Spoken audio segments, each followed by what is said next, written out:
Boom. Hey, folks, how's everyone doing? Hopefully, everyone's having a good day. It's a Tuesday, so probably better than a Monday.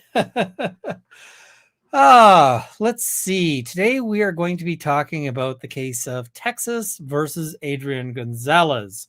Now, this is an interesting case because it marks really the first time that they have decided to charge an officer for what they did, or in this case, what they didn't do, because what they didn't do is the big thing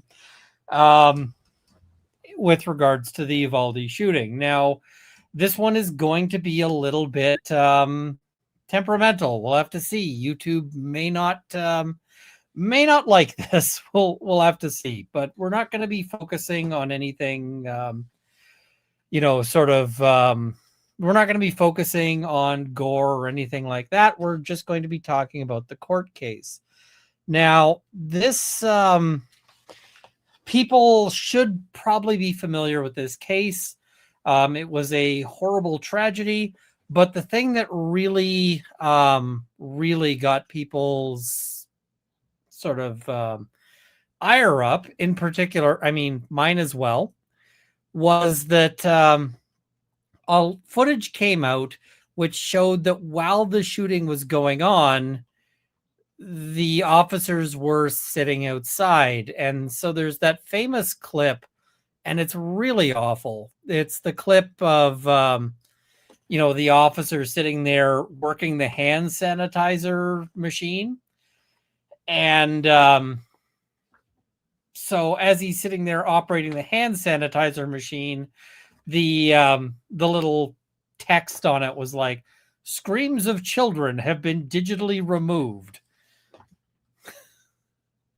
So, yeah. So just to show my biases on this one, I will just say that I go into this from a position of being extremely pissed off. And what I mean by that is that I go into this going, the police greatly dropped the ball here, and they ought to have known better, especially because this is a lesson that for some reason has to be repeatedly learned. So in Canada, we had the École Polytechnique shooting, and one of the critical things that was learned from that was in terms of police response, because one of the things that's been determined is that the casualties from a mass shooting event are highly correlated with police response. And what I mean by that is that the faster, and it doesn't actually have to be police, the faster someone gets in there with and is able to put rounds towards the shooter, the faster somebody gets in there and is able to actually respond with force, they that's what limits the numbers, right? And so the thing is that after Polytechnique in Canada, what they determined is that the critical thing in order to keep the fatalities down is basically don't take the time to get suited up and get, everything perfect and so forth. What you have to do is get in there. You got to get in there and because what typically happens is that when these guys face resistance, armed resistance, they either hunker down and that ends the fatalities, or they finish the job with themselves. And I'm fine with that as an outcome. So, yeah. Now, the question is going to be, can they convict this officer? And ultimately, that might be a bit of a longer, that might be a bit of a harder sell here. So this to me is, it's going to be a very interesting case. and it's going to be kind of epic. Now, one of the other things I'm going to mention is that when you've got a case like this, the police are not super keen on prosecutions of other police. And I should set a goal. What should the goal be? Okay, we'll set a goal.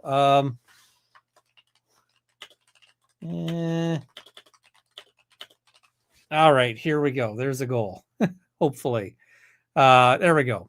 So the thing that is really kind of keep in mind that some of the officers seem a lot friendlier to the accused than you might otherwise see.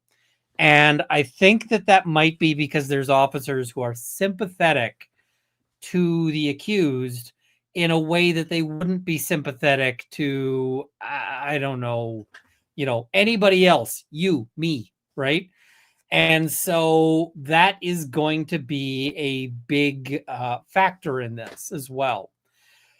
So there's going to be a lot of issues here, and as per usual, when we cover, isn't Uvalde in Texas? It is in Texas. So this is Texas versus Gonzales. So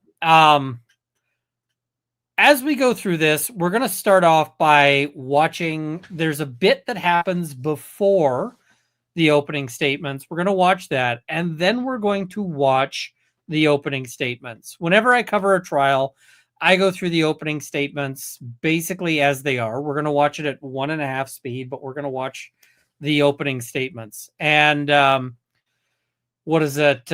We are going to, and then we're going to watch portions of other testimony, as well as some of the fireworks that happen at the end.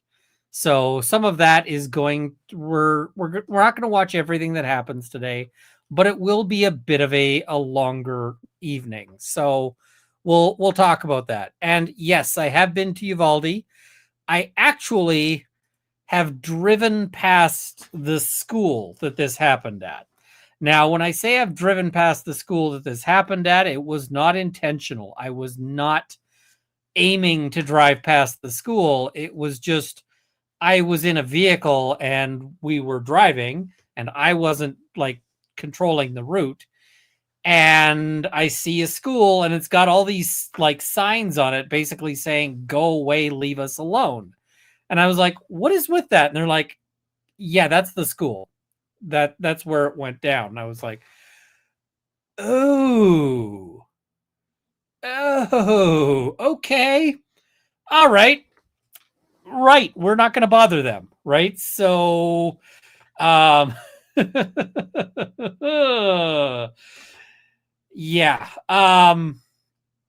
So let's dive right in. I've also got some what is it? I've also got some, what do you call it? Visual aids. And so there's going to be some moments that I'm going to show you some things because it goes directly to the defense's argument. And so the defense is basically running an argument of, look, this guy isn't the only person who screwed up. Everybody screwed up here. Nobody knew that what was going on at the time. It was very chaotic. It was very uncertain. And, this guy shouldn't be held accountable. He shouldn't be the guy to hold the ball at the end of the day. And I am naturally somewhat unsympathetic to his argument, but I think he's doing a good job. And so far, like if I had to make a prediction right now, I would say, I expect the defense is going to win this. That is a very early, thing. We have seen 0% of this, right? We have seen none of this. Now, some people have said, wait a minute, why is he the one getting charged? Well, he's not the only one getting charged. There's other people who are getting charged. He's just the first up. And so, yeah, I see people talking about the 200-yard shot with the handgun with that Colin Noir was showing. I cannot do a 200-yard shot with a handgun. I can absolutely tell you that if you ask me to make a 200-yard shot, it ain't happening. But there are people who can do it, and there are people who get more practice than I. That said, the question isn't, when you're talking about the police response, the question isn't how soon can they be effective. It's how soon can they terrify this person, the shooter, into into not being effective, right? How soon can that go on? So that's kind of the critical thing. Okay, let's watch. And what is it? You're not even allowed to practice with handguns in Canada, are you? We certainly are. It's just I don't have enough time right now to get the sort of training time I would like to get in. And and I don't have the money to put in, because like Colin Noir is able to go to the range and put in 7 days of practice a week with 500 rounds of practice each time. I don't have the cash for that, so it's not happening yet. So let's dive right in. We're gonna see some of the prelim stuff, and let me turn up the volume because it's always too quiet. So we're gonna pump that up a bit, and so here we go. Let's oh, and I'm gonna shut some things down just so that I don't accidentally blink them onto the screen.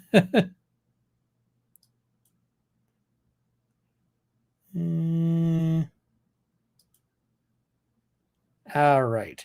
So, yeah, let's here we go. I don't buy into that dry firing stuff they talk about. Dry firing is great. You just need to be very, very careful with it. Okay, here we go. All right, here, and we've got there we go. So photographs that they had access to, and they have narrowed it down to the ones they're going to proffer in response to the motion in limine. And I've asked them to share those with the defense so that we can get specific objections. All right. So what does this start with? This starts with a defense objection. And I think the defense was right to object. And I think that the judge has made a mistake here in his ruling. And so what the defense is objecting to is they're objecting to showing the pictures of the children. And the defense's objection, if we can sort of boil it down here, is basically this is too prejudicial for the probative effect. And so the prejudice in this case is basically that the jury is going to see these pictures and they're going to be angry and they're going to be furious. And because of that, they're going to be inclined to convict no matter what the evidence is. And I agree that that's actually the right call here, right? I agree that this is bad, especially because this guy isn't accused of actually shooting the children himself. He's accused of failing to respond. So there's really nothing to be gained from looking at these pictures because they don't tell you anything about what he saw or anything like that. It's just there to angry up the jury. And quite frankly, the prosecution kind of admits that. They kind of give that away.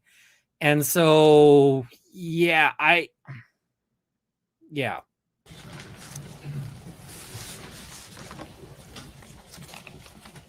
So, I mean, here he is. He's looking pretty well put together. Somebody should fix his tie, but yeah. And so what is the actual charge? child endangerment, lots of charges of child endangerment. Each of them has a 2-year potential sentence, and so they can stack things up. Just for the court, here's the case law we're relying on. We've given it to tender.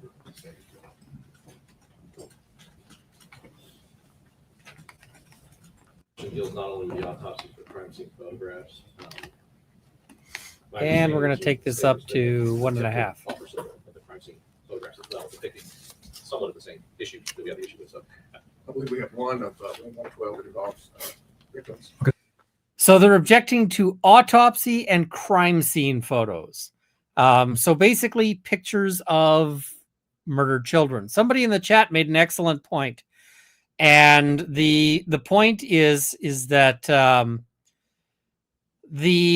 it is quiet. Let me try to fix that. I'm going to, right now it is at 250. We're going to take that up to like 375. So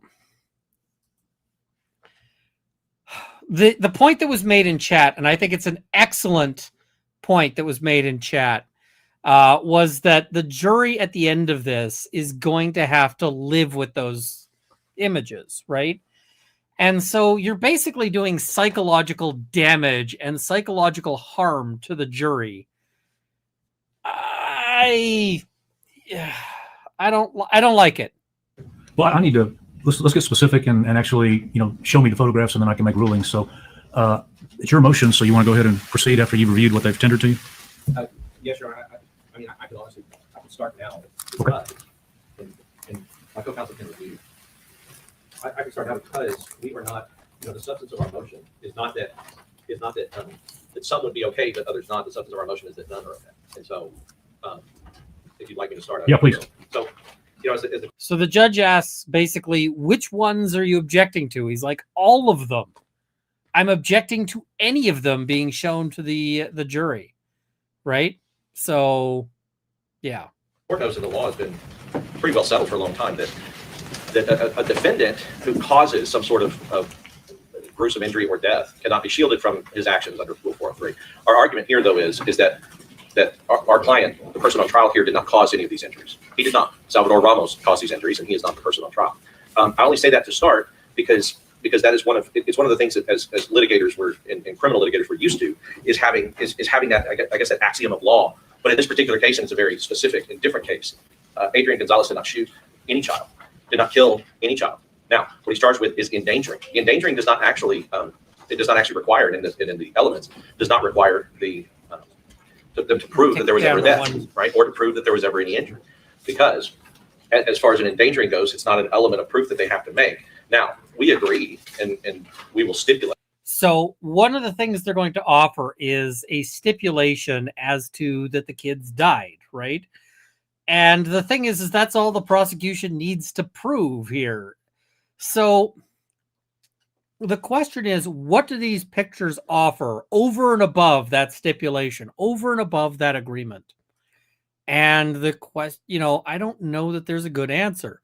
By the way, if you could hit the like button, that's appreciated. And, possibly share this out because YouTube has been kicking my butt lately. I don't know why. They are not sort of sharing my stuff out. So viewership is down. So if you can share it out, that's appreciated. All right, here we go. That all of the children that are in the indictment were either killed or injured as listed in the indictment. It's not any matter of disputed facts. And one of the cases that we talked about in the motion in limine is Erazo versus State. And Erazo is the language of Erazo is that an autopsy photograph they're not admissible solely to show that a person died. And so their language is, in other words, the relevance value of a photograph is to show appearance. The appearance of the dead fetus in this case was irrelevant. A crime scene photograph or an autopsy photograph is not admissible simply to show the death of the individual. Our position is that's all that these are. That's all they have relevance is to show the death of. So now we're asking the court to do a 403 balancing test. The probative value in light of a stipulation is low, is extremely low. All they need is to show something that is not in dispute in the first place. But the prejudicial danger, as the court has viewed these photographs, the prejudicial danger is extremely high. So basically what he's saying is, look, these pictures are going to, taint the jury. The jury is going to think that they need to convict somebody just because they've seen these horrible pictures. And that does tend to be how the jury, how the jury thinks about things. So This was a tragedy. When we talk about prejudicial danger, does the court have some concern that it could affect a juror irrationally, to where the juror is not rationally basing a verdict on the actions of the defendant and whether or not the defendant committed a crime, but basing their verdict on the horrors of the photo? Again, we go back to the fact that Adrian Gonzales did not take a firearm, did not shoot any one of these children. We know who did cause these injuries and the deaths of these children. And so we're asking that the state not be allowed to do that. Now, I also know that in the law there is, it is typically that the state does not have to accept a stipulation from the defense. However, there are some exceptions to that. One of the exceptions is found in Temez, which is kind of a classic case, and that was a DWI case where the person had 9 prior DWIs. The defense was willing to stipulate that, hey, he's been previously convicted twice before to get to the felony jurisdictional aspect. And the court said, the prosecution at the time said, we don't have to accept that stipulation. They went ahead and put on 9 DWIs. And the court came back and reversed and said, look, there is no probative value in light of a stipulation that's going to establish the issue that you want to establish in the first place. There's only prejudicial danger after that. There's also a federal case, Old Chief, which dealt with the felon in possession of a firearm. Felon in possession of a firearm, the defendant in that case had been convicted of a sex offense against a child. The defense was willing to stipulate that he had been convicted of a felony for the purposes of felon in possession of a firearm. The state said, we don't have to accept the stipulation, and went ahead and presented the fact to the jury that he had been convicted of sexually assaulting a child. And the court came back again and said, at some point, if the prejudicial danger is so high and the probative value is so low, we do have to accept a stipulation in that sense. This is not. I actually think that the law here also should be changed. And Lamenter's Lounge, you're right. Whenever you take a break from YouTube punishes you when you get back. So it's a thing. So they're just like, so I got to kind of dig myself out of that hole and show YouTube that I can attract people before they'll start pushing my stuff again. So it is what it is. But I actually would go further than this, and I would say, and this isn't the law. The law, unfortunately, says that, that they can tender this stuff so long as it has basically some relevance. And to my mind, the law should be changed to essentially say this should be presumed irrelevant unless they can show that there is some need for it that can only be accomplished with the pictures and not with a stipulation and not with something else, right? Because I think there should be a desire by the courts to avoid showing pictures when they can to the jury. And not an issue in contention or dispute. No one is disputing that Salvador Ramos went into this classroom and killed 19 children and injured 10 others, as well as killed 2 adults, which is not charged conduct here. No one's disputing that he did all of those things. So since there is no dispute, showing gruesome, horrible, heartbreaking photographs to the jury, simply and merely to prove that the individual died or was injured, is kind of a foundational, fundamental 403 balancing test. I can think. Can I just note as well that the defense here is in a very interesting and somewhat enviable, an enviable, position. And what I mean by that is that the defense has the thing that most defendants can't do, which is that they can look at this crime and they can say, this is horrific, but it's somebody else, right? They've already got a somebody else. They've already got that other person. And because of that, they can do this kind of argument that otherwise might be a little difficult. So, yeah. Think of and I don't know if the court's seen any, but I can think of nothing that I've ever seen more prejudicial than these photographs, ever. And the probative value that the state is proffering can only be, because he didn't do those things to those children, it can only be to show that the children have died or were injured. And that probative value is incredibly low in light of the fact that that is not an issue that's ever been in dispute. As the court pointed out, we tried to address it in Board Iron, but the way we addressed it is they will hear injury and hear about it. We agree that the state can elicit testimony. So they don't even have to accept our stipulation. They can elicit testimony. They're obviously free to do that from any of the witnesses and the medical examiner and everybody else that the children suffered injuries. And even they can detail the nature of those injuries. That will establish as well their element. But as far as these photographs, they are so prejudicial, and the danger of that unfair prejudice affecting the fundamental constitutional right of the defendant to due process and to have a fair trial is great. And so on that issue, we're asking the court to exclude any photographs of any child who has died as a result of these injuries or has been injured as a result of this, and limit the state merely or only to the stipulation by the defense or in addition to the stipulation, because we are stipulating and will stipulate from the beginning. But in addition to that, testimony from the relevant people as to the injuries, if the court believes that that's what's needed to prove the element of placing the child in danger of death. He's like, not only will we stipulate as to the injuries, we'll also stipulate as to the manner of death and so forth. They're like, we'll stipulate to all of this. We're not arguing as to, as to how this goes, right? We're not arguing any of that. And I think the court should have accepted it. I think the court should have said, okay, so long as the defense formally stipulates these things, I will exclude the images. But that's not where they go. I see many cops see the school as an easy ride to retirement. All agencies and parties pray that it won't happen to them. Here's the other thing, and this is a bit of a dirty secret to policing. And it's kind of a horrific secret to policing.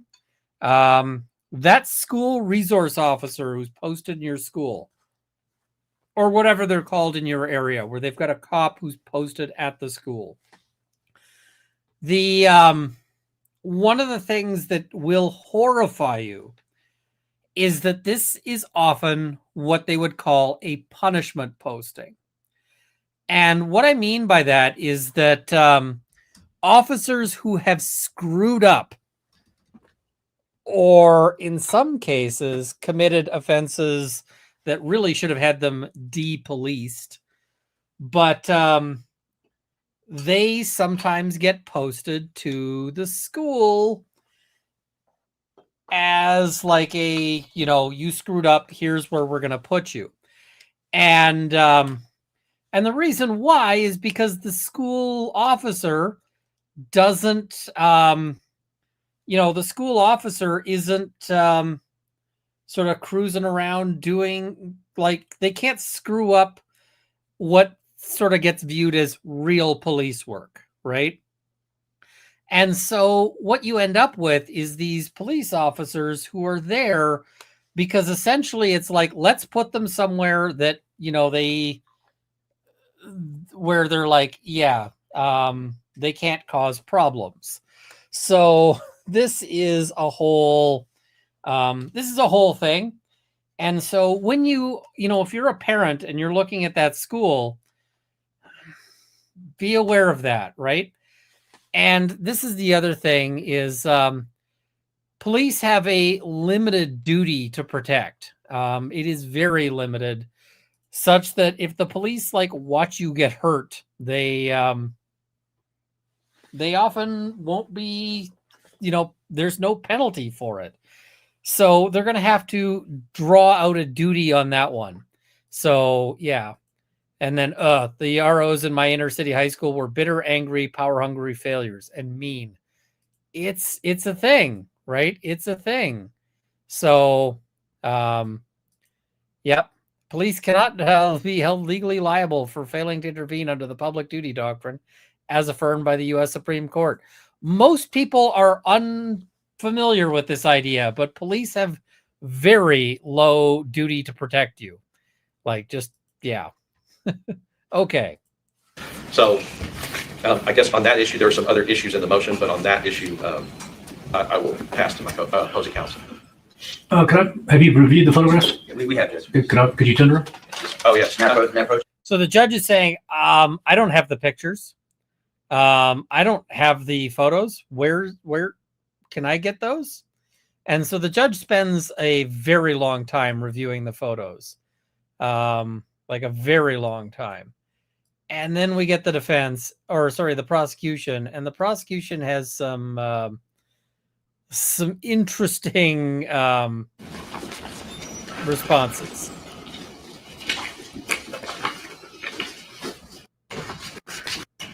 Issue, but it's just that since the court has now seen the photographs, where these children were shot were not decisions made by Adrian Gonzales. How the children were shot, some of those photographs are particularly gruesome, especially some of the injuries, but all of them are horrifying. Will be horrifying to a jury. And there's one more issue that I addressed in voir dire, that the state in their indictment charged Adrian with conduct of endangering, but stopped that conduct at the point when the shooter entered rooms 111 and 112. All of these photographs and everything else are from things that happened after the shooter entered rooms 111 and 112. So they have limited, what they have done is they have limited the conduct for which Adrian Gonzales can be criminally responsible to up to the point that the shooter enters the room. And they've done that in their indictment. So if their argument becomes, well, these are somehow necessary for our proof, as we've said, they can discuss the fact that these children were killed and caused a manner of death. But in their indictment itself, it stops Adrian, whatever they're alleging he was doing criminally, which means that after the shooter entered 111 and 112, Adrian's not being charged with any of that, with endangering or any of that criminal conduct or anything else. So as I said, he's not being charged with shooting these children. He's being charged with an omission that puts them in danger of being shot. But the indictment clearly does say that it does clearly stop at the point before the shooter goes into the room. That's important because, and I think the state will agree, that these children were all killed or injured after the shooter entered rooms 111 and 112. And with that, All right. Who's going? Ms. Mitchell? Okay.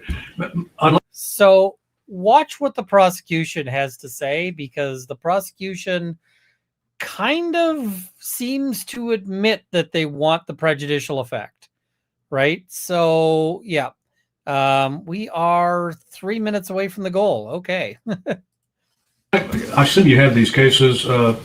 I'd like for you to specifically address what's been highlighted in these two cases in his offer to stipulate, and ultimately his argument about the limitations on the indictment.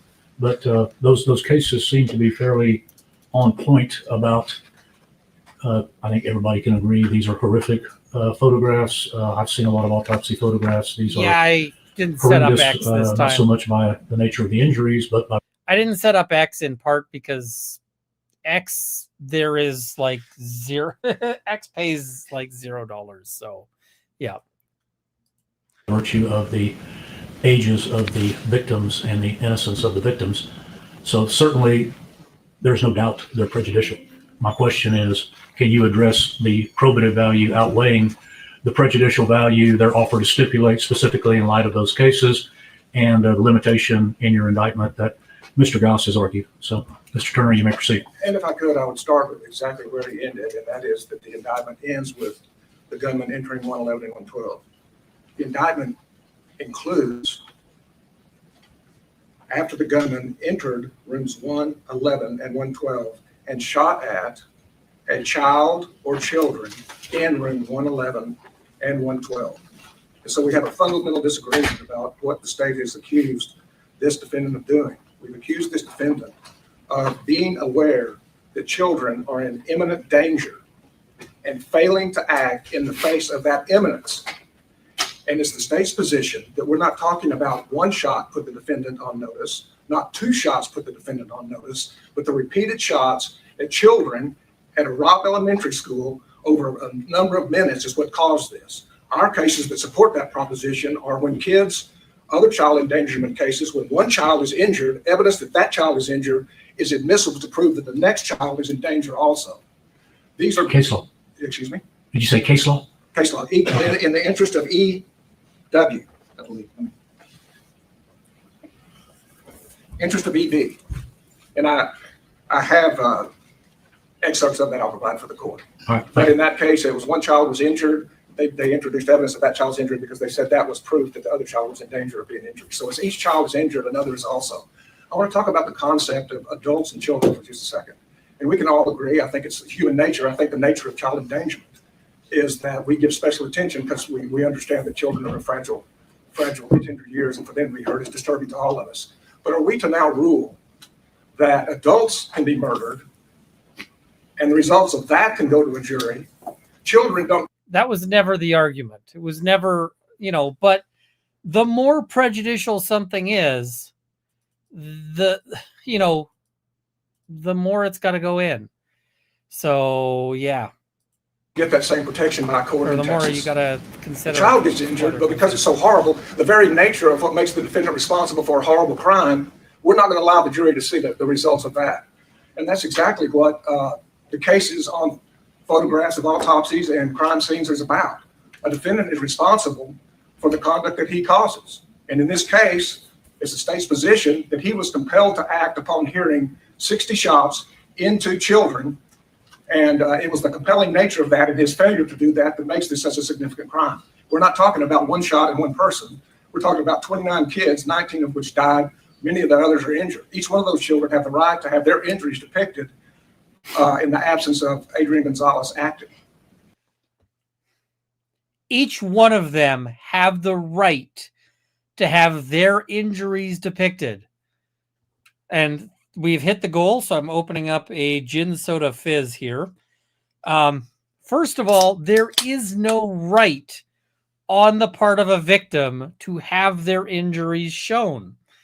Just as there is no right on the part of a victim to have their injuries not shown, right? Because some of the victims might be like, I don't want you showing them in court. I don't want you using my picture, right? I don't want that. The victims who survived also have a right to say, or have no right to say, I don't want to testify. They have no right to say, I don't want to testify. Even if they don't want to testify, the prosecution can force them to testify. But this really seems to me to be like, I know this is prejudicial, and we have a right to prejudice this jury. We have a right to show you the shocking things because to me, this is Weasley from the prosecutor. And I don't like it because, I come into this going, I want to see this guy get punished. And that only happens if you're actually, like above board. I want to see a prosecution that is 100% above board. I want to see it, and this makes me go, ugh. In the face of that information. Okay, do you want to address the relative probative value versus the prejudicial? The probative value is number one. That was the start where the judge is like, I want you to address probative versus prejudicial. That is the thing I want to hear. That's what I want to, that's what I want to get from you. And all of that discussion, every single bit of it, every single moment of it was not addressing exactly what the judge told him to address. So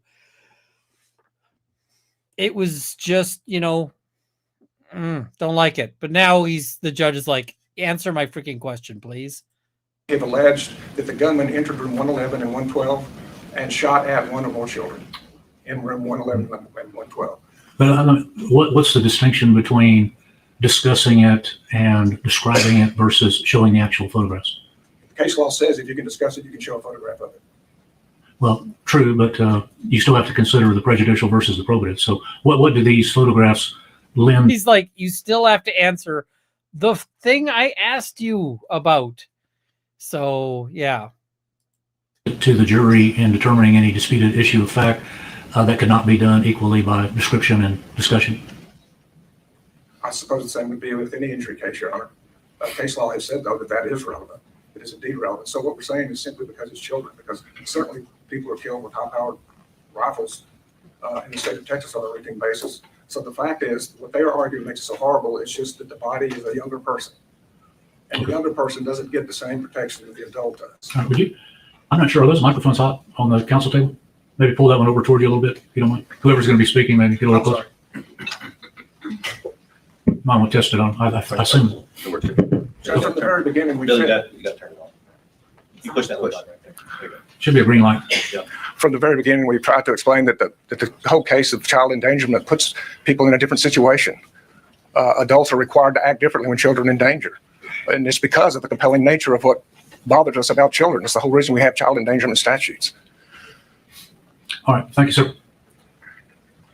Final rebuttal, anything? Mr. Goss? Yeah, Judge, it's just to point out that even Mr. Turner said that in this, are we going to say in the state that adults can be murdered and we show their pictures, but children can't be murdered? If Salvador Ramos had not been shot in the eye and killed, shot by police officers at the time, and he was sitting in that chair, 100% all those pictures would come in because he. Here's the other thing. I also think that if Ramos had not been shot and killed, they would be less keen to prosecute the officers. And part of that is that we get this sense of we want blood, we want vengeance, right? We want somebody to, we want somebody to pay.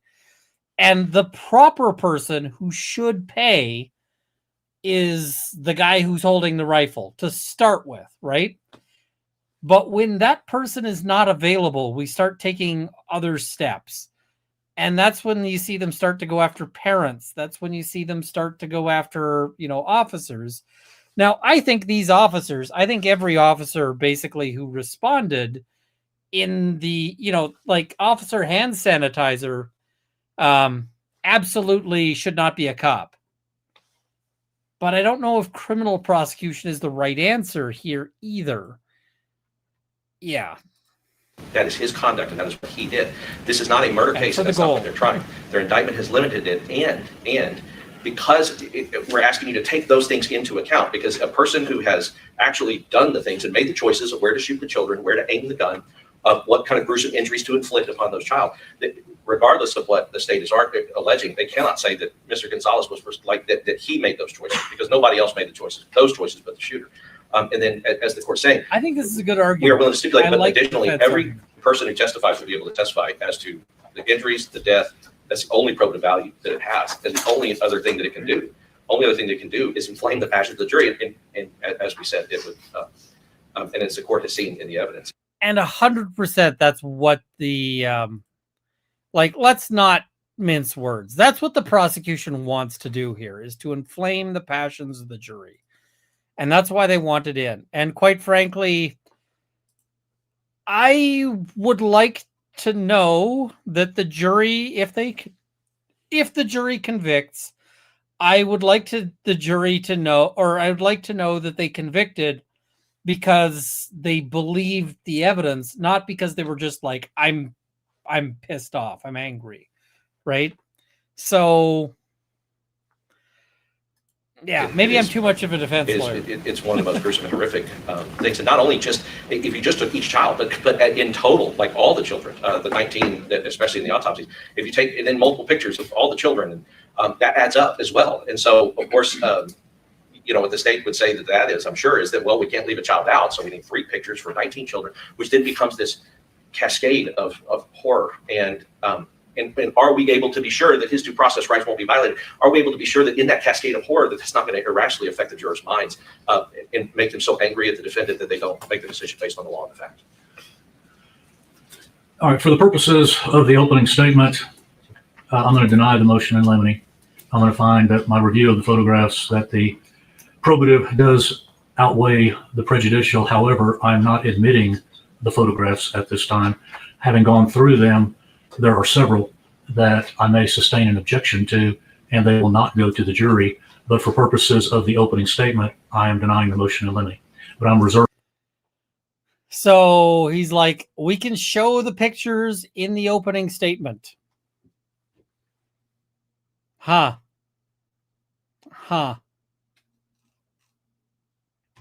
I might keep some pictures out, but oh well. All right. Jumping And ahead. this is something that we typically talk about. These children are clearly victims. And of course, everybody at this table and everybody on the defense knows that every child who was hurt, the children who were not hurt, the children who were in different rooms are all victims. Every teacher there, every adult there, victims. However, what the nature of this case is to determine if they are Adrian Gonzales's victims. And so we would ask that the state be limited to calling them the complainants or the victims of Salvador Ramos, unless and until at such time as he is convicted. So this is a very common pretrial objection, pretrial motion. And so what he says is, I want there to be a, I want this to be a limitation so that they can't be called victims. And the judge kind of splits the baby on this one. And what the judge says is, okay, they can be called victims because they are clearly victims. But what they cannot be called is they cannot be called victims of Mr. Gonzales. I mean, the defense here has the luck of being able to say, well, not really luck, it's the circumstances. But they can say, look, these people are victims. We agree they're victims. It's just they're victims of some other dude. Right? So that's the thing. And I also have a big issue with the judge saying, okay, I'm going to let these pictures go in for the opening statements, but they're not, because what happens if the judge excludes them? So yeah, somebody says drink Runkle. I opened a drink. It is a gin soda fizz from Blackfly. It is Mandarin. It's not my favorite flavor, but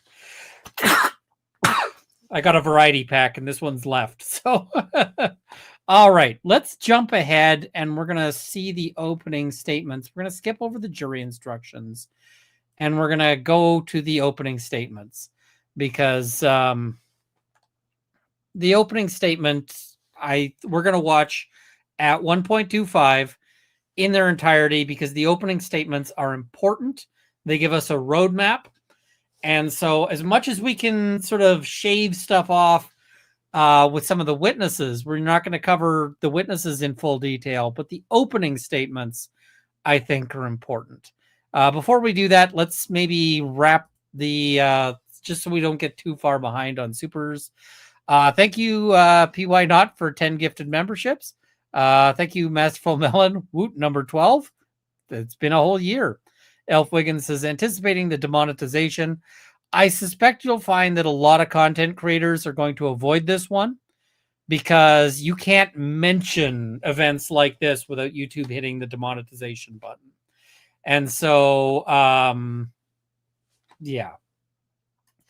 Honk Banana, no, I got permission from Mrs. Runkle to adjourn date night. So that is, we're good. Does Texas still draw and quarter people? No, because it should, just saying. I think they stopped doing that a couple of years ago. For the drink fund, thank you. Fez from Quebec says, no date night tonight. I'll have a drink too. Mrs. Runkle has given me permission to move it to later. It'll probably happen this weekend. And the reason why is in part because Mrs. Runkle and I spent like 2 weeks hanging out and so forth. And in part because she's like, yeah, cover this. So 70% confident mistrial tomorrow. There's a very real possibility. We'll talk about that. Nancy Drewby says it's a red beer with clamato and pickled asparagus. Hope your drink is just as good. It is not, but I appreciate the thought. Scotch Mom says, I'm glad to catch this. Happy Tuesday. Happy Tuesday. Joy W says, I think we all need a drink for this. You're not wrong. If you were defense, what would your strategy be? Basically, I think that the defense strategy so far is a good one. I don't have a whole lot of criticisms for the defense strategy. The defense strategy is going to be to sort of muddy the waters to say, look, this was a very chaotic event. This is something where you can't expect people to necessarily react perfectly in the way we would after the fact. We aren't, they did not have the benefit of hindsight. They didn't know what was happening. They were trying to figure out what was happening. He was doing his best.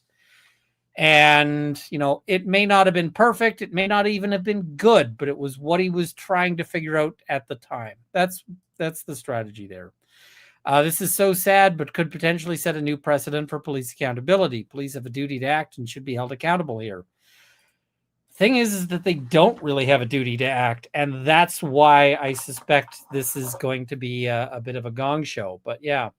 Oh, everyone messed up and we shouldn't hold just him accountable. You're absolutely right. Let's charge everyone else as well. Someone get the horses. Yep. Definitely going to need a drink. Cheers. You're not wrong. Drinks. Enjoy the drink. Thank you. Thank you for covering this. Thank you for joining me. Bottoms up, Runkle. Aldrich Ames, notorious Russian spy in the CIA, dead at 84. Good riddance. You're not wrong about that. Tuck Wheat, thank you for the membership there. Hawk Banana, no, I'm late because I didn't realize there'd be a live tonight because aren't you supposed to be dating your wife, sir? She's given me a permission to move it to another day. Purple Dragonair, no date night means that I get a stream while I'm sick, hoping to get well soon. Hope you get well soon. Sent you a PayPal, unfamiliar with this case, but not a fan of these. It's your fault the schmurderer did a schmurder, person who did a schmurder cases. Yeah, I hear you. So, yeah. All right. And I also got to check out the PayPal. PayPal's a bit of a pain. Give me 1 second. Because PayPal logs me out. KPT says goal. Thank you. Thank you so much. And I see a from Kimchi. Not a huge fan of these people other than the person who chose to be a murderer, responsible for being a murderer. Yep.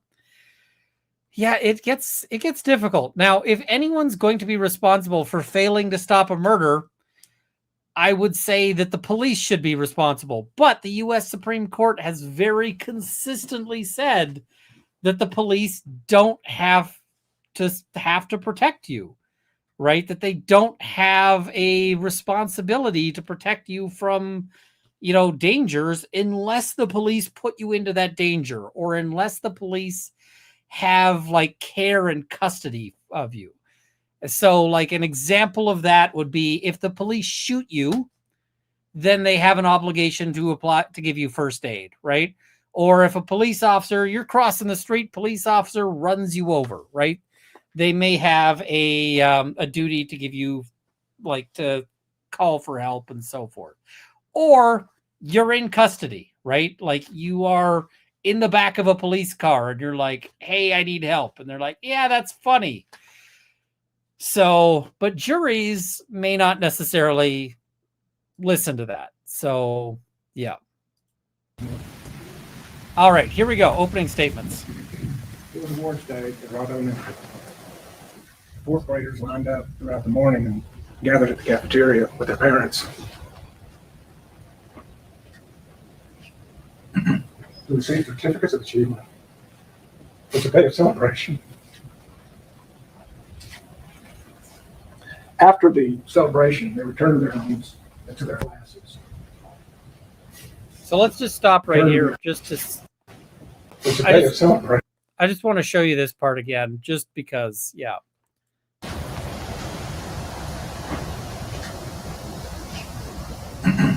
To receive certificates of achievement. It's a day of celebration. You can hear him breaking up, right? You can hear him choking up. And I don't know if it's an affectation or if it's natural. Either way, though, I would say it really isn't a good thing, right? Because the jury should be deciding this based on facts, not based on emotion. And the emotional show, whether or not it's intentional, I don't know. But I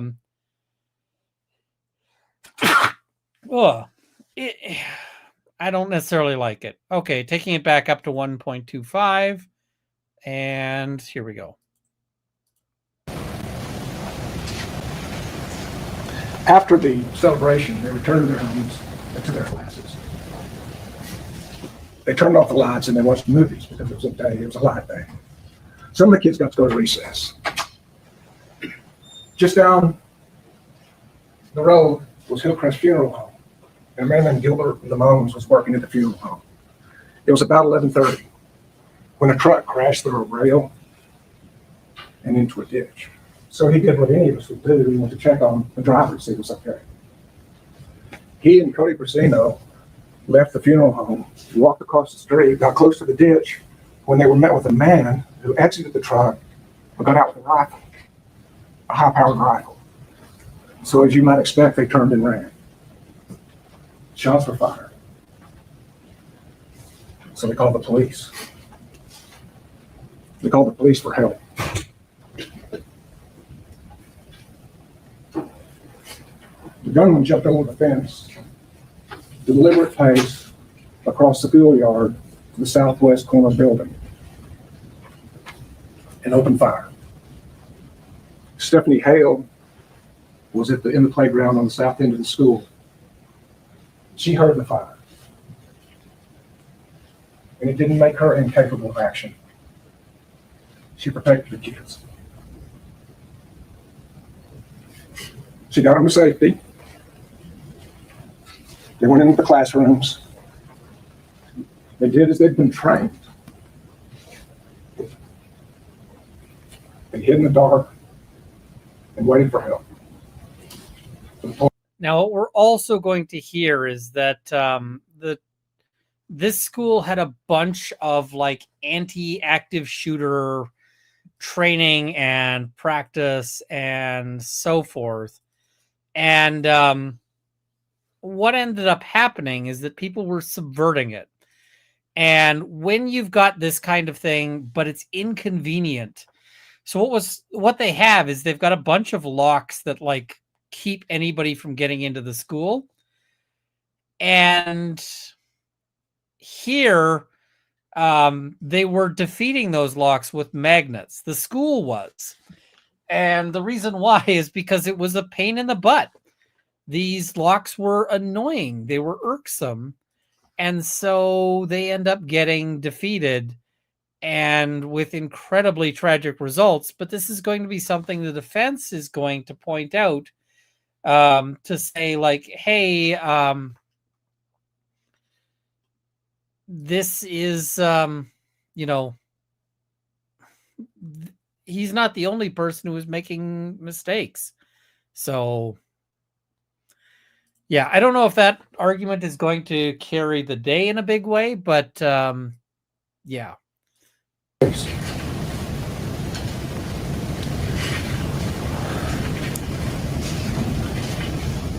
The teachers and the kids armed themselves with scissors to confront a gunman. To confront a gunman.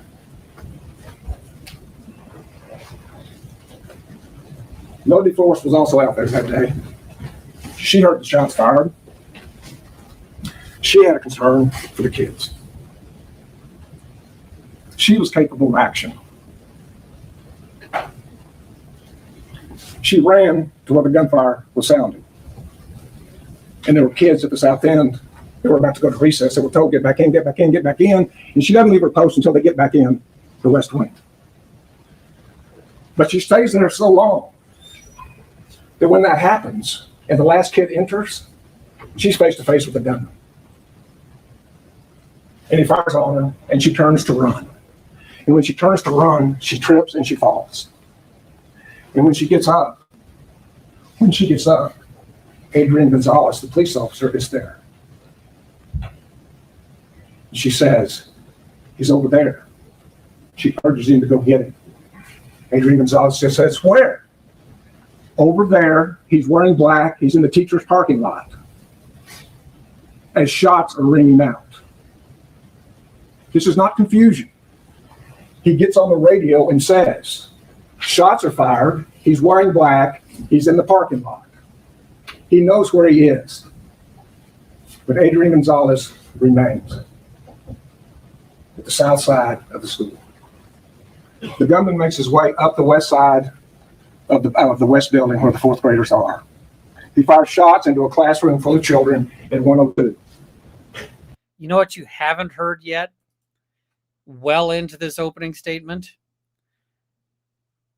you haven't heard what the accused did, right? So, yeah. Adrian Gonzales remains. He moves down to classroom 104, fires shots into the classroom of 104. Adrian Gonzales remains.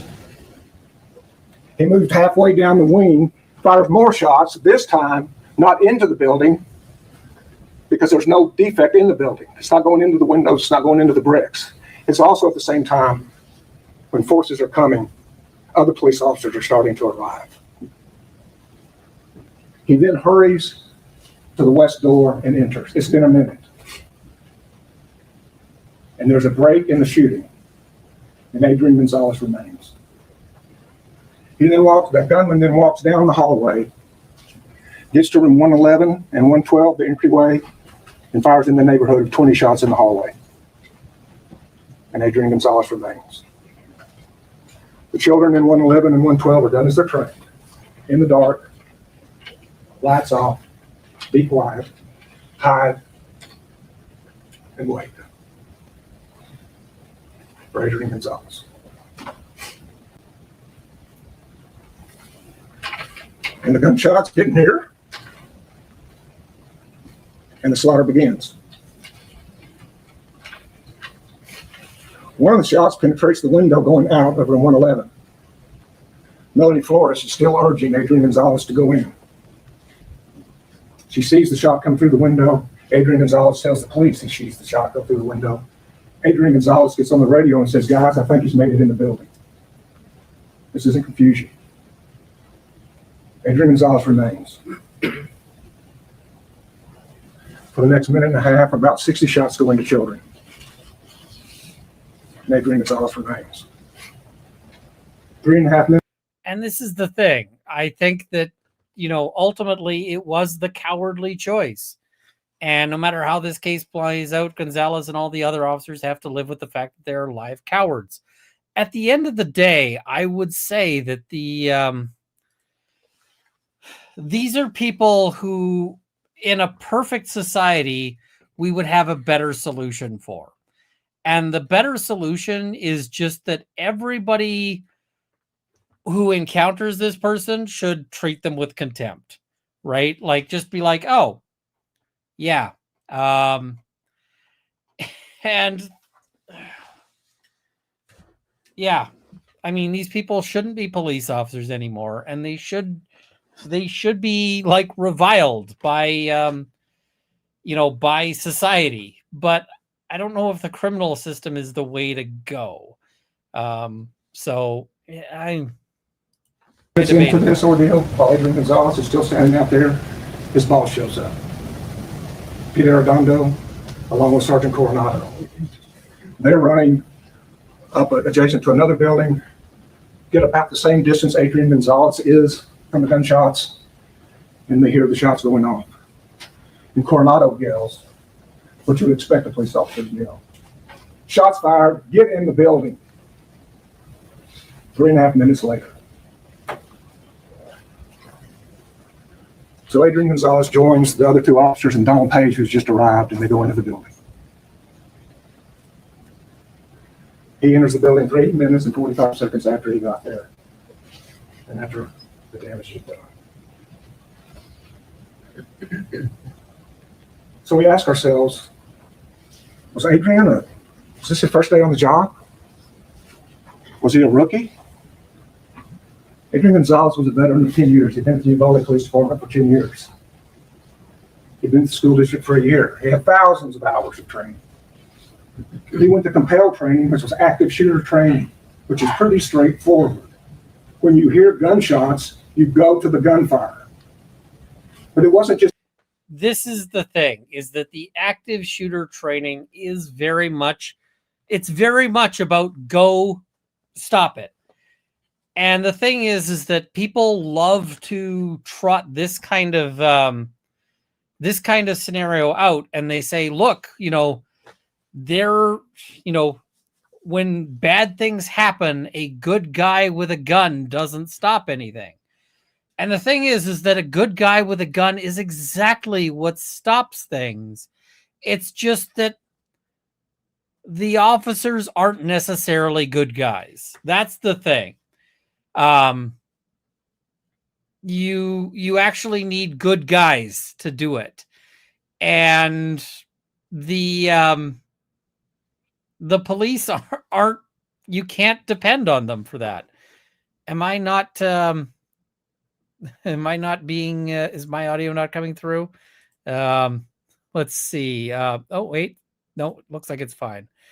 It's not a no true Scotsman. It's that you need actual good people. And the problem is that police training is often, how do I put this? Police are often trained to be cowards. And you might say, wait a minute, how is that reconcilable with all of these cases where police shoot somebody? Is that the behavior of a coward? And the answer is yes, that is absolutely the behavior of a coward. And this is the line, this is the phrase I will say. A brave man will shoot you if he has to. A coward will shoot you if he thinks he might have to. And but the thing is that the coward won't shoot you won't show up when there's danger. And so you see this like teaching people to be cowards at all through things, where you get some police officer who says like, I need to see your ID. Sir, show me your ID. And the guy reaches for his wallet to pull out his wallet, and then the cop drills him, right? And the cop drills him when he reaches for his wallet because the cop is being cowardly, because the cop is terrified in that moment. And the way this happens is police education. Police education runs through all sorts of scenarios of like crazy danger. And what I mean by that is they take these very, very rare circumstances. There are these unusual circumstances where police officers have died. And then they edit them in ways that are maybe a little bit more,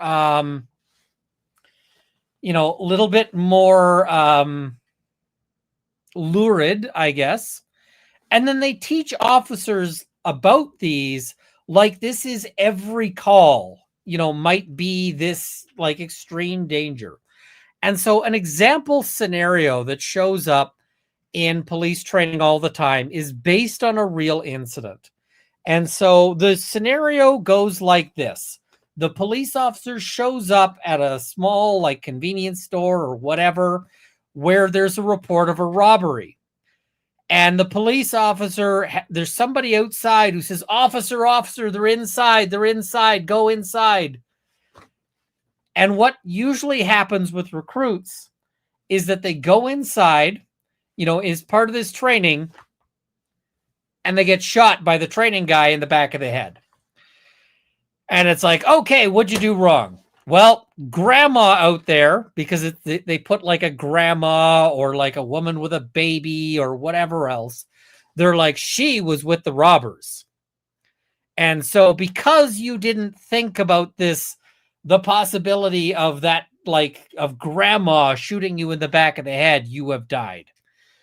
Well, the real incident, the real case this is based off of, involved a guy standing out front in gang colors.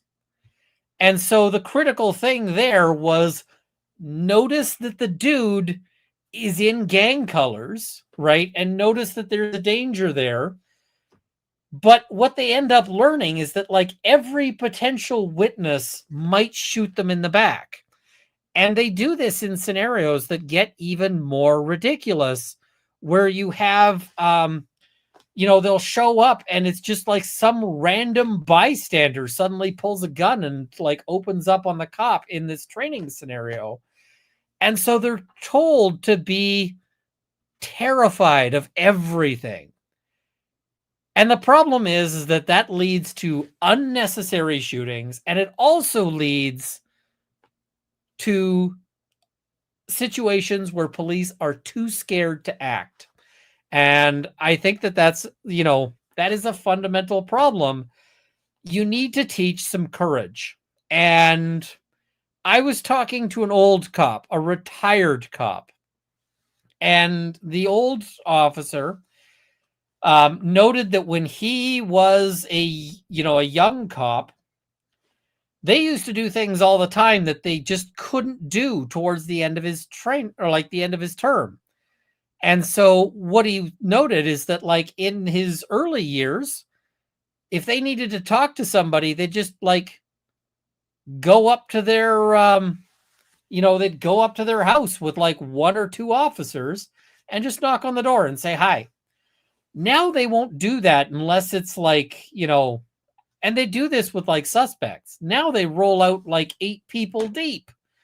And, it's like, you don't need that. And I'm being told I need to set up another goal and drink something tasty. Okay. I'll set up the new goal of Runkle pour a better drink. Because, yeah. All right, here we go.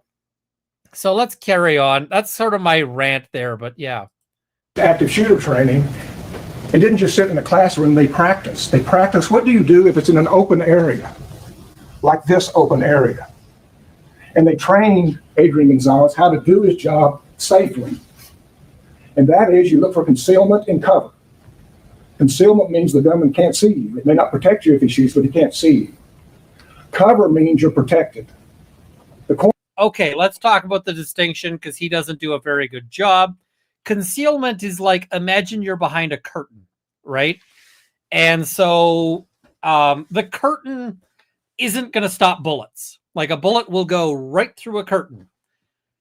But it makes it harder to see where to shoot, right? Because you're behind a curtain, right? Whereas, cover, imagine you're behind like a 3-foot concrete wall. No bullets are going to get through that. And then you get to and if you're sitting behind it, even if they know where you are. So, I mean, if you want to talk about the real distinction between concealment and cover, a curtain provides you with great concealment, but no cover, right? You can't see the person, but it's not going to stop a bullet. Bulletproof glass, on the other hand, the person can see exactly where you are, but the bullets aren't going through, so you've got cover. So, yeah. The corner of a building means you're protected. We're not asking Adrian Gonzales to commit suicide. He has been trained to go to the corner of a building and distract, delay, and impede the gunman while help is arriving. I'm also just going to say, how do I put this? He says we're not asking Gonzales to commit suicide. I am explicitly asking Gonzales and other officers in this situation to put themselves into danger. That's what the fucking job is. And if you're not willing to put yourself into danger in a situation like this, you got no business wearing the badge. That's what the badge says. The badge says, I run towards danger, and I might even get shot because of it. And here's the thing. If I was let's say I was on my way to go hunting, right? And I've got like a bolt action rifle. That's it. And I see there's a school and I hear gunfire at the school, and I see people streaming out, terrified and whatever else. I like to think, I hope, that I would be pulling into that parking lot, getting on my phone and going, 911, I'm going in. I am going to be the guy with the rifle and the long hair. If I see an officer, tell me if there's officers in the building, and I will immediately stand down. But until then, I'm going to take my best shot at trying to stop this. And, that's, and if I wasn't courageous enough to do that, right? If I wasn't brave enough to do that, then I would like live in shame for the rest of my days, right? I would be ashamed of that action of failing to go in for the rest of my days. So, that's the thing.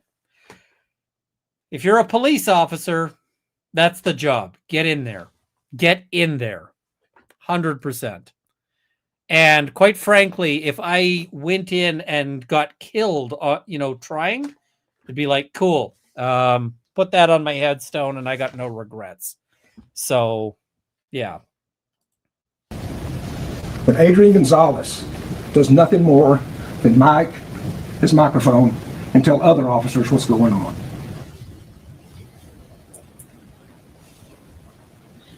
So why are we here? When a child is in danger and calls 911, we have the right to expect a response. Now, here's the other thing.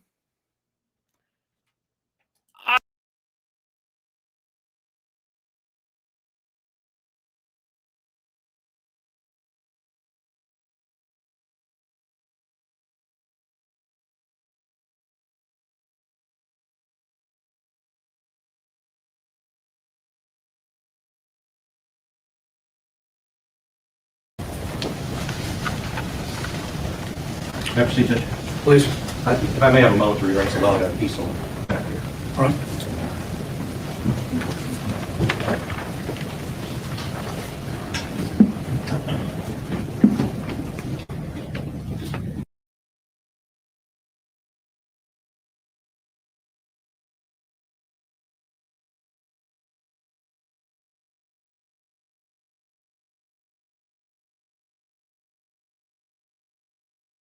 Okay, is the mic working now? Here we go. There we go. Sorry about that. Here we go.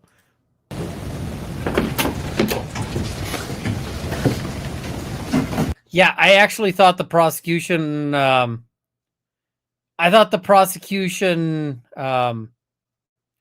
opening was not good. It was a lot of emotion, but it's not a lot of he's got an obligation. What was the other thing? The other thing is, I don't know if this prosecutor, as much as he sort of like bangs the table and all that, I don't know if he would, hold himself to the same standard. So I don't know. It's just a feeling, but yeah.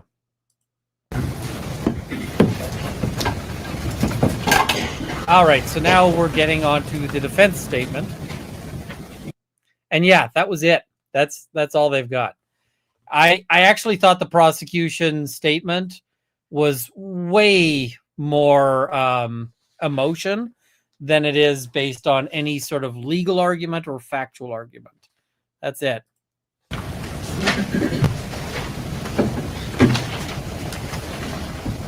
The monster who hurt those children is dead. I really liked that opening, that beginning of the opening.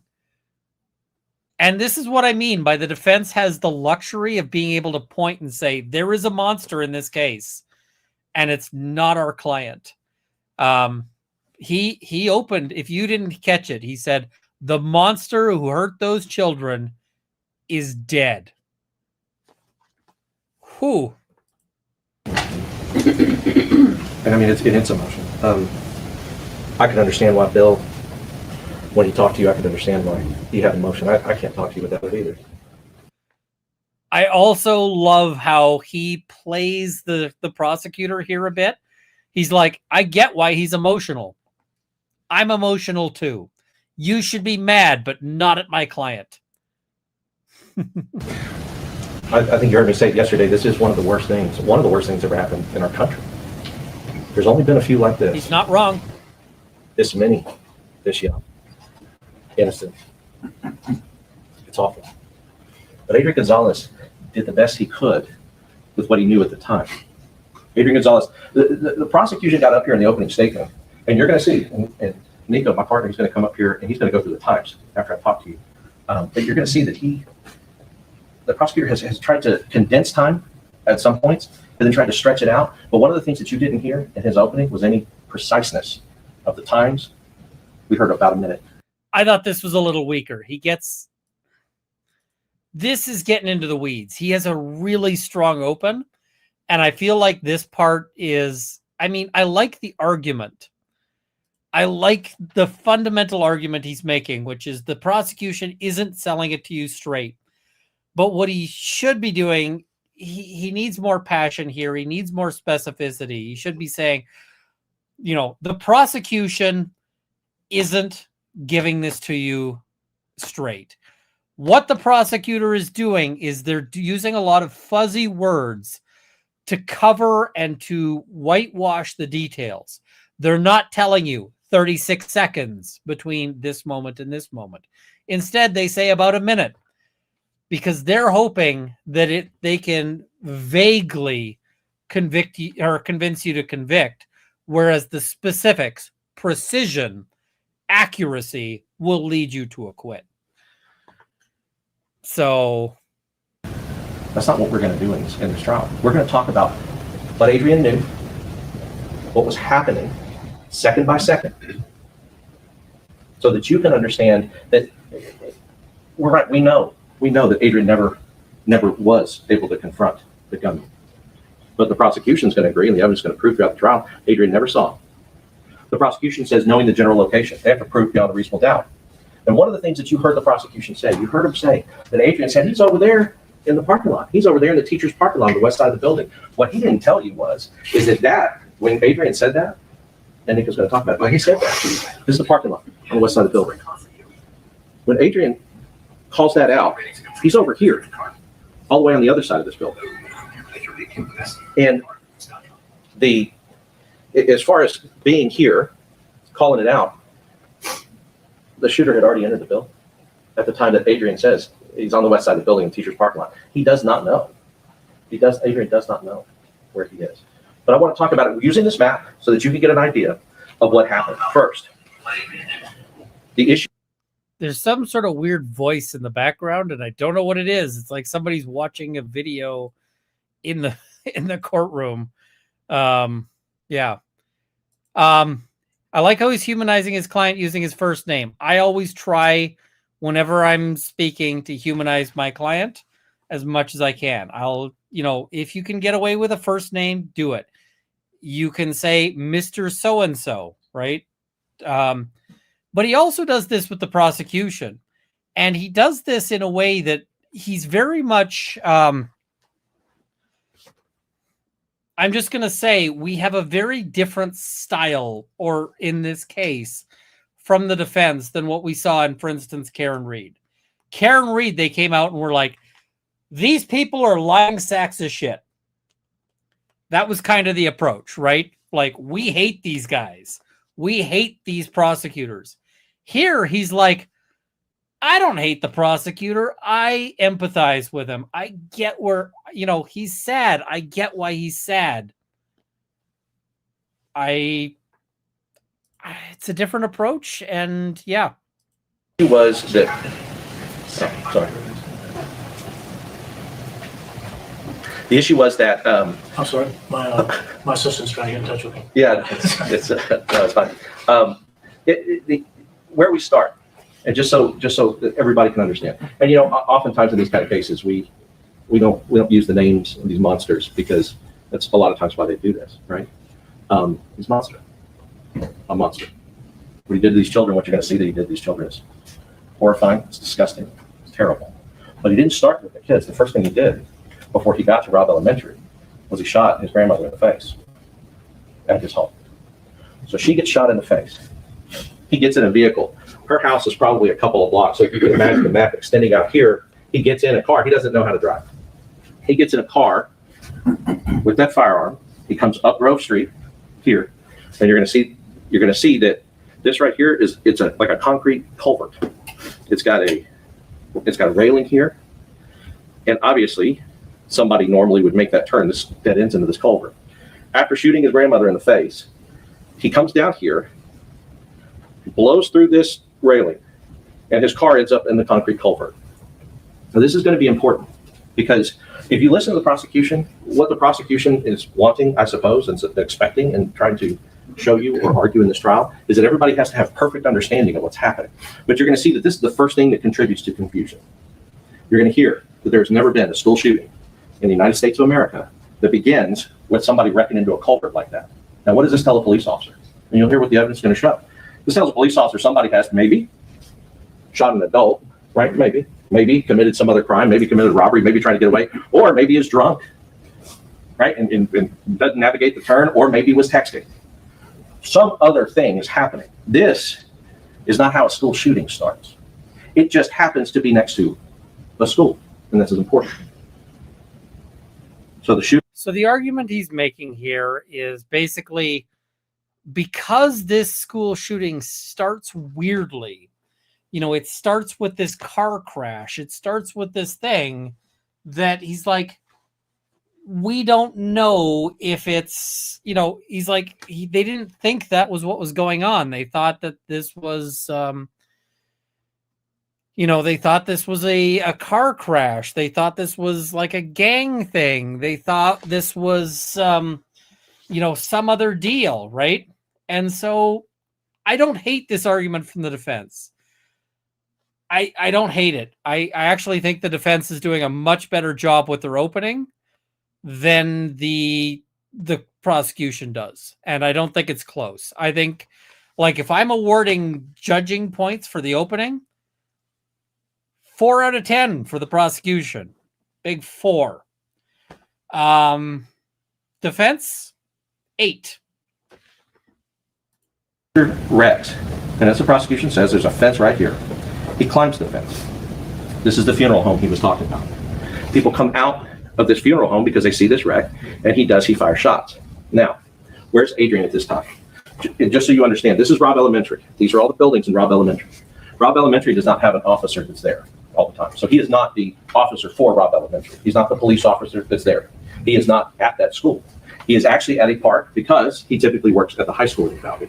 And he's at the park with a bunch of the students who they're having there's a different kind of celebration. As the prosecutor said, this is towards the end of the year. So students are, it's not, as we all remember in elementary and even high school, once you get to the end of May, you're not doing a whole lot except award ceremonies, talking to parents, all those other things, watching movies in the classroom, things like that. Adrian is away from here at this park, but he hears the call. He's not the officer actually assigned to even take this call. The call comes out as an accident. A car has crashed into this culvert.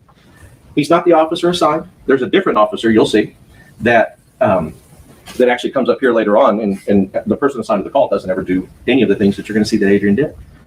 But he gets a call to crash, and he says, "Okay, I'll go out and see what's up, see what's going on." You'll hear a particular thing about Uvalde. Uvalde has a population of people who are undocumented.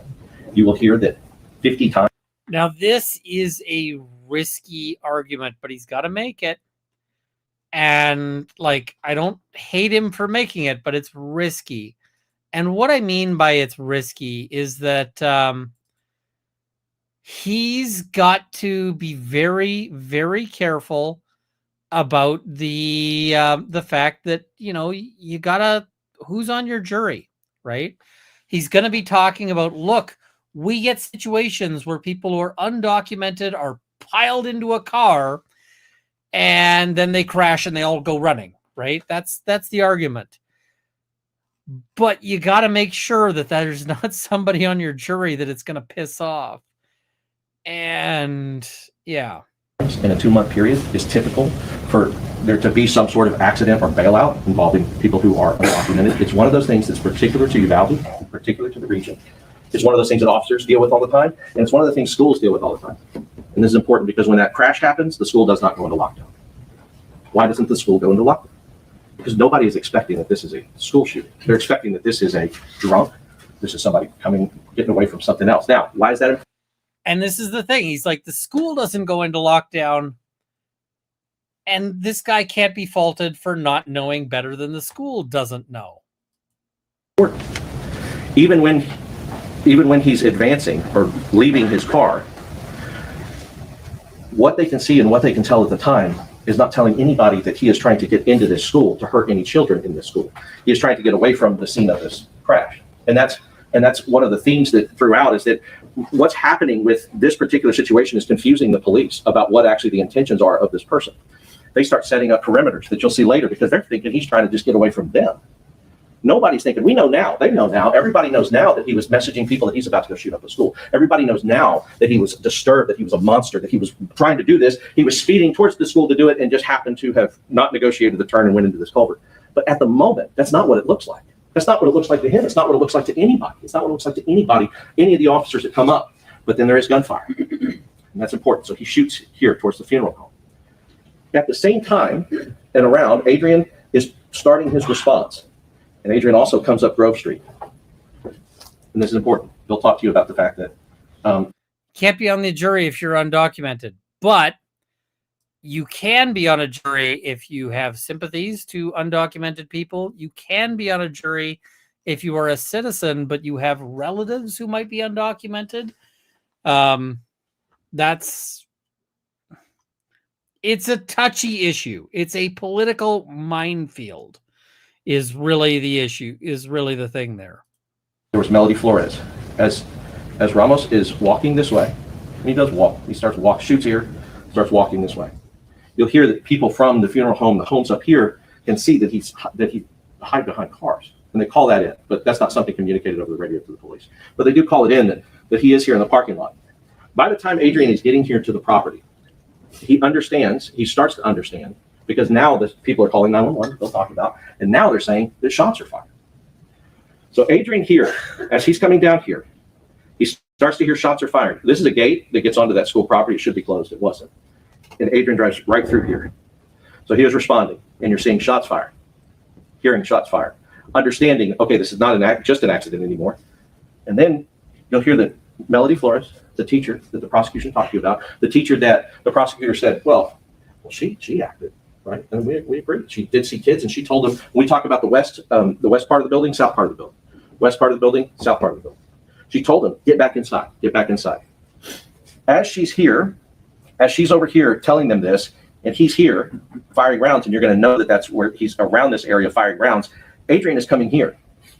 By the way, I just want to note, we see some bigger damn heroes amongst the population of teachers and like random ass bystanders than we do from some of the police officers.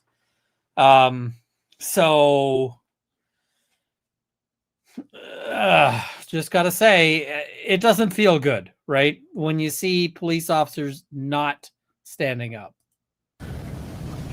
Once Ramos is behind these cars in the parking lot, Adrian doesn't see him at all, never does. The prosecutor's never ever saw, not in his life, ever saw this gun.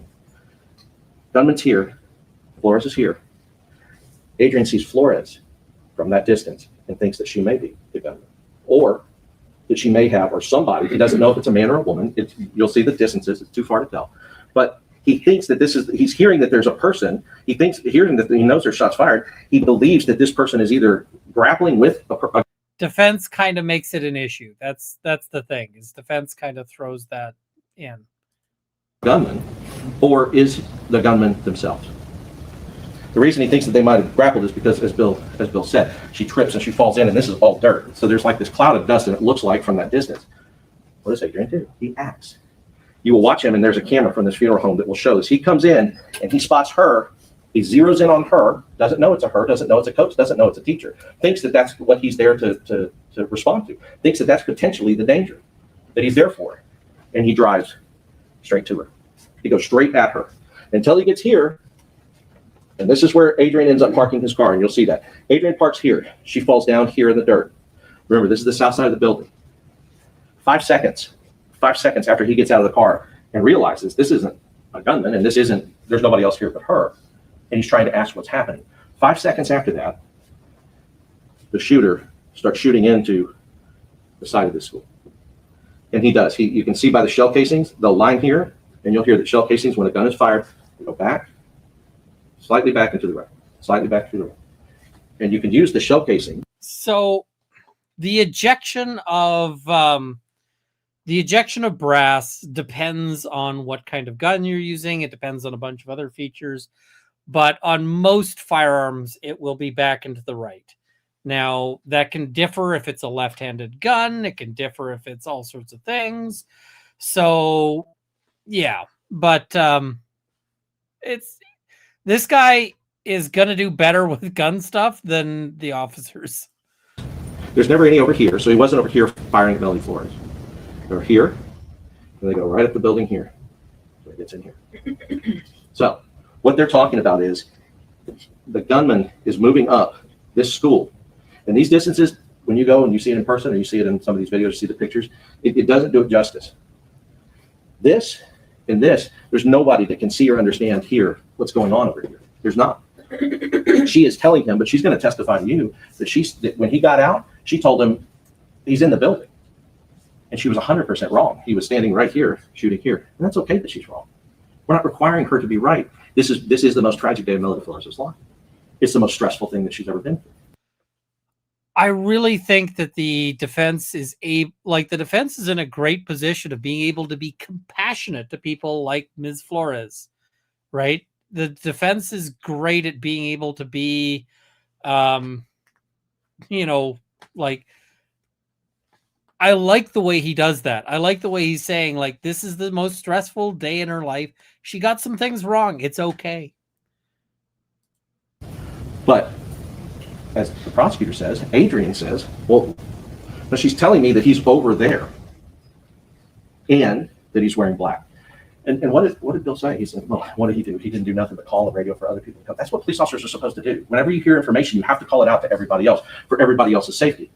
So you'll hear that at that time now, 3 officers arrive right here. One of them has a rifle.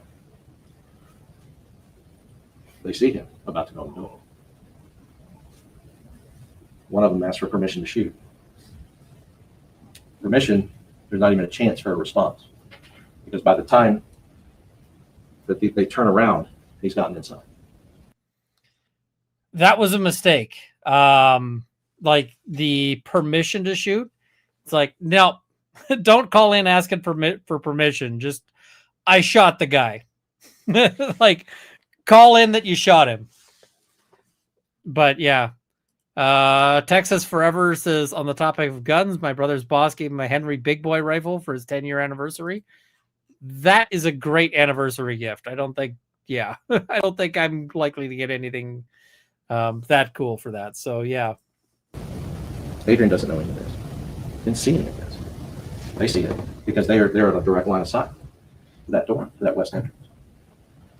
Adrian is dealing with a woman who is going to tell you and going to testify to you that she's telling Adrian that he's in the building. But it's clear that these gunshots, as he's moving up this building, it's clear that those gunshots are coming from outside. What Mr. Turner said was that he was supposed to make it to the corner of this building here. That's what he's talking about. Make it to the corner and distract delay. The distance from this point to this corner, there's nothing in between. And you'll hear that Adrian is doing as he's supposed to do. Once these gunshots happen, once he starts shooting into this side of the building, Adrian thinks they're taking fire. He does. He gets to the front of his car and he's trying to use the car as cover. There's a car. He has his car. This corner of the building is about 45 seconds away, walking from where his car is. Maybe 30, 32, 33, 34, 35, depending on how fast you walk or run. But you have to run through open. But his car is right there, so he doesn't do nothing. He gets behind his car to try to figure out where the gunfire is coming from. You're going to hear that these officers here, as the shooter is shooting into the building all the way up, these officers here, they think that the gunfire is coming at them. Because of the nature of gunfire, we're going to talk about it. Once you have a rifle fire, it's going to bounce, and it bounces off of these structures, and it echoes, and it comes back to the people, and it causes confusion. So they think that the shots are coming at them. So, and his argument here is not stupid. His argument here is basically that it can be very difficult to place where gunfire is coming from. And if you've ever been to like an outdoor range, you will sometimes have this experience of like, you think somebody's shooting from one place and it turns out they're shooting from another. It's just that the sound of it is bouncing off the the sound of it is bouncing off some other flat surface, so it can be difficult. Shots aren't, but it's understandable they think so. He thinks they're coming at him. Also, most people have very little experience trying to like place rounds by that. So yeah, they're not good at it. She's going to tell you that she's telling him that he's in the building when he knows that he's not in the building. But when he calls out that he's on the west side, you'll know when he understands and knows. When Adrian finally figures out where he is, their indictment says, knowing the general location of the shooter. He does call out on the radio the general location of the shooter. 1 second after, the shooter's already entered the building. When Adrian is saying that he's by the cars in this lot, he's not there, he's inside. These guys saw him go in. These guys here saw what happened. Adrian is here and cannot see that.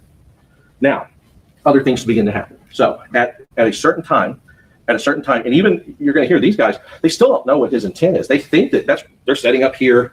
They're trying to figure out. They know he's wrecked and he shot at these people. They're assuming that he's trying to get away from them. Nobody still is assuming this is what ultimately happens, is tragedy.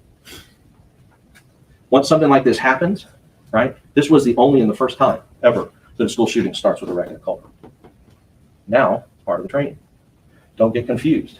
Don't get confused by the fact that there may be other things going on. Just like if there was a robbery at this funeral home and somebody's running out of the funeral home, it's not the first assumption back then for a police officer to say, oh, he's robbing the funeral home, then he's going to run over here and he's going to go into the classrooms and shoot the children. It's not the first assumption. Now, of course, that doesn't excuse it. It's wrong. It contributes to the confusion. So as we get here, you'll see that, I think Bill said, his boss arrives.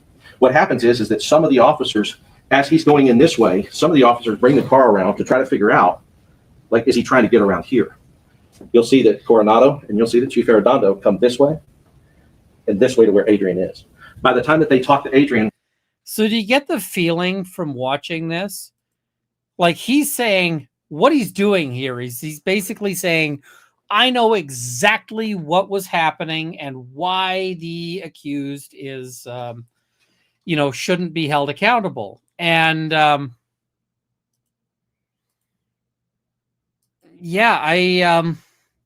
think he's doing a better job at convincing the jury that he actually knows what's happening than the prosecution was. The prosecution is just like, this is real sad, convict this man. And he's like, look at how this breaks down moment by moment. So, yeah. You have Sergeant Page that pulled in and arrived. So what's happening is that Adrian's trying to call it out. He sees other people. He then hears and understands, eventually when Sergeant Page gets there, as he's trying to brief him about what's happening, he hears that he's in the building. And Adrian is one of the first 3 people to go in.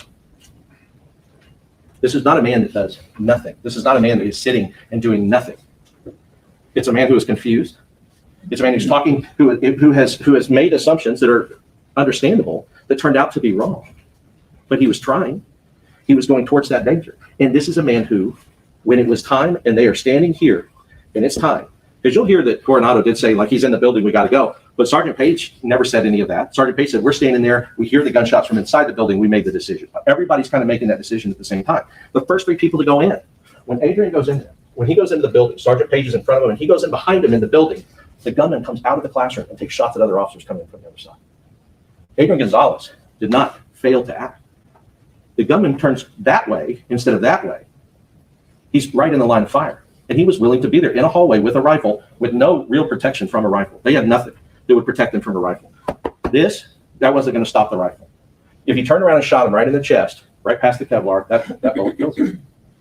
All right, let's talk about this because we're going to probably cut the full discussion with the officer. But when he gets to the police officer, he is going to point out that there is a distinction between like different calibers. And so they talk about 9mm. This is a 9mm round. It's a handgun round. There's also some rifles that shoot at what we call pistol caliber carbines, but this is 9mm. You can see the size of it. And the officer, we might or we might not look at that. He says, I don't shoot 9mm in my service pistol. He says, I shoot 357. So that's 357. You can see they're on a little moon clip here, but the 357 you can see is bigger than the 9mm, right? Now, let's talk about 223. So I got some 223, and that's what the shooter was using, is 223.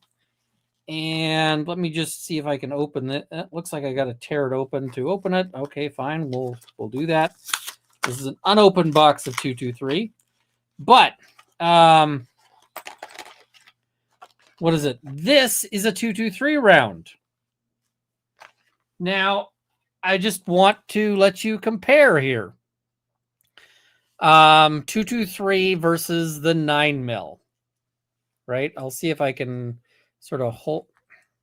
Can I hold them up in a way that you can actually see them? So they're of a similar case diameter, not exact, similar. And you'll notice the 223 round is actually much smaller. The projectile is smaller in the 223 round than the 9mm. But there's all this additional powder. And so the 223 rounds go at a much higher speed than do the 9mm. And so what that means is that they are much better at punching through armor. Now, let's just talk about all of this. So people say, why would you need something so powerful as a 223 when, if you're out hunting? Well, this is 7.62 by 39, which you can see has a shorter case, but a much larger actual projectile, the bullet. But that's not what I use for hunting. What I use for hunting, let's see if I can find it here. Which one is this? I got a few of them. Okay. This is the rifle I use, the cartridge I use for hunting usually. It's a 270 Winchester. And you will note the 223 is a little baby round in comparison. It's a little tiny thing. And that's not all I shoot. Like, I have other things that I might use for hunting. So this is a really popular hunting cartridge, 7mm. You can see sort of how it stacks up. 7mm, 270, 223. The 223 is what's used here. So, yeah. Now, I have a 300 Norma Magnum as well. That's the 300 Norma Magnum. And Momo, yes, we'll probably skip that officer who's talking about the ammo. This is a 300 Norma Magnum. You can see it's a much larger, it's a big fat thing with a much larger projectile. Okay, so why does all of this matter? Well, the handgun rounds are going to be stopped by a level 3 vest. And give me 1 second. I screwed up. I put it out of reach. Let me grab my vest. Just going to pop those out. 1 second. All right. Move that to within reach. There we go. All right. So, I don't know where it got that, but it's got a stain on it. But this is a bulletproof vest.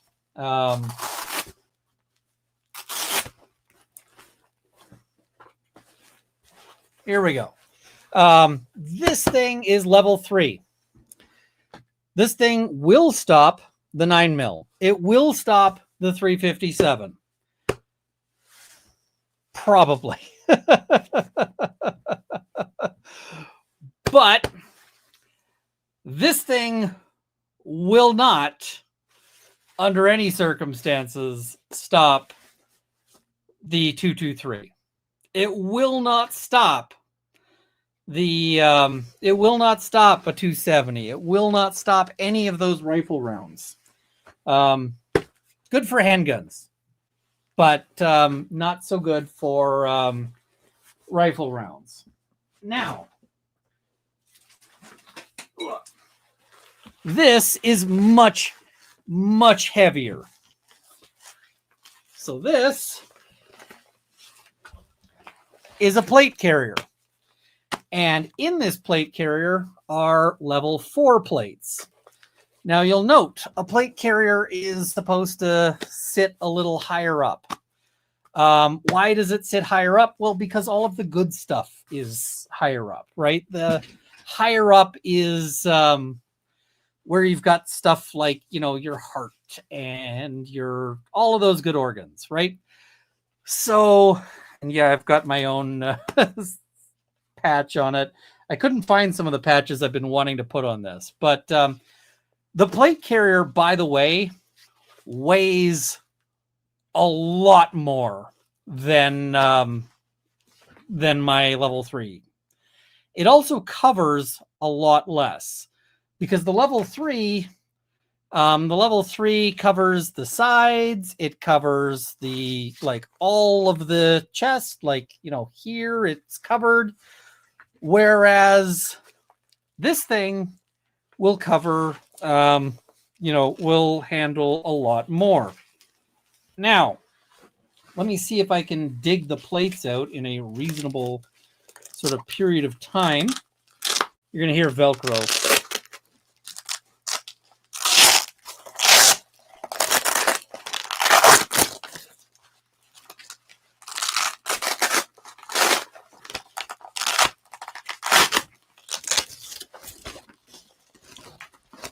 So, come on.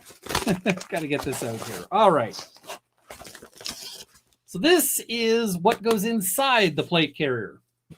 This is a level 4 plate.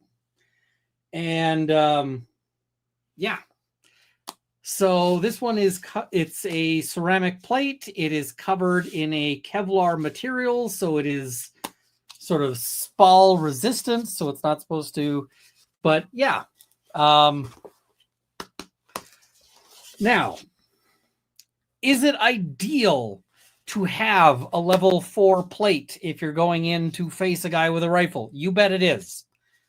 Absolutely, you bet this is a better thing to have, right? But what if you don't have it? Well, then you just go in without it, right? But the point the defense lawyer is making is that, sure, this officer is wearing standard officer body armor.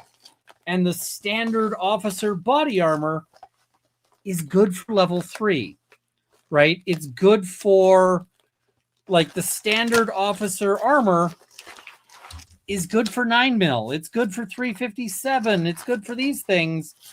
And I'll unfuck this later. This can just go and get yeeted out of my way. So the standard armor is good for what police sort of wear walking around town is the level 3 armor, right? It's fine for handguns. It is not at all suitable for stopping rifle rounds. And so the point the defense lawyer is making is, look, if this guy goes in and he gets shot, he's gonna die. He's gonna die, right? And the point the prosecution needs to make is that's his responsibility. Go in there and risk your life, right? Now, here's the thing, is the jury is going to be sitting there and they're going to be saying, do I want to convict this guy for not risking his life, right? I think that that's the whole point of being a police officer. But I don't know if a jury is going to convict on that. I don't know if the jury is going to convict on that. People are asking, why do you have body armor? I have body armor because I wanted to buy body armor. How expired is it? Fun fact, not very. And when I say not very, that body armor, the plate, expired like 3 months ago. Quite curious what reason you used for a permit. I don't need one because I've got a firearms license, so I'm allowed here. So yeah. Somebody else I saw in chat, I didn't see the chat, but I saw somebody mentioning the chat. They said, have you ever had a cause to use your body armor? Yes. I had a case where I had reason to believe that the people were going to try to take a shot at me. I had fairly good reason to believe that that might happen. So I called the courthouse and I spoke to the sheriffs there, and I was like, hey, just so you know, they might actually want to shoot me when I come to defend this guy. And the sheriffs were like, okay, that is good to know. And I was like, is it okay if I wear my body armor? And they're like, don't bother. And I was like, why not? And they're like, well, because everybody out here uses an SKS, which shoots these things. And they said, your body armor is not going to do shit against the SKS. And I said, I have plates. And they said, oh, absolutely wear your plates then. Like, if you've got plates, wear your plates. And I was like, all right, then I will absolutely wear my plates. So I did. So yeah. But it was a fun moment. So and I say fun moment when you're like, all right, yep. And he did. He went in. He's one of the first in the building. But they get backed off because the shooter does not come out of the classroom. That you'll see on the videos, does not come out, but the gun comes out, shoots at other officers that are trying to come from the other way. They back off. You're also going to hear. Yeah, the backing off was stupid. What they should have done is shot the guy. But yeah. That Adrian has a radio. I did survive. None of the officers' radios. So the ending of that story is that the guy who I was worried that he might he might take a shot at me, or his friends might take a shot at me. He just no-showed. he wussed out, and I'm okay with that. How do plates? Body armor expires because the Kevlar breaks down over time, and because it's a plastic, so it breaks down.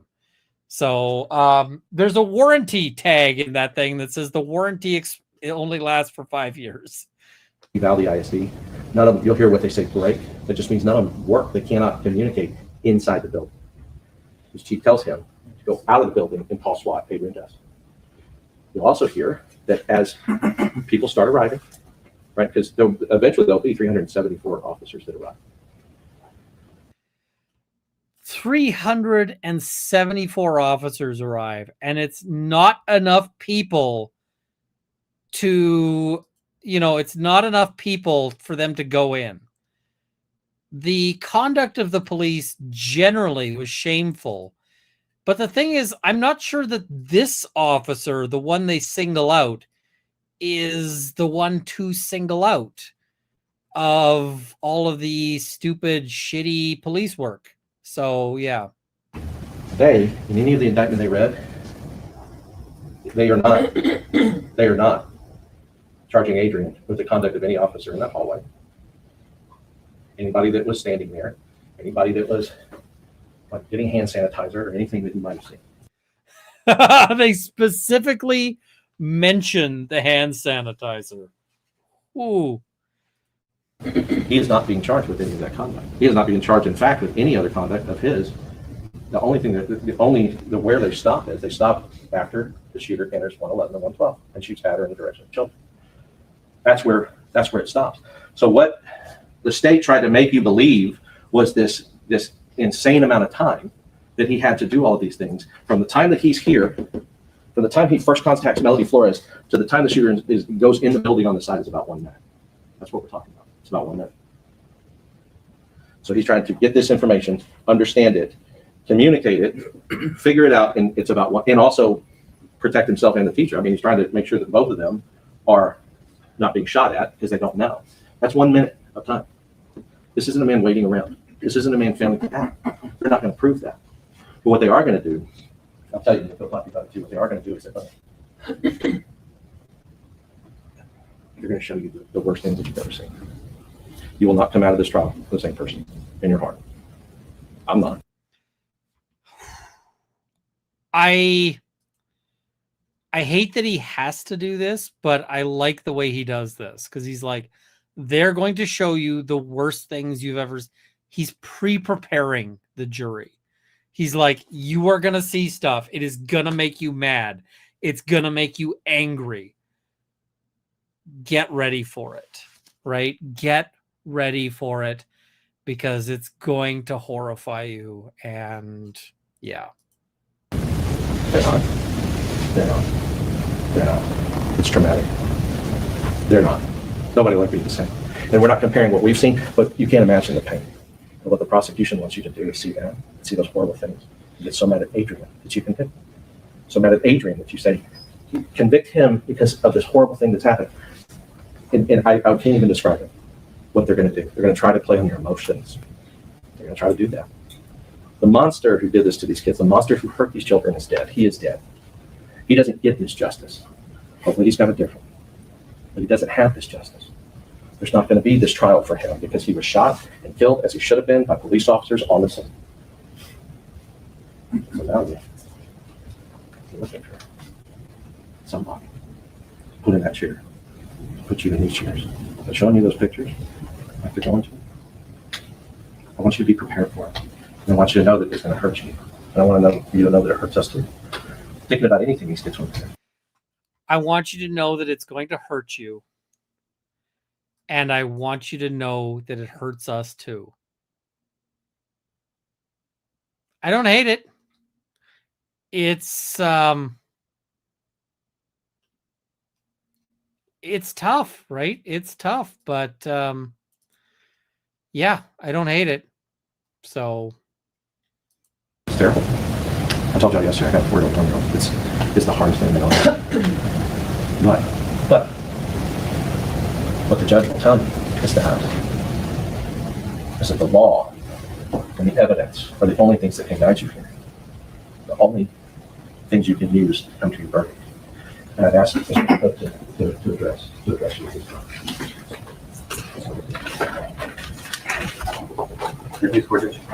Counsel. I mean, Jason laid out for you. I'm going to go over some specifics. We're going to talk about those photos in a second, and I think Jason appropriately talked about them. And he's right. I mean, there's an animal involved in this situation, a monster, and he's no longer here. And that monster can't sit in that chair. And so what we have to do is we have to deal with the government. I actually think it's really interesting because a lot of the time there is you don't have permission to have 2 lawyers run the defense because they have 2 lawyers here and both of them do part of the defense close. So yeah. Is doing and trying to have you focus on because the monster's not here. And so the phrase that you're going to hear throughout this trial that law enforcement talk about a lot is called totality of the circumstances. And I'm going to ask you to keep that in your mind. We're going to ask you as we go over some of the specifics that Jason talked to you about, because this is dynamic. There wasn't a call initially for school shooting. We're going to hear something called a 1050. It's an accident. As Jason said, there was an accident. There was an accident and Adrian was doing his duty at the high school. You're going to learn at the school, and you're going to hear about a lot of the school. And he's like, they called it in as an accident. So that's what was being told. Yeah. And I'm not here to protect the school. I really don't care because the school has a lot of blame. And you're going to hear other agencies gave the school a lot of blame. And one of the things that they should be blamed for is they didn't have a full-time officer. Adrian's full-time at the high school. Adrian said, well, there's an accident. I'm going to help. It's a small community. The agencies help each other. DPS, Uvalde PD, Independent School District. I mean, they all help each other and they share radio transmission. And by the way, we're going to ask you to focus on the radio transmission. It's very important. what was transmitted and what officers knew or didn't know during this very fluid and dynamic situation.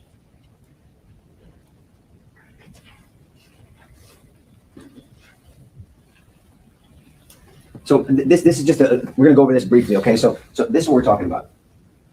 Not the skill, obviously. School. You're gonna hear about.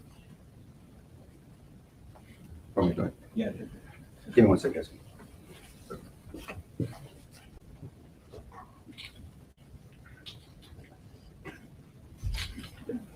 Yeah, thank you very much. Sorry, guys. Okay. A lot of You're gonna hear schools it do have at choice. 11:28. At some point, we don't know for sure, but maybe around 11:20, this monster shoots his own grandma. And so this monster gets in a car and he thinks he's running away from a murder of his grandma. And so he's coming down, and you will hear that he tells people online, I'm going to shoot up the school.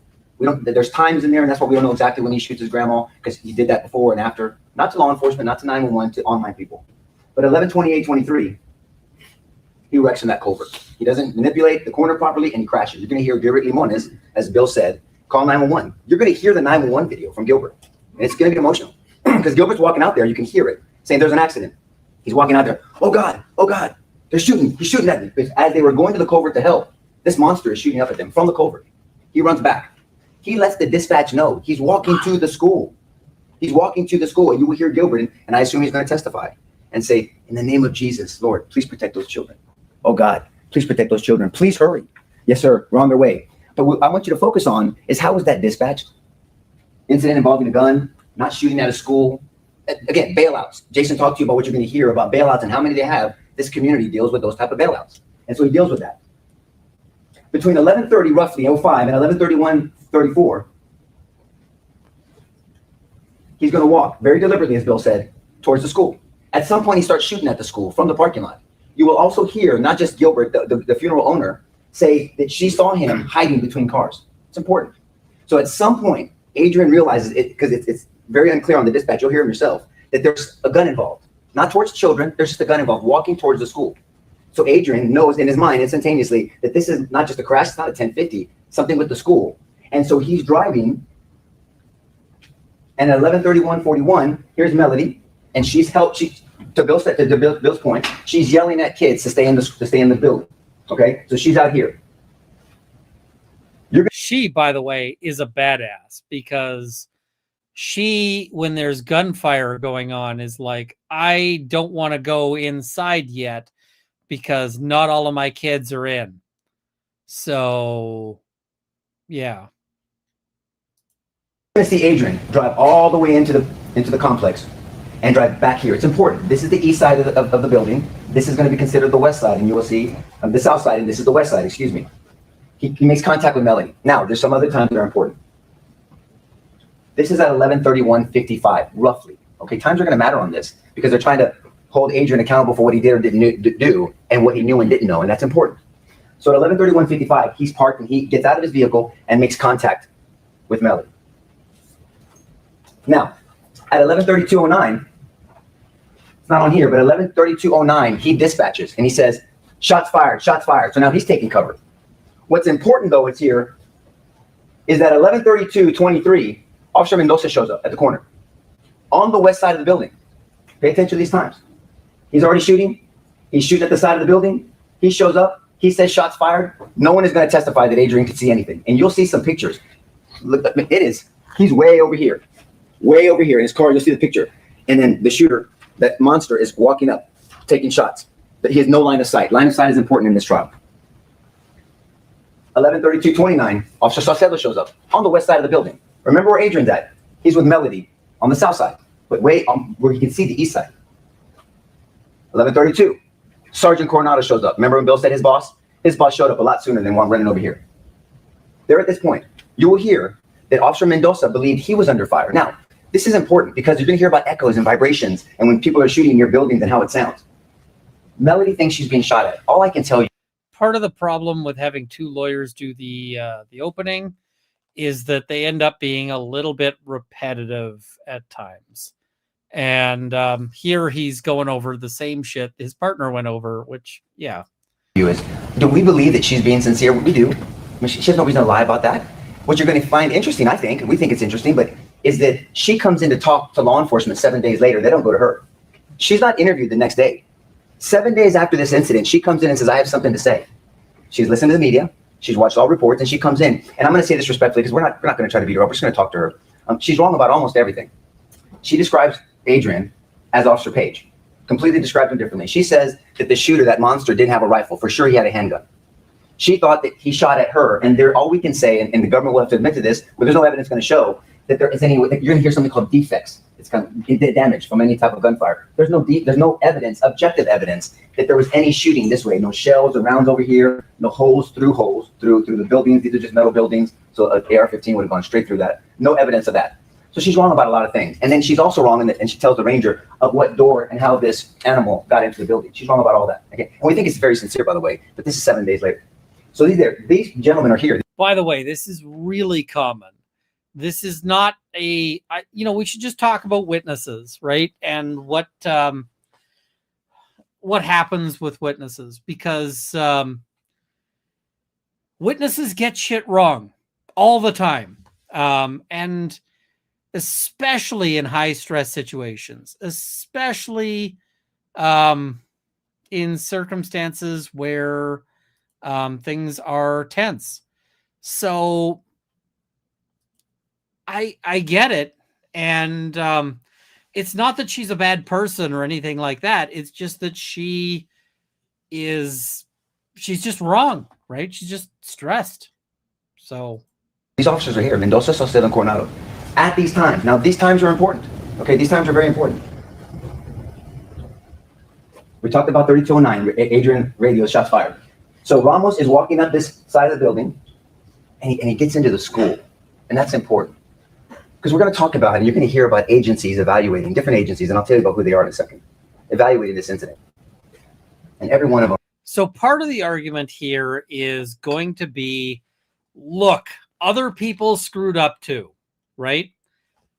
That's part of it. But the other part of it is going to be, listen, this officer probably had some legitimate expectations.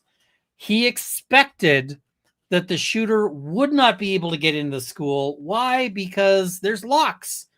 There's all of these things that are designed in order to prevent you, from actually doing this, right? And that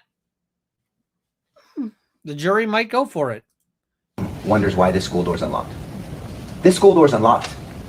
This school door is supposed to be locked. I get passionate because that school door should have been locked. And you're going to hear evidence that if there's anything that could have changed this incident, if that school door was locked, and it should have been. So he gets. Also, this officer needs to have a little less hair oil. And I know I can't really throw stones because I'm no hell either. But he just he looks kind of greasy. So why would they expect that? Do they have bulletproof glass? Can the guy not shoot the fucking door open? He almost certainly couldn't shoot the door open.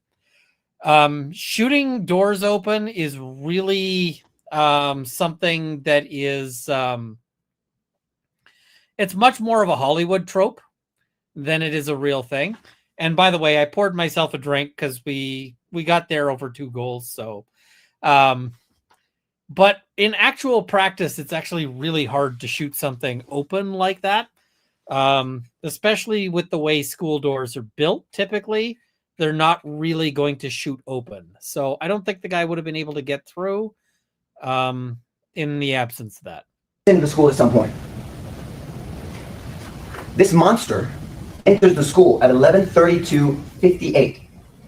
These gentlemen have been at this scene, these officers, long before that, on the west side, not the south side, with a long rifle, not a handgun, with cover because their car's there in a formation. So you're going to hear Saucedo shows up at the time he does, literally seconds after Mendoza. Mendoza thinks he's taking fire, but there's no evidence that Ramos shot that way. Zero evidence. They're not even going to try to assess that. Claim that. But still, Mendoza thinks, and he talks about, he describes it. He's getting behind the car. He's trying to get behind the engine block. Saucedo drives up and blocks him so he can cover his cover officer, which I understand that if it was really happening. Saucedo gets out with a rifle. Coronado shows up. Sarge, can I shoot? No response, turns back, and they acknowledge he went into the building. There's an acknowledgement from these officers that he went into the building, but they didn't go to the building. And we're not trying to say blame them also. I'm just saying this is fluid. They think because of all these bailouts. Can I just tell you, we think the evidence is going to show, we know it's going to show, because the officers were thinking this. This is not Adrian, this is them right now. Mendoza, Saucedo, Coronado. They couldn't even wrap their head around the fact that this potential could be a school shooting. They thought that this person with a gun was trying to get away from officers and was going to cross through the school to go out the east side of the building. That's what they thought. That's what you're going to hear them say. Let me tell you what's super important, because Bill told you, the government told you, that Adrian is assessing the situation. You're going to hear about that. You're going to hear about observing, orienting yourself to the situation, deciding, and acting. It's called OODA loop, okay? You're going to hear about evidence like that. This is objective evidence, not anybody's opinion, because you're going to hear it yourself at 11:32:59. This is also true. The what do you call it? Our security told us that no shooter has ever breached a locked classroom door. They move on to the next door. It's actually unsurprising that that's the case. I did a video a little bit ago talking about somebody who tried to break into my house. And the guy tried. He kicked my door. He did a good job kicking the door. But you know what? He didn't get through. And then he fucked off to somewhere else. Like he does. Burglars, when they can't get through a door, don't sit there bashing at the door forever. Then they go, eh. And yeah. Says, nah. They thought someone with a gun was just going to cross through the school building, so it's going to be okay. This is the usual scenario. What they thought is that this guy is trying to evade police and not go and try to murder as many people as he can, that he's just going to probably try to escape, right? The problem is that when you're used to dealing with one particular scenario, something that is unusual is difficult to sort of fathom, to understand at the time. 1 second after this monster got into the building, Adrian calls out, he should be on the west side, supposed to be wearing black. Why? Because Melody's with him, telling him information, and he's collecting data. He's heard shots. He doesn't know where that's coming from. Everybody thinks they're being shot at, including Melody, including these officers. And he does what his training tells him to do, relay information. He's relaying information. He's not seeing anything. Nothing's been done in his presence. When they read out the indictment, nothing was done in his presence. He relays it. These times are critical, and we're going to humbly ask you to stay focused on these times. He's reporting as he's receiving information. Note what's going on, where he believes he should be. Now, I just want you to look here and note how many times they've got posted up here, right? They've got all of these specific down to the second times, right? That's what they've got. Keep in mind this frame right here when we get to the end, when we get to the discussions at the end, because it's important. Near the teacher parking lot. He's already in the building. And then 22 seconds later, he is shooting into those classrooms. And then seconds later, he's in the classroom. Opportunity and ability. This is what it's going to play out to. I know when you speak in generalities, it's easy to make an accusation until you have to peel the onion back. Until you have to come into specifics. And we've asked you guys, we asked you for your permission in jury selection if we could ask tough questions. And it's always tough to ask tough questions about a tough case and sensitive situations. That's why we ask you those specific questions. But we're going to do it because we have to. But this is what the evidence is going to show. And the government's going to have to stand up when this is all over and after you've heard all the evidence. And they're going to have to say, we want you to hold a man responsible that as he walks into this fluid situation, drives into this fluid, goes to the danger, drives into the storm, because he thinks that he's going to this person, this suspect, with a gun. He doesn't stick back and create a perimeter, with all respect to these officers. He goes in. He thinks and then he realizes it's the coach. At the time, he didn't know that. And you'll see the funeral video, like Jason said. And they're going to have to say that when he radios, because that's when he knows, Melody's with him. She's not going to know what times. A second after, he's already in the building. How can he delay, distract, or deter someone when he doesn't see him? He's completely on the opposite side of a building. And by the time he finds out the situation, observes and orients, and then communicates, he's already in the building. And seconds later, this animal is stealing children from Uvalde community. And here's the thing.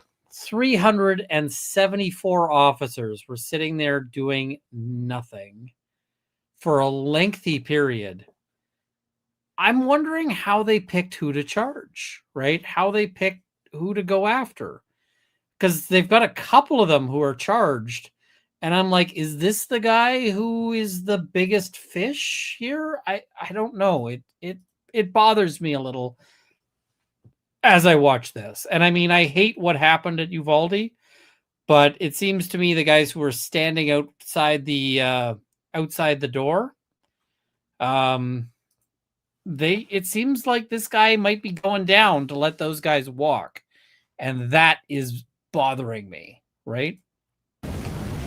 So what the government will say and do is they'll want you to focus on Coronado's video. Remember Coronado, the one that was here initially and was asked to shoot, and then and he'll talk to you about, and then goes to this side, and you'll see him running up from the other side. You'll see his body cam video running up this way. One thing that we want you to focus on though is his body cam video and Mendoza's body cam video. They have body cam videos. They both interestingly start at 11:35:10. Write it down. 11:35:10. At the same time, because someone from the government's investigation synced all these videos together. And I shouldn't say all of these, there's not that many, but synced all these videos together. And they both started 11:35:10. You saw what time they showed up. There's got to be body cam from when they were here talking, perceiving things. They both, and that's what you're going to see. And so as Coronado is running at 11:35:10, he's already come all the way around, and he meets Chief Arredondo, and then they start running up.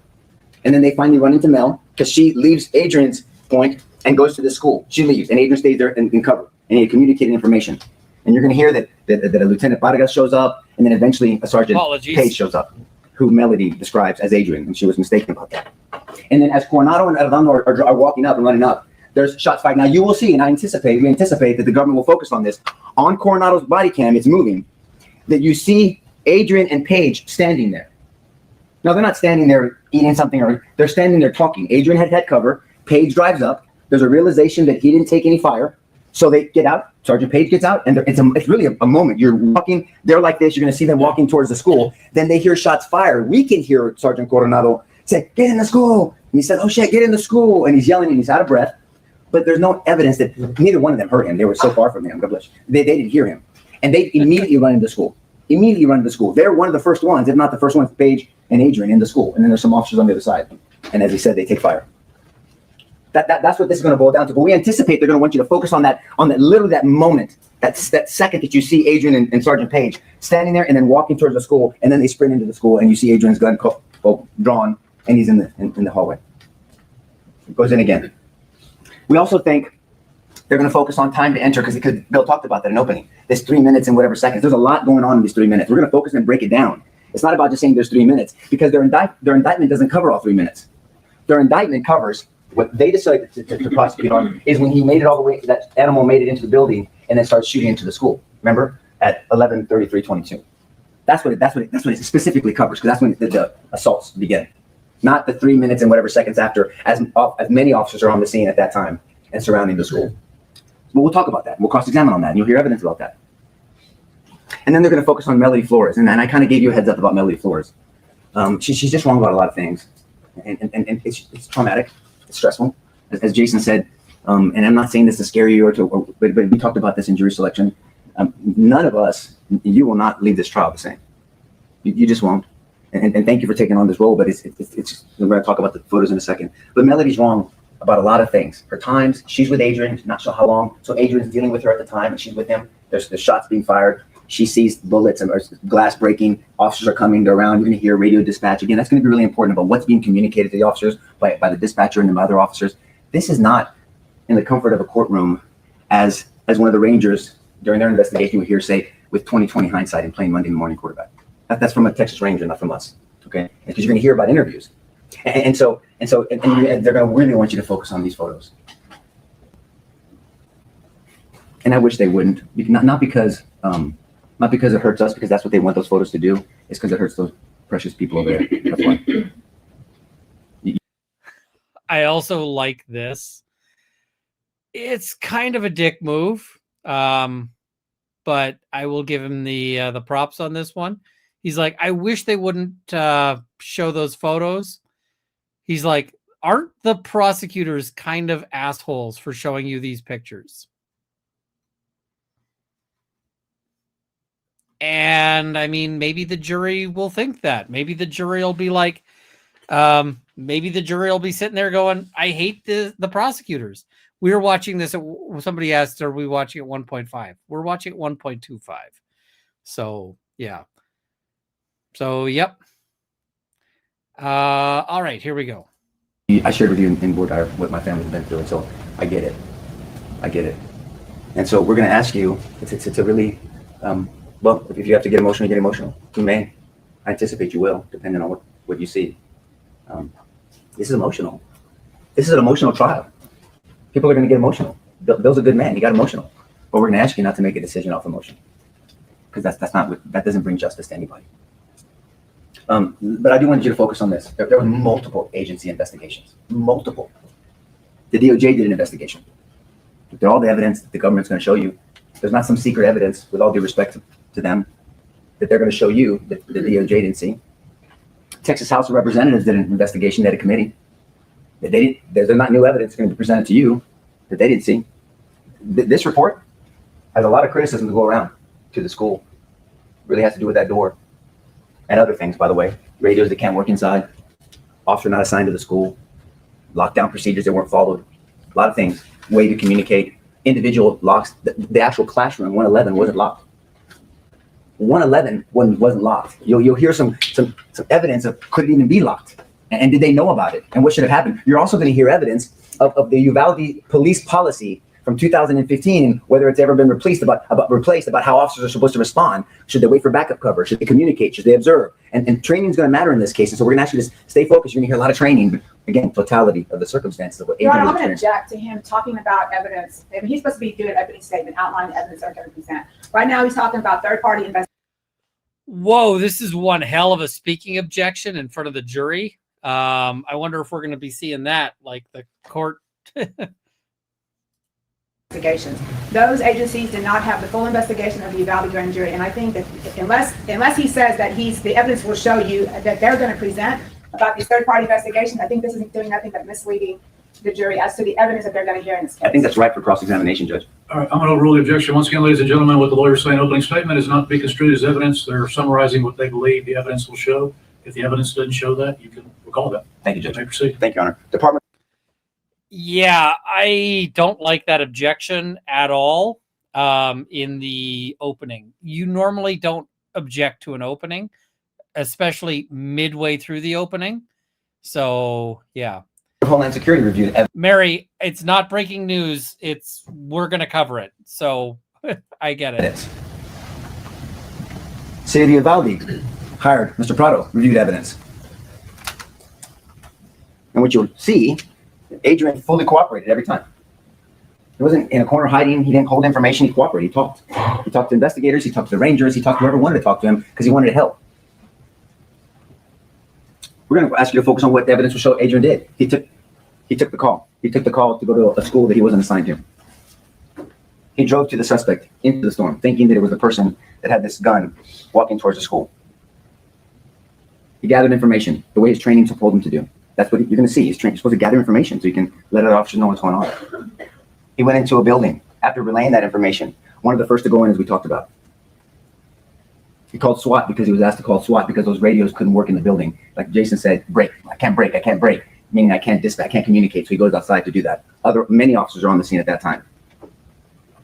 He stood perimeter because he didn't know if you're watching the east side, he's on the south side, there's a west side, other officers are inside by this time. And so he stood perimeter at the school. He tried to find out if class was even in session. He didn't even know if class was in session. They needed to find out. You're going to hear that the officers are there kids in the school? They didn't even know. There wasn't certainty that even kids were in the school. Remember, he's coming from a high school. They call it Mexican Park, right? That's the way they call it in Uvalde. And where many of the high schoolers were there. So are these kids even in the school? It's not his school. This is not where he patrols on a regular basis. Both sides are going to be having to trip over this Mexican Park thing. So yeah, I don't know why they call it that. They say it's named after somebody with like a Spanish name, so they call it Mexican Park. And I'm like, okay, awkward. And you're going to hear evidence he evacuated children. You're going to see it on Coronalo's. They're breaking windows and they're getting kids out. As now they're waiting for. You're going to hear Vortec. These are people that have rated shields. They can take a high-powered rifle because they were under-resourced. That community was under-resourced. They didn't have a shield, a rated shield for high power. You're going to hear that there's shields for handguns and then there's shields for high-powered rifles, and they were waiting for that. So he's evacuating children. They shouldn't have been waiting for that. They should have been going in. Like, they absolutely should have been going in. From other classrooms on the other side. And he's checking on Ruiz. You're going to hear about an officer, Ruben Ruiz, who he communicated with. Was tragic part of this. He's talking to his wife, and she's been injured. She passed. And Ruiz wanted to go inside. And so, and I love my wife, and who wouldn't want to just go in there, you know? And they took his gun away from Officer Ruiz. And Adrian kept going back and checking on him twice. He's doing all these things at the same time. They shouldn't have taken his gun away. They should have been like, you want to go in? Fuck, here. Like, take a handgun, take a rifle, and go. Like, let him go. Got the building plans because they were asking for it, because people didn't understand the layout of this building. He got that for them. And he ultimately secured the master key, because they needed the master key. And then you're going to hear some tactics about how you breach an outward swinging door versus an inward swinging door, and what is needed, and whether they had the equipment to do that. But the evidence will show they didn't.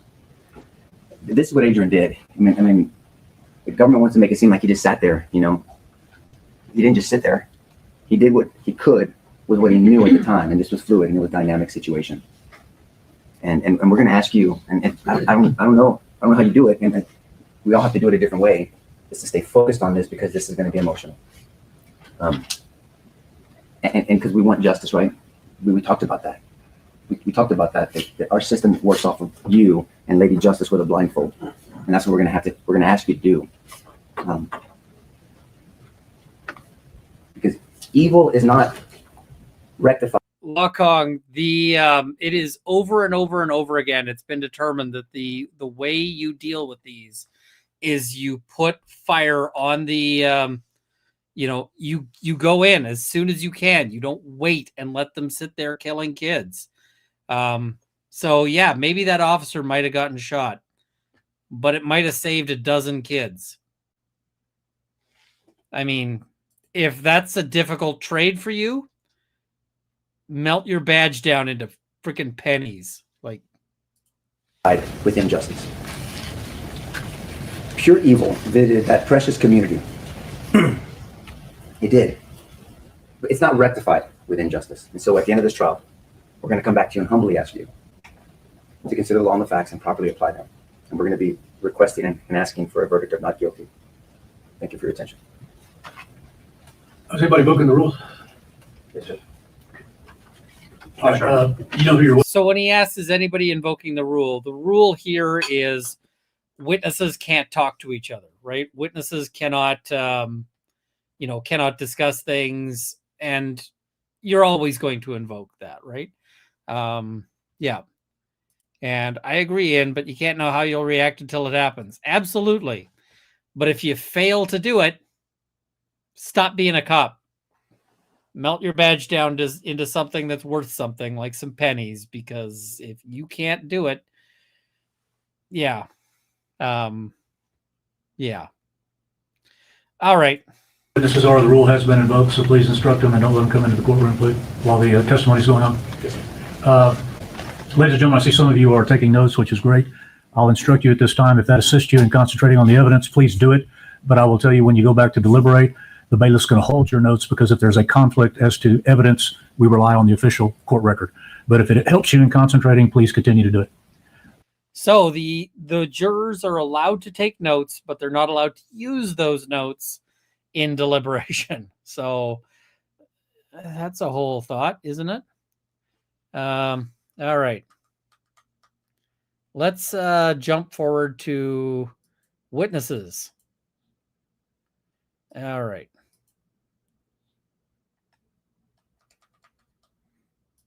Called the 911, is that correct? That was that when the guy had walked into the school. When he began, I'm sorry, to start shooting at the children. All right. Sorry, let's... I didn't see him come out of the vehicle, but All I heard is, as I got very close to him, I heard someone yell out, "He has a gun," and I stopped, and I'm like, "What gun?" So this is the first witness we hear about, and this is the guy who was working at the funeral home, and so he was running out in order to try to help whoever was, he's like, somebody's been in an accident. I'm gonna go help. Freaking hero, right? He hears somebody's been in an accident. He runs to go help them. And the thing is that this guy runs into, he gets shot at. And so he has to flee because he's getting shot at. And yeah. Now, you might be wondering, why do we get so much tie cam? The reason why is because it's pretty clear that the court has said, don't show the faces of witnesses who are not like police officers, etc. And so, because this guy might get a whole lot of shit, right? So he's got a nice tie, but they're only just showing us his chest. I think it's kind of stupid the way they're doing it. Like, show us the lawyer, show us, something. It gets bad with another witness later on. Who else were you talking to? I was talking to I think it was the first officer that was responded. There was a Uvalde police officer. The police officers that responded? The first one. Okay. And, yeah, what's the witness? Yes, sir. You can just sit right there I just need to show one time. Just show the jury where the police officers were. The first police officer that responded, that he parked right about right here. That was the one that I was telling him that he walked in through this door. Okay. And that was a Uvalde PD. Did you ever see any officers at this intersection? No, sir. You did not talk to them? No, sir. Thank you. Thank you. And the white car that you saw, would you show the direction you saw it and where it went? Yes, sir. There's an entrance right here, Yes. and the car just came through this direction. So the car drove in the same direction, at least ended up in the same place where the shooter was? Up in this area, but the shooter was already inside the building when this, I'm sorry, I take that back. When the gunman was right here, if I recall correctly, it's when I saw a vehicle also pull by here, but they would not be able to see, if whatever came through here, they wouldn't be able to see them because he was between two vehicles. So the parking lot was full of vehicles? This car that came through here, I don't know who it was, but the car that came through here went fast. It went fast? It was real fast. And the gunman was between two vehicles at the time? At that time, yes, sir. Okay. But was the parking lot full of vehicles? Yes, sir. This whole parking lot was full of a lot of vehicles. Because it was a school day? Yes, sir.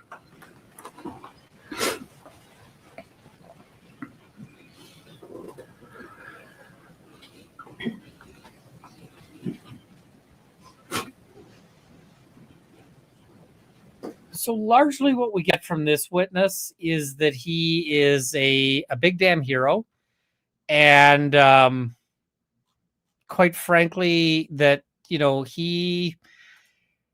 I think that the prosecution partially calls him to be like, this guy is the model of courage.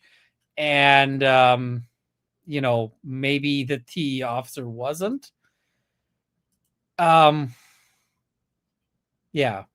And, Julia, I don't have a picture of the tire armor handy, but thank you so much. And I take it that is to have a better drink, which is what I'm having right now. So, yeah. Let's jump ahead. Well, That's right. Yes, sir. That's right. And the next thing we'll see then is you and your cohort going over to check on this. yeah, I got to set a new goal.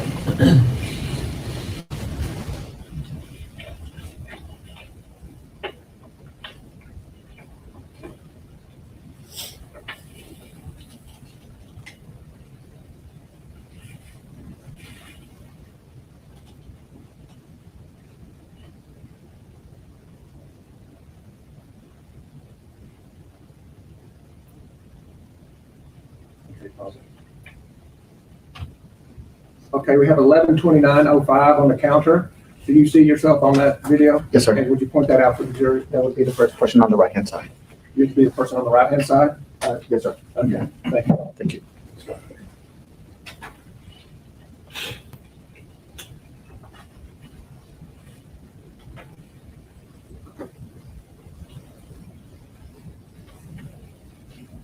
So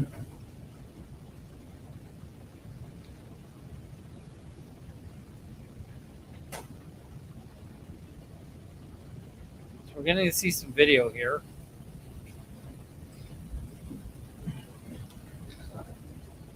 So did that fairly and accurately depict that when you turned and ran and came back in as the shots were fired? Yes, sir. About how many shots were fired?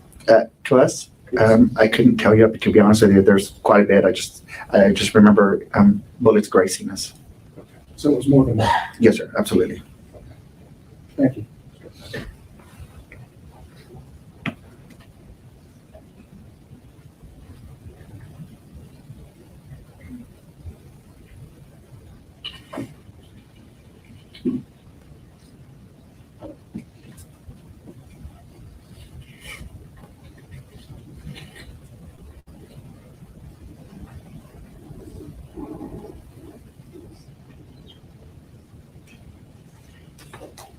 Could you just tell us what is this gunman doing at this point? Yes, sir. At that point, I'm already inside the building, and I'm at the far right-hand office right here at the corner. Okay. And I'm watching him, and I'm calling 911 and telling them that I saw him where he jumped up. He threw first a duffel bag across. And then when he threw the duffel bag, then he jumped the fence himself, and then he started walking towards the school. Thank you. Thank you. We'll watch now until we get to 11:31:36 and ask you what we see there.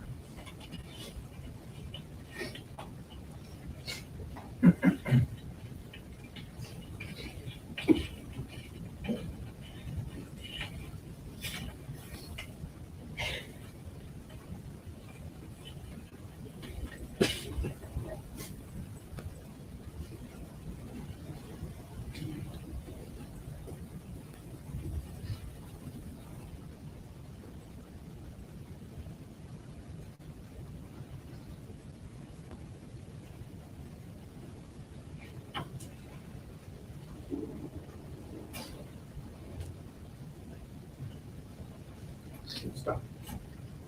Stop. And so around 11:31:36, is that when we saw the white car? Yes, sir. And is that the white car that you saw drive to the south Yes, sir. end of the building? Yes, sir. And the next camera angle will show better where that car was. Is that Yes, correct? sir. That's correct. Okay.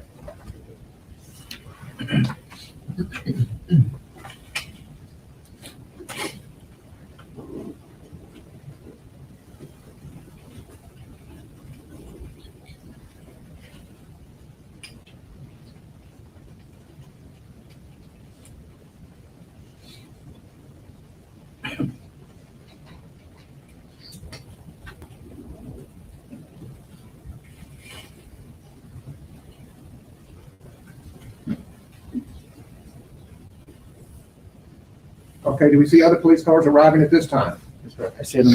I see them arriving over here at the sign. At that intersection? Yes, sir. Where the wreck happened? Yes, sir. Okay. And what is the time on the counter?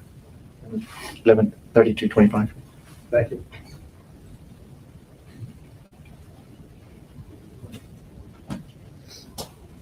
All right, so they use him to get a number of sort of videos in here and details like that. Left side of the screen or the right side of the screen? What is the ROP scope? It's on the left side of the screen, And where does the wreck occur? on the right-hand side of the screen. Thank you.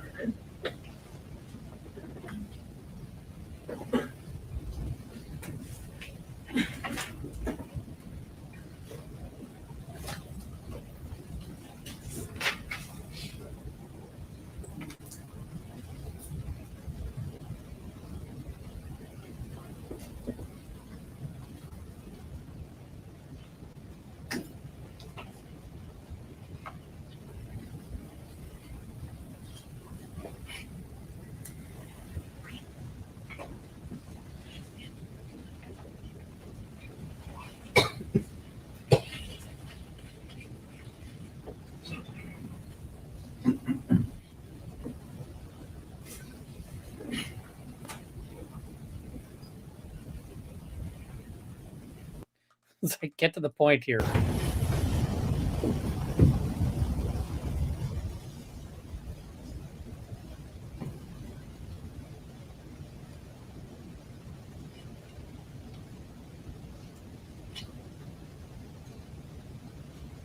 Is that correct? Correct. But during this whole period, There we go.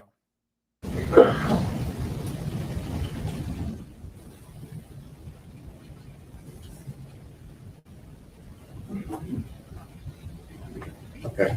You stop it. Around 11:33, did you see a police car then leaving and driving that direction? That direction, sir. Okay. I want to ask you, because it's quiet, y'all need to. So quick recap.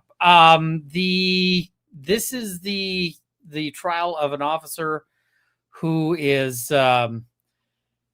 he is basically just he was like one of the first on the scene. He's a school resource officer, but not for this school. He is for a different school, but he was in the area.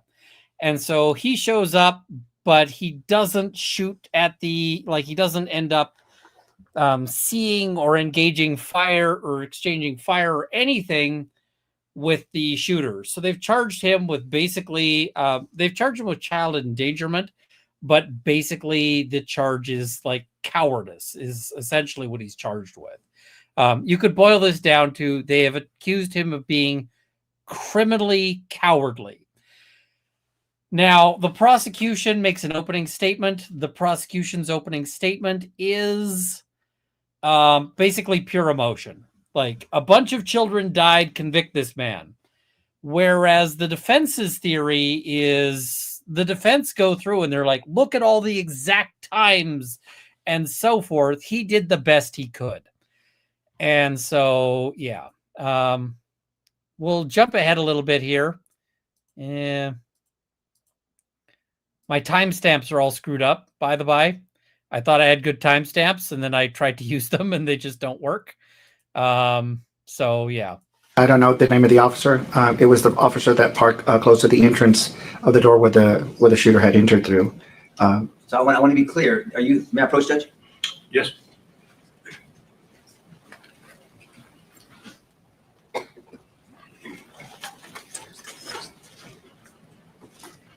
I'm going to use State's Exhibit. Is it one? Exhibit 1. Can you see this, sir? Yes, sir. Okay. Are you saying that are you saying there was an officer that parked, because this is the west side of the building where the shooter entered, right? Yes, sir. And is this the funeral home? Yes, sir. Okay. Do you have any idea how far that is? No, sir. Okay, that's fine. It's a decent distance. Yes, sir. But I was not in the close to the door of the funeral home. I was closer towards the parking lot. I don't know if you saw in the video where I walked outside. So when I was doing a lot of the telling the officers where I was at, I was towards the middle of the parking lot. Your parking lot or the parking lot of the funeral home. So right here. Right about there. So yes, this is for the jury. This is Geraldine Street, correct? correct. And this Geraldine Street, it goes. If this is north, east, west, south, kind of towards the northwest of the school, all the way north. Correct. Okay. And so is it fair to say, or you tell me, where were you standing? Were you standing maybe here? We're not there. A little bit further, more towards up there. Yeah, right about there. A little bit up. And so you're saying that there was an officer that stopped here? Not there. No, sir. Where did the officer stop? The officer. May he approach you? Yes. The first police officer that I saw that was Uvalde Police Department, he parked right here, and that's where I was at, because I was telling him that the shooter had gone through this door. So you're okay. So you're saying that the officer was here, you're standing here, correct? I was actually right in this area when the officer parked right here, and I was yelling at him, telling him that the shooter had gone through this. Is that when you were still on 911? Yeah, I think so.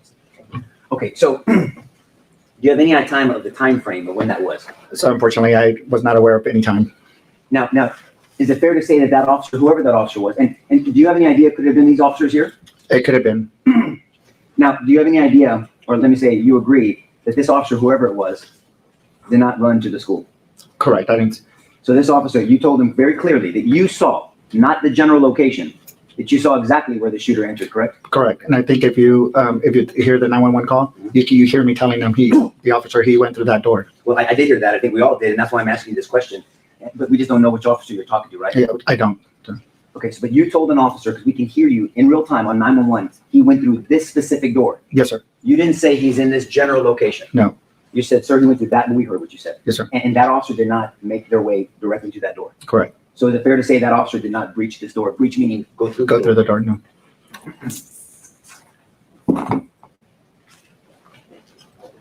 Did you get a chance to see where that officer went? No, sir. But by this time, and this is fairly quickly, this time there's a number of officers there. That is correct. And once Adrian Gonzales drives into the campus, You never make eyes on him, correct? No, sir. You never see what he's Where doing. where or not no, doing. no, sir. You never saw him come around to the west side of the door, the No, west side of the school. no, sir. You never saw a female come to the west side of the school. No, sir. But what you do know for sure is that you told an officer exactly what door the shooter went in, and that officer did not follow him in. Correct. And it wasn't the same officer, Adrian Gonzales, that drove behind the school towards the danger. Correct.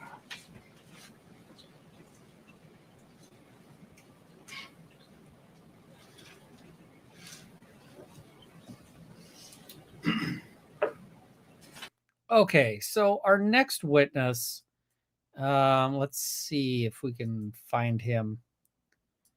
This guy.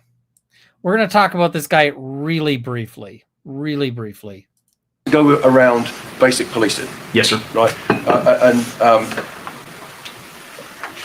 We get to see his face because he's a cop. That's why we get to see his face. And you like I said, one of the basic things he's doing is report writing, right? Yes. Because reports are important, Yes, sir. right? Because you try and make them fair, I would imagine, right? Yes, sir. Because you try to include details in them. Yes, sir. Because on like an occasion like today, this incident was 3 years ago, Yes, sir. right? All right, so this guy is a firearm trainer. Like, this guy trains people on guns. It's what he does. And he gets things mostly right when he's describing firearm stuff. Nobody's Mostly right. And when I say he gets things mostly right, I mean he gets things like ballpark level right. You know, so and sometimes his ballpark level right is actually like dead wrong. And so what I mean by that is that he'll say things like, how do I put this? He says like the difference between a revolver and a semi-auto is that the semi-auto fires more than once. And it's like, sir, so does a revolver. Like, he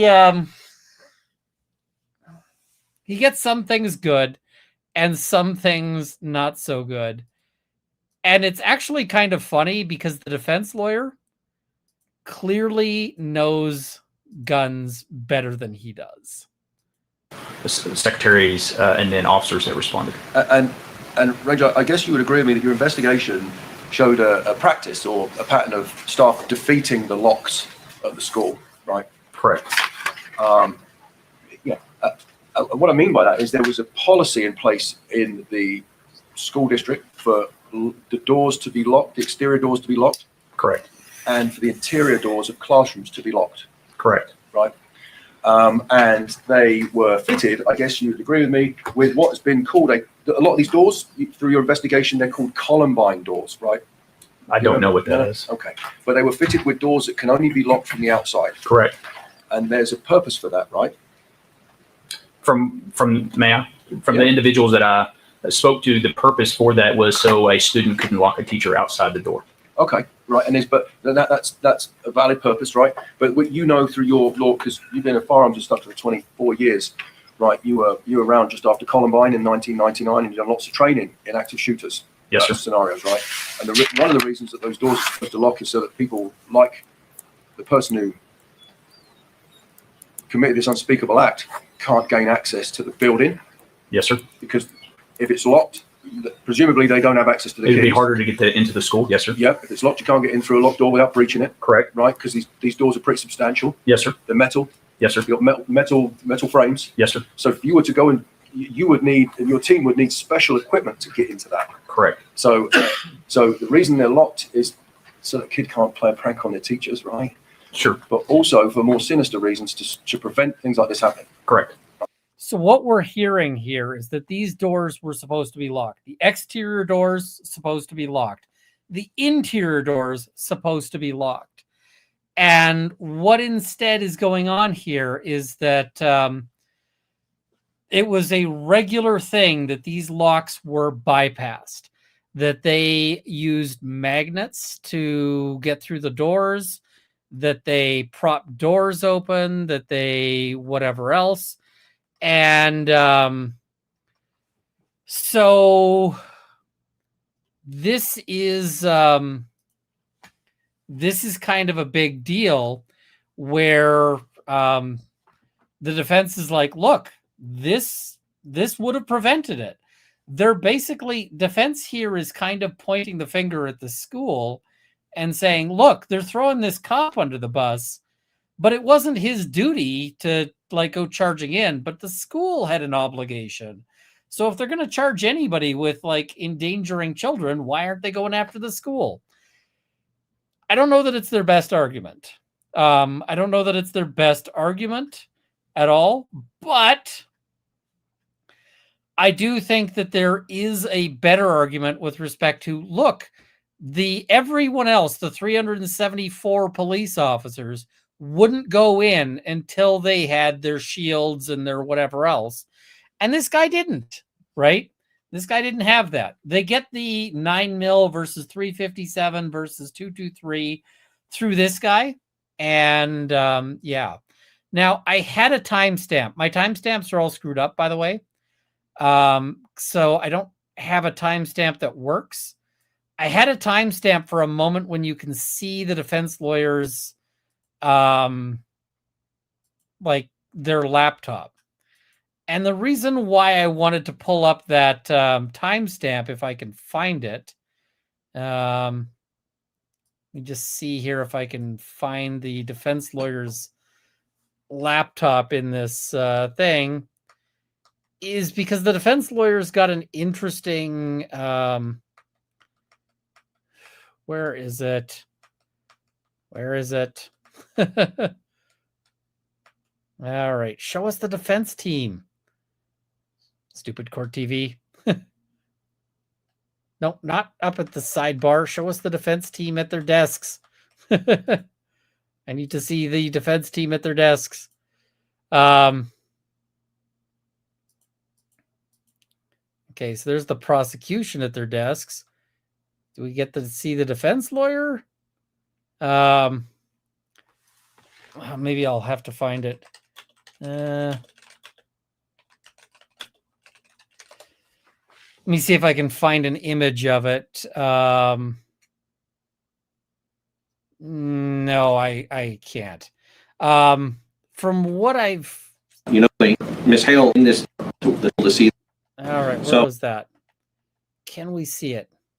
Somewhere. Show us. I don't know why they don't want to show us the defense team. The reports are that the defense team has a Sig Sauer sticker on his laptop, which is a gun manufacturer. So that would probably explain why the defense team is able to, to sort of know guns better than the prosecution and the prosecution's witness, is because they're actually interested in it. So yeah, then they call this guy. And did you recover any, were any spent casings recovered either that day or the next? Yes, sir. So the day of the 25th, there were two spent casings or fired cartridges located inside the 2008 Ford pickup, one near the rear passenger door and one near the front passenger door on the floor. So this guy's key thing is, where did they find casings? Where did they find brass? He's a very short witness overall, not height-wise, but yeah. And now here's where we get to Court TV making bad choices about their filming. That's a day of fun. Yes. Cleopatra, So, I've got it when right. did y'all finish your awards? We had ours in the morning. It was, I couldn't really tell you, 9, maybe 10, 9, between 9 and 10, I guess. What did you do after the awards? We went back to the classroom for a little bit, and then until it was time for them to go to rotation at the library. So you went to the library after you were in the classroom, Yes.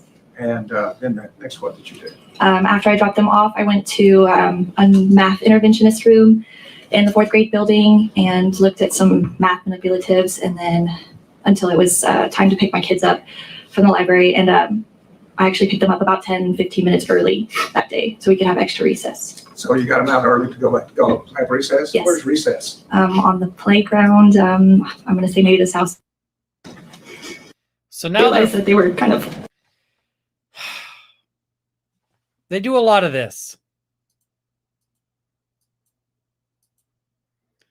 I see somebody saying we could just see the sticker. I didn't see the sticker. Yeah, they do a lot of this. Court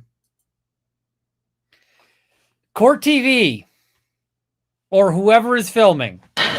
And fucking no. you could see we just kind of waited and tried to keep the kids calm. So we'd gone into a second grade classroom, and a few of them were struggling to.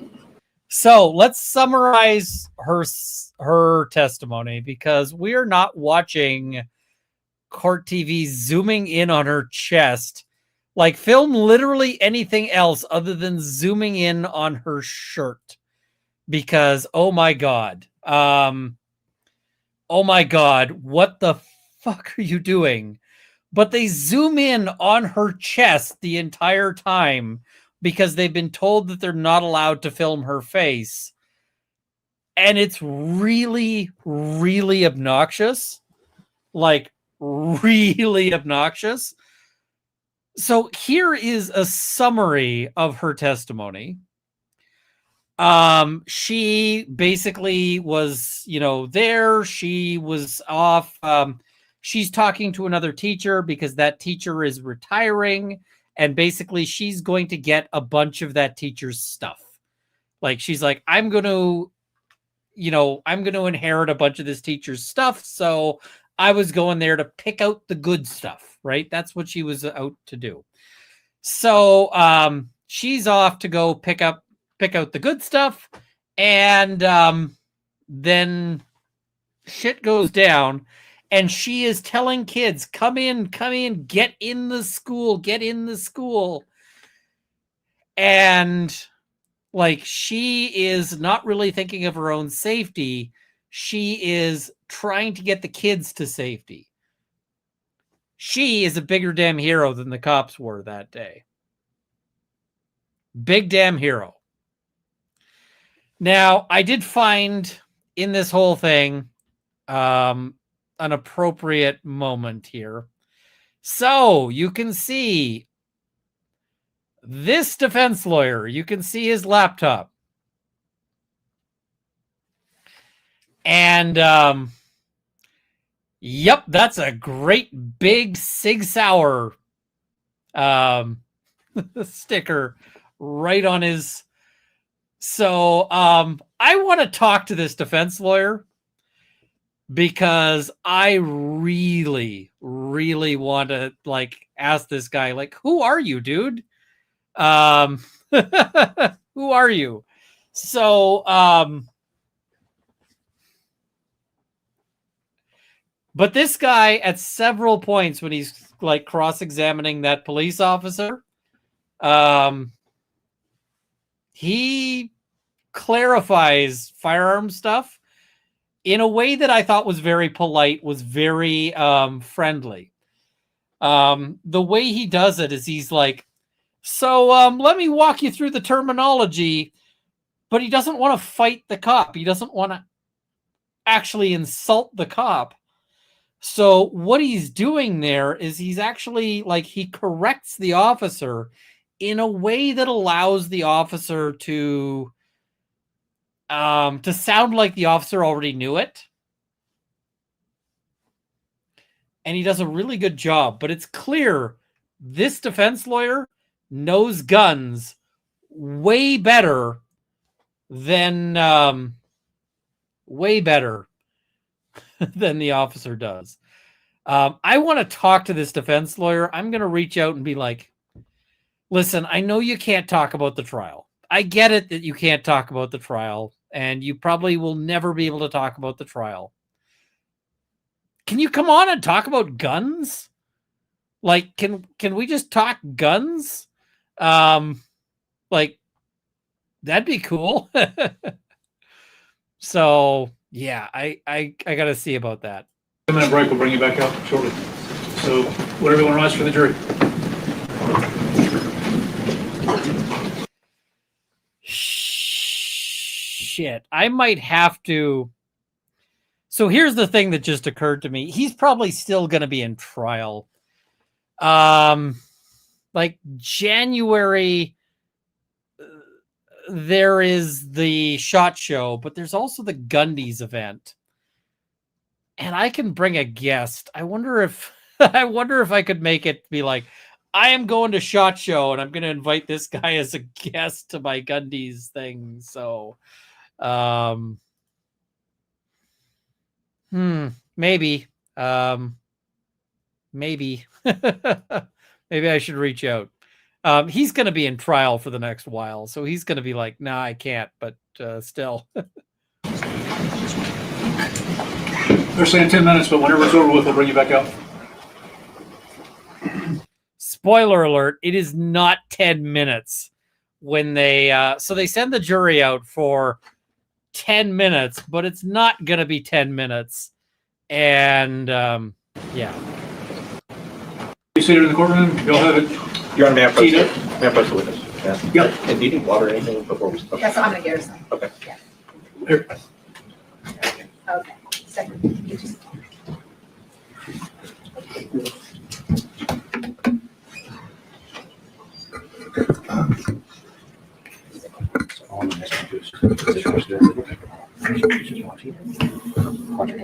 You're done. That's it.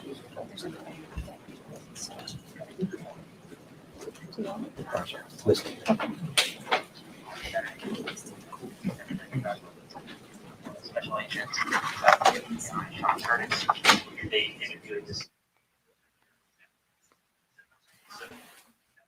So let's see this, because this part is, I think, super interesting and a super big deal.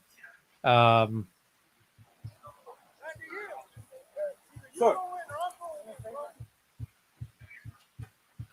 was my end. My bad.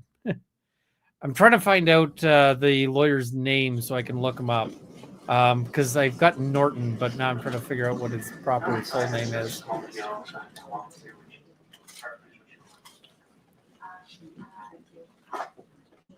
I've got him down just as Norton, and I'm like, what is his full name? Somebody in the chat's got to know.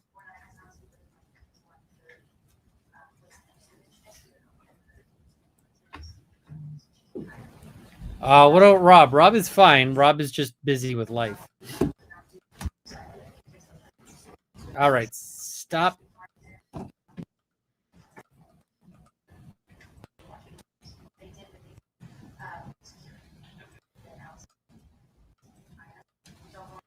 Okay, they're just going to show her wedding ring and her engagement ring? Okay, that's a different choice too. That's not great either.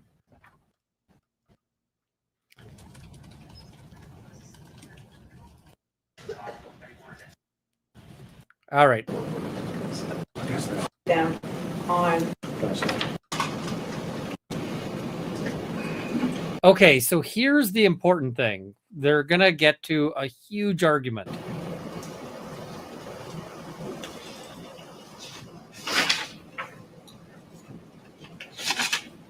Here's the part she talks about the extension cord. I agree that she said that before. I do not see in the grand jury transcript, there was talk about dirt flying up around the kids. I do not see where she describes seeing a shooter, seeing a person with a gun matching the description of the shooter.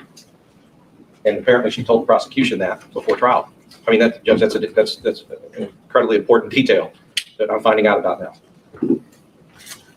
in front of the jury.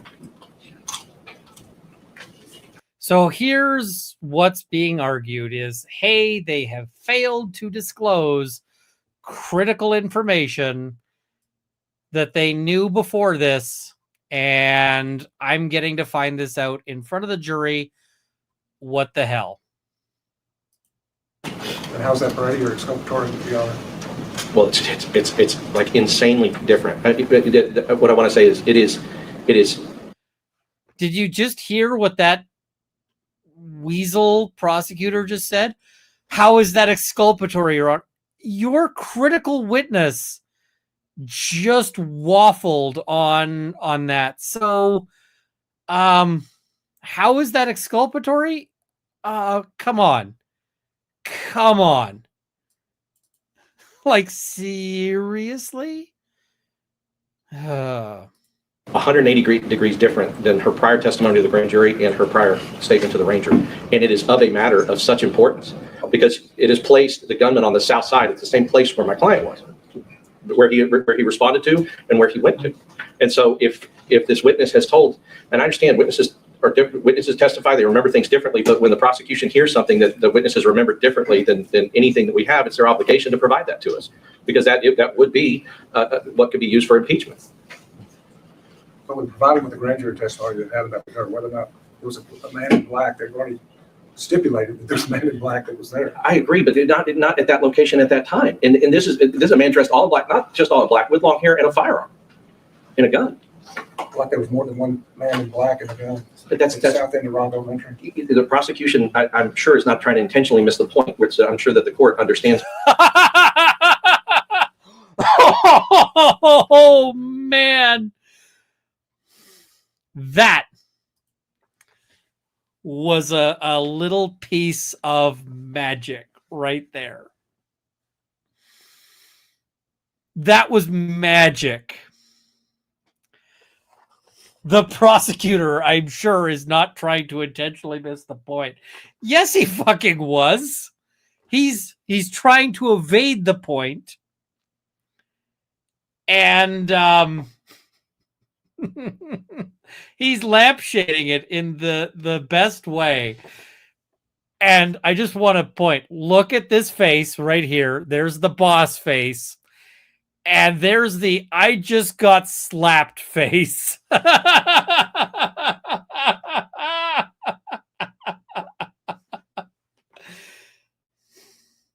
I just say how much I really like this defense lawyer?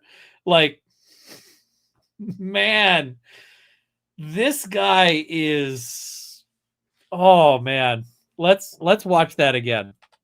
And a gun. And this is a man dressed all in black, not just all in black, with long hair and a firearm and a gun. Like there was more than one man in black and a gun. But that's South End of Rondo Elementary. The prosecution, I'm sure, is not trying to intentionally miss the point, which I'm sure that the court understands my point, which is it's not about. Look at the stink face. Oh man.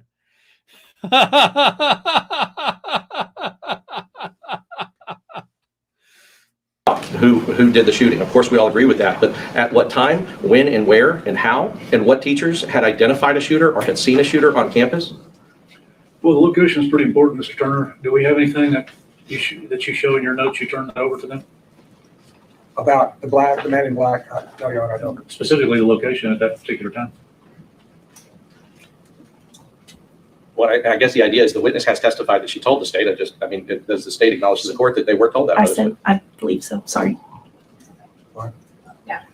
I mean, the thing about it is that this woman was initially interviewed, in a very traumatic event. So there's going to be things that she remembers, for as time goes on. But yeah, and you have to fucking disclose that. Like you have to provide that and and detail that. So like you gotta provide this information. Okay. All right. I agree with Mr. Turner. That's not exculpatory. We all knew there. I mean, when saying to them, "Hey, there's a shooting." It's impeachment material. Like, if a witness gives two versions of events, it is always exculpatory because the difference in those things is cross-examination material. Similarly, it may not be exculpatory, but if you're failing to disclose something that is harmful and you're ambushing the defense with it, that is completely bullshit, right? You can't hold back inculpatory evidence in order to surprise the defense with it midway through trial. All black with a long rifle is not information that they didn't already have throughout this case. In opening statement, they said that Melody Flores said the man that was in all black, but she got the gun wrong. So this is I think his new complaint information. is more to the location of the man in black in relationship to where his client was. I don't think she said anything about where his client was, first of all. She put Second of all, I think. Okay, but like we're going to get where the client was through other witnesses. It is a big deal because the defense has already laid out to the jury, here is our very, very precise timeline. Here is And the very precise timeline has him never actually seeing this person. So, yeah. Melody, the testimony will be that Melody Flores saw him in the same spot that this woman has said it was. There's no new testimony there. There's no new evidence. There's nothing different than what they already know. She never told us that the specific location that she saw him, about that south end of the door. She never told us that. Okay. So what are you asking for? Well, This is always a difficult question because the judge is like, all right, what remedy do you want? And you got to think carefully as to what remedy you want, because the remedy you always want is, judge, give us the win. Throw this shit out. That's the remedy you always want, right? In the same way that if I buy a lottery ticket, I'm hoping to win, the millions of dollars and not like a free play, right? That's the remedy you want, right? But they're probably not going to get that, right? They're probably not going to get, okay, case dismissed with prejudice. Do they want exclusion of this witness? I don't think they do, because they've already told the jury what they're going to see about Melody, and the prosecution has already heard all of the things from, they've already heard all this shit. So then telling the jury, okay, forget what you heard from this witness. So the mistrial is a potential ask. And then see if the prosecution's going to go through it again for another round. But a mistrial is not an unreasonable ask when this witness has already been there and has already been in front of the jury.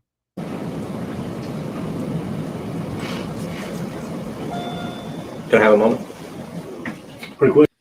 I think it's a good time. He's like, I gotta ask the rest of my team what we want, because what you ask for is a huge issue, right? Huge issue as to, what there. So, I mean, they may ask for a mistrial. They may ask for the mistrial with prejudice, and the mistrial with prejudice would be the end of it. It'd be, these guys go down as big, badasses. So, Yeah, just a little bit. and if the judge gives them a mistrial with prejudice tomorrow, I'm going to reach out and try to invite this guy out to, Vegas. So, yeah. Yeah.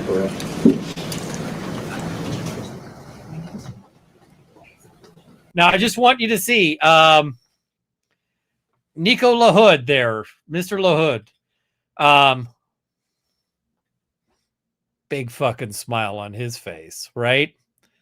Big freaking smile on his face. And the reason why he's got that big freaking smile, he thinks there's a chance. He thinks he's got a shot at the mistrial with prejudice. And if he can land it, yeah, huge. So,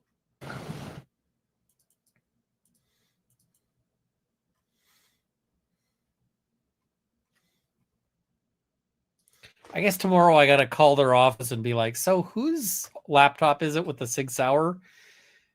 Because I'm pretty sure it's Goss, but it might be the guy with the Hillier with the strong accent. I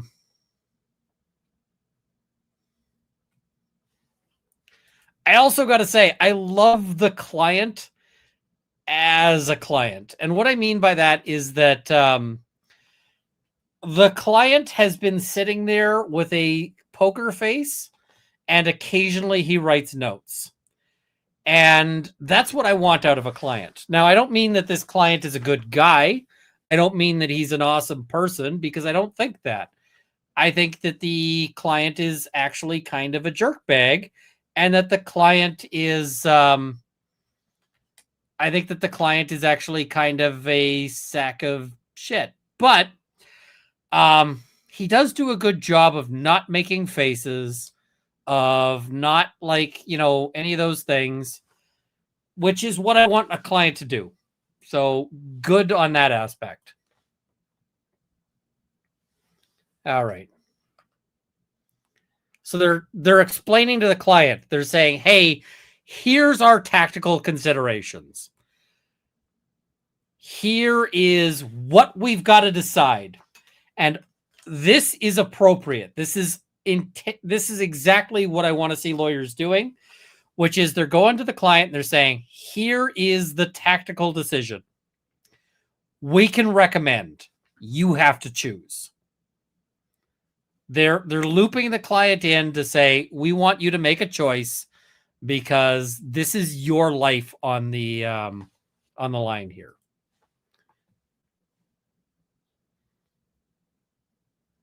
Finish the record, so go ahead.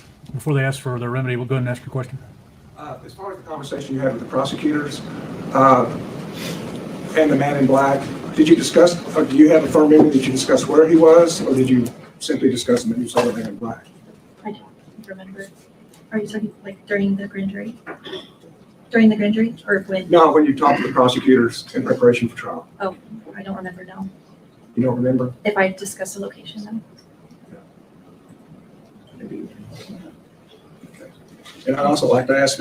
So the reason why you might not ask for it is that sometimes you have to be careful about what you ask for, because if you ask for too much, if you make the big ask, sometimes the judge will give you nothing, right? Whereas sometimes if you make the smaller ask, you get what you want, right? Miss Mitchell, do you have any notes that we're discussing where? I guess we're going to take this. And I think, man, let's do this. I don't want you going back up to the fourth floor. Could you go with one of our bailiffs and just step out in the hall momentarily? So we'll bring you right back in. Don't talk to anybody about the case if you do that. They should have kicked this witness out of the room a lot sooner, because they should have, yeah. And I see off topic, Karen Reed's Lexus SUV is out for auction. Best of luck to her. If I had money, I would bid on it. But yeah, it's going to go for.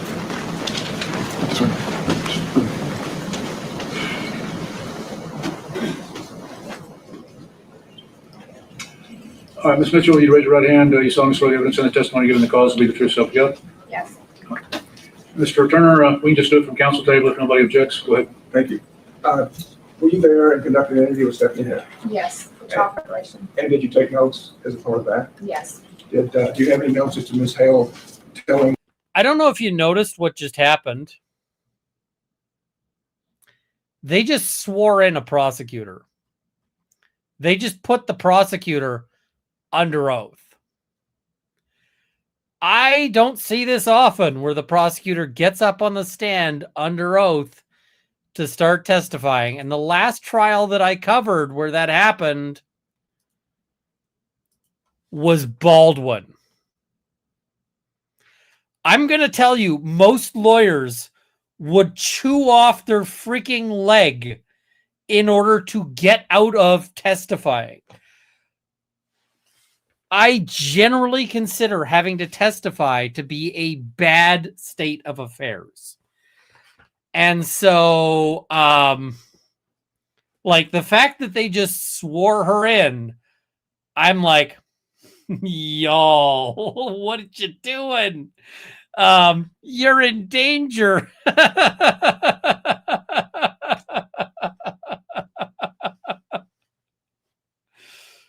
This is a very, very bad sign for the prosecution. So, what I said on Twitter is that defense has had a very good day today, and the prosecutor has been having a very bad day.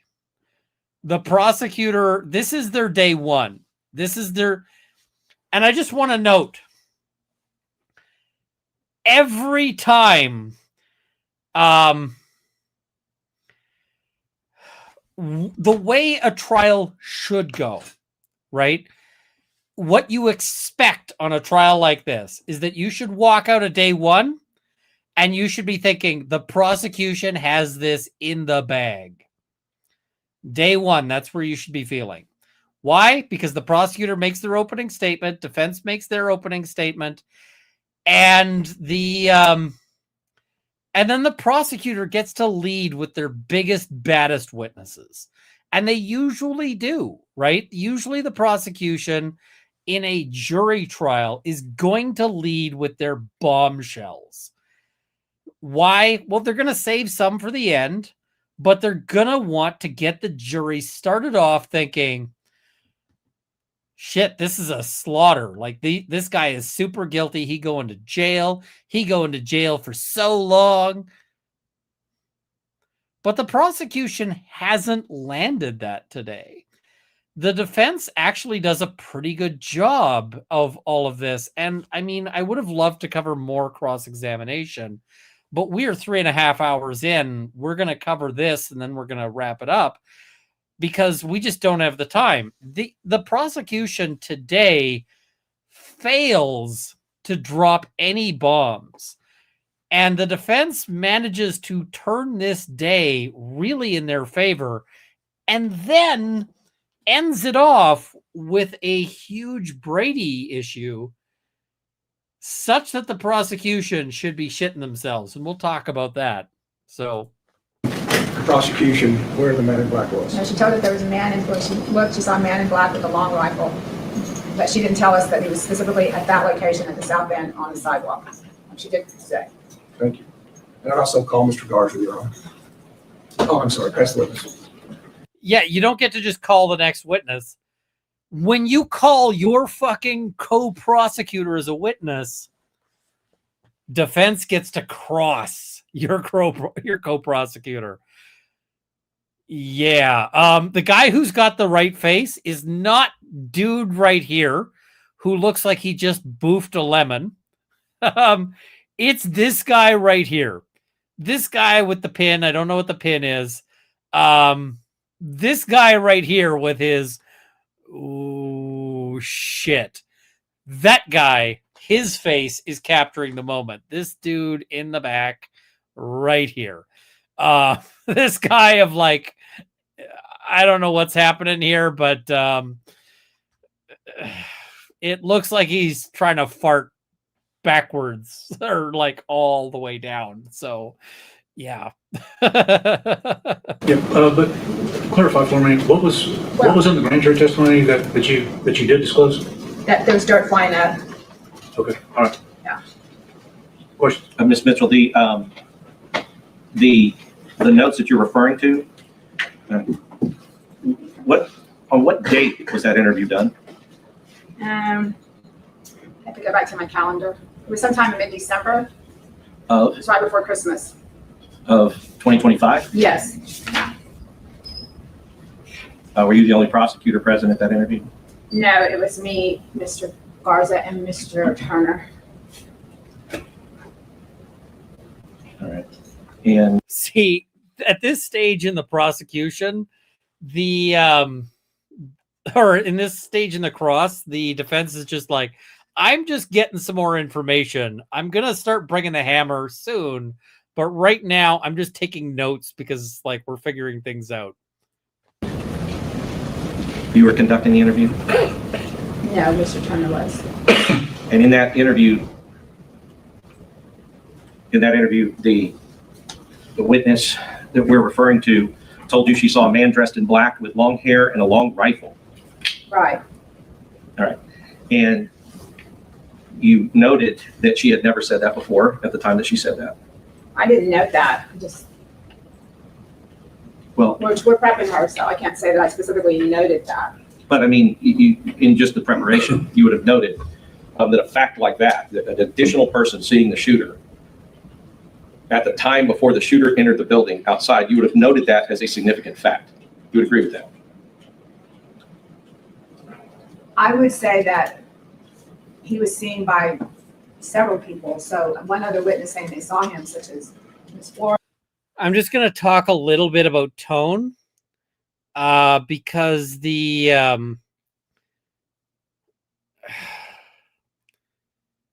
she sounds really evasive. She sounds really,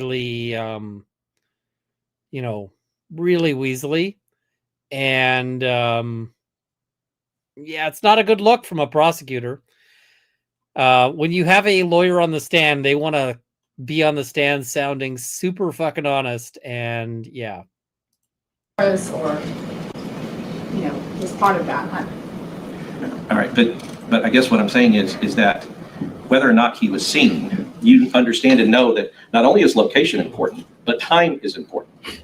Where the shooter is at a certain time, you know that is an important detail. That is an important detail, but I wouldn't say that I was, at the time, had dissected the time frame with her to the point that it was so significant that it stood out to me. Well, I guess that you'd also understand that different witnesses at different points in time viewing a shooter in different locations. All of those things are important details as to know not just where the person was, but when in time the person was. And different witnesses will provide different times, right? Right. You understand that as a concept. Right, I understand that. And I'm not talking down to you, I'm just trying to make sure that I know you. Oh, he's talking down to her, but it's justified. So, yeah. Understand it. I just want to make sure that it's clear on the record.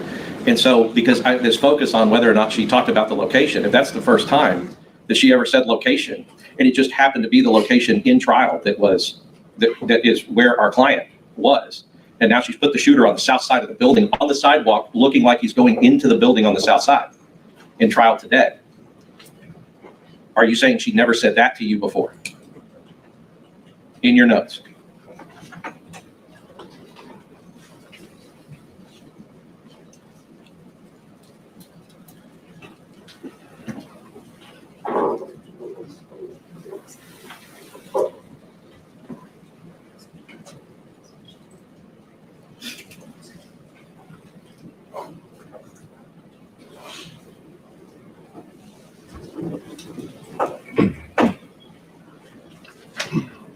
They were asking me two different questions, like seeing him there versus seeing him specifically on the sidewalk. The term "the sidewalk" today caught me off guard because I had never heard that before.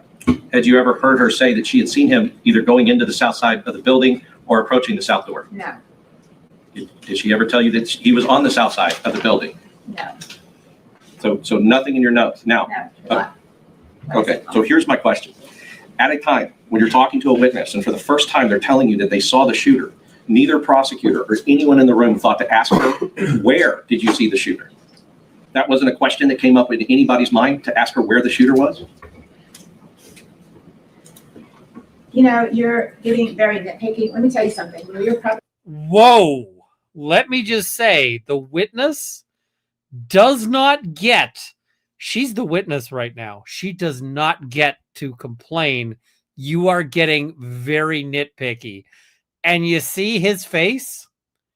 You see his face of like, oh, he's like, ma'am. And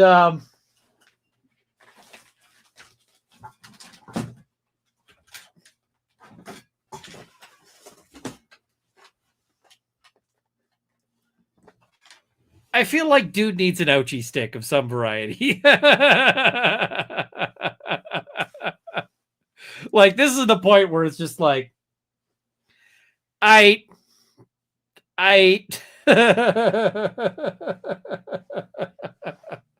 let's go. I don't know where my Ochi stick is right now. I gotta find that. Where is my Ochi stick? Oh, there's the Ochi stick. I had it buried under some crap. There's way too much stuff in this room. All right. Let's put the elf sword down. And yeah.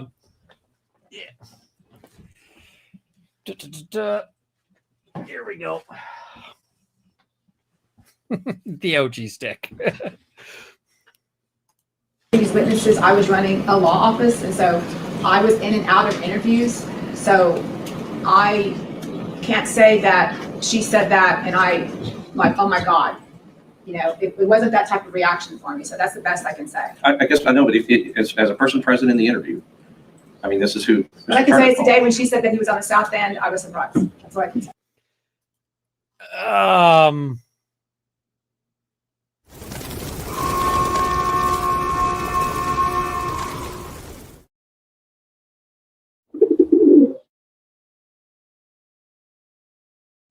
This is not a good look. And the judge is sitting there watching this and is like, yo. And we were too, or that she saw him at all. But you were not surprised, though, when she testified that she had seen him. No, because she said that she had seen him. She said that during trial prep. And so, what she had seen is a guy with long hair with a gun. And so you understand, with all the information that you provided us, that your office provided us in discovery, you understand how we would be surprised that she testified that she saw him. No. When you ask a witness and they have this sort of like, you can like see them blue screen of death before they can answer your question, watch. And we're going to take this to 1 speed because you got to see this at 1 speed. And your office provided us when she testified that she had seen him. No, because she said that she had seen him. She said that during trial prep. And so what she had seen is a guy with long hair with a gun. And so you understand, with all the information that you provided us, and that your office provided us in discovery, you understand how we would be surprised that she testified that she saw him.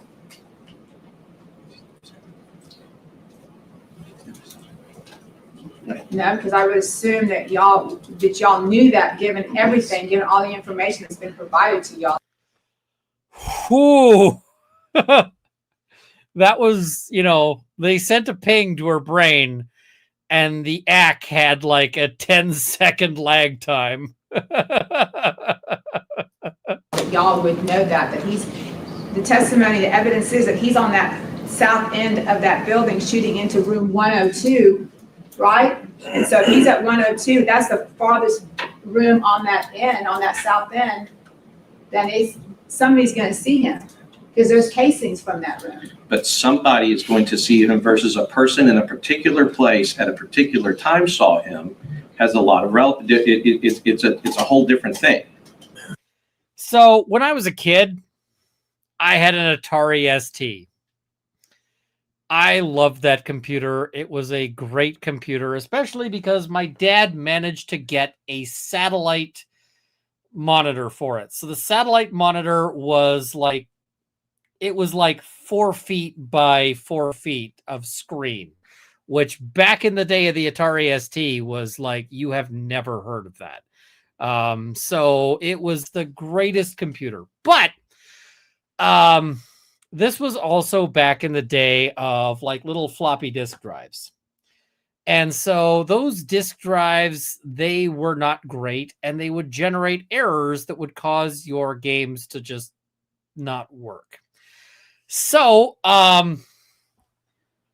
the thing is that the Atari ST, when it has this problem, what it would do is it would print up these little bomb icons.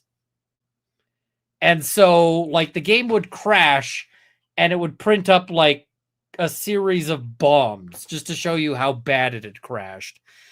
And I feel like she right now in her internal monologue is just like bomb icons and that's it.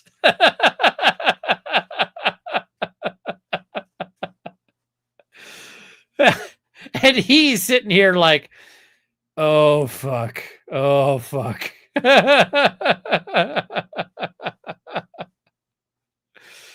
Yeah. Yeah. We would agree with that. That's why I was asking that question. Place and time are both important considerations when we're talking about Adrian Gonzales' conduct. What he saw, what he could see, what he could know, what others knew. Those are all important considerations. But we already have other witnesses that say that he was, that the shooter was seen at this. It doesn't matter what other witnesses you have. You need to disclose everything about every witness, right?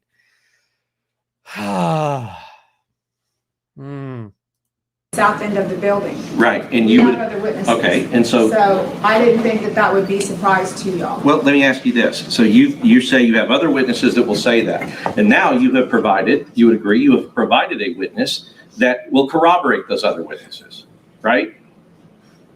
and make those other witnesses seem more credible instead of their testimony standing alone. Right? Right. Okay. And so that would be an important thing for us to know before we started this trial. And to know when you knew it. You would agree with him. I would agree that that was already known, that was out there. Well, I'm not.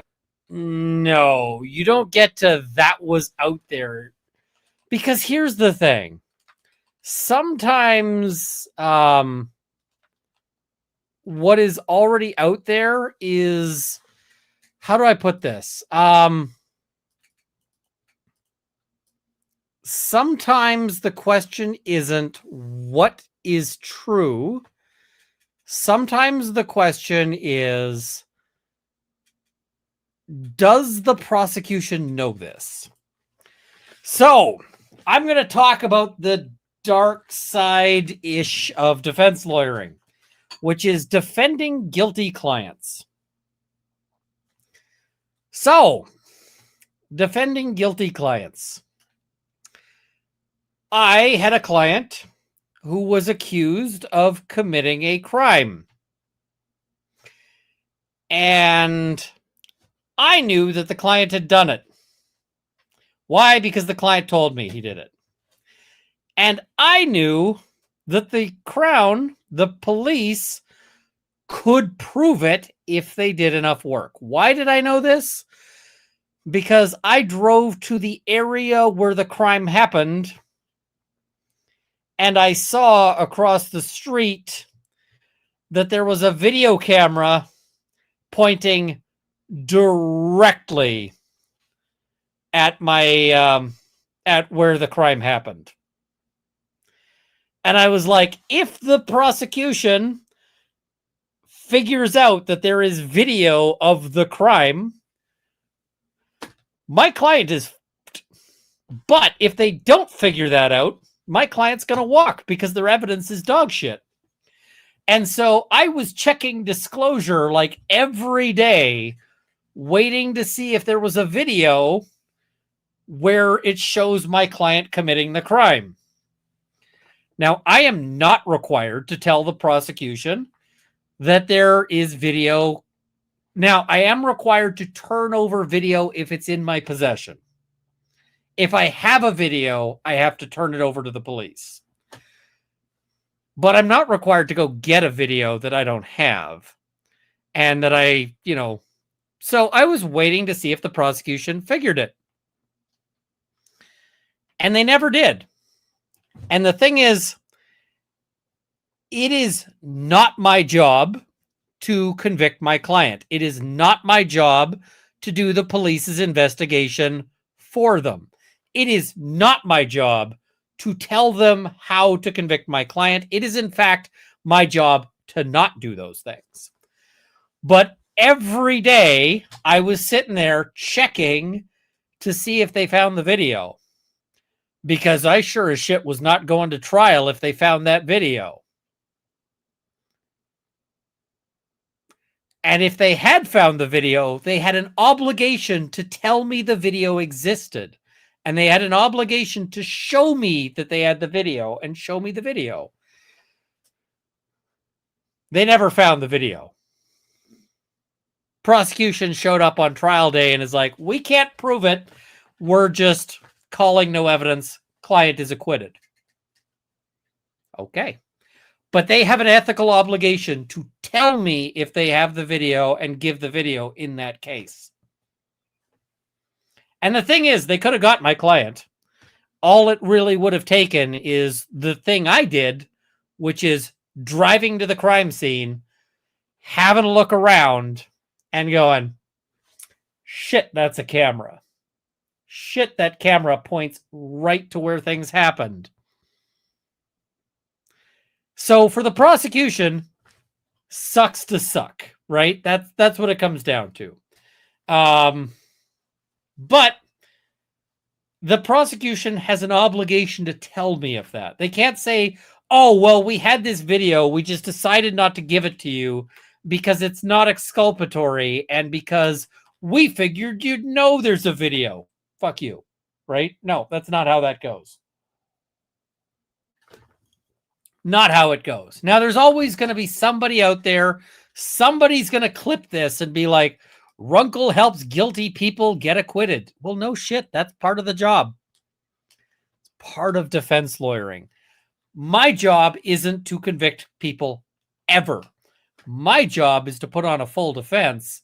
And quite frankly, it's the prosecution's job to do their job well.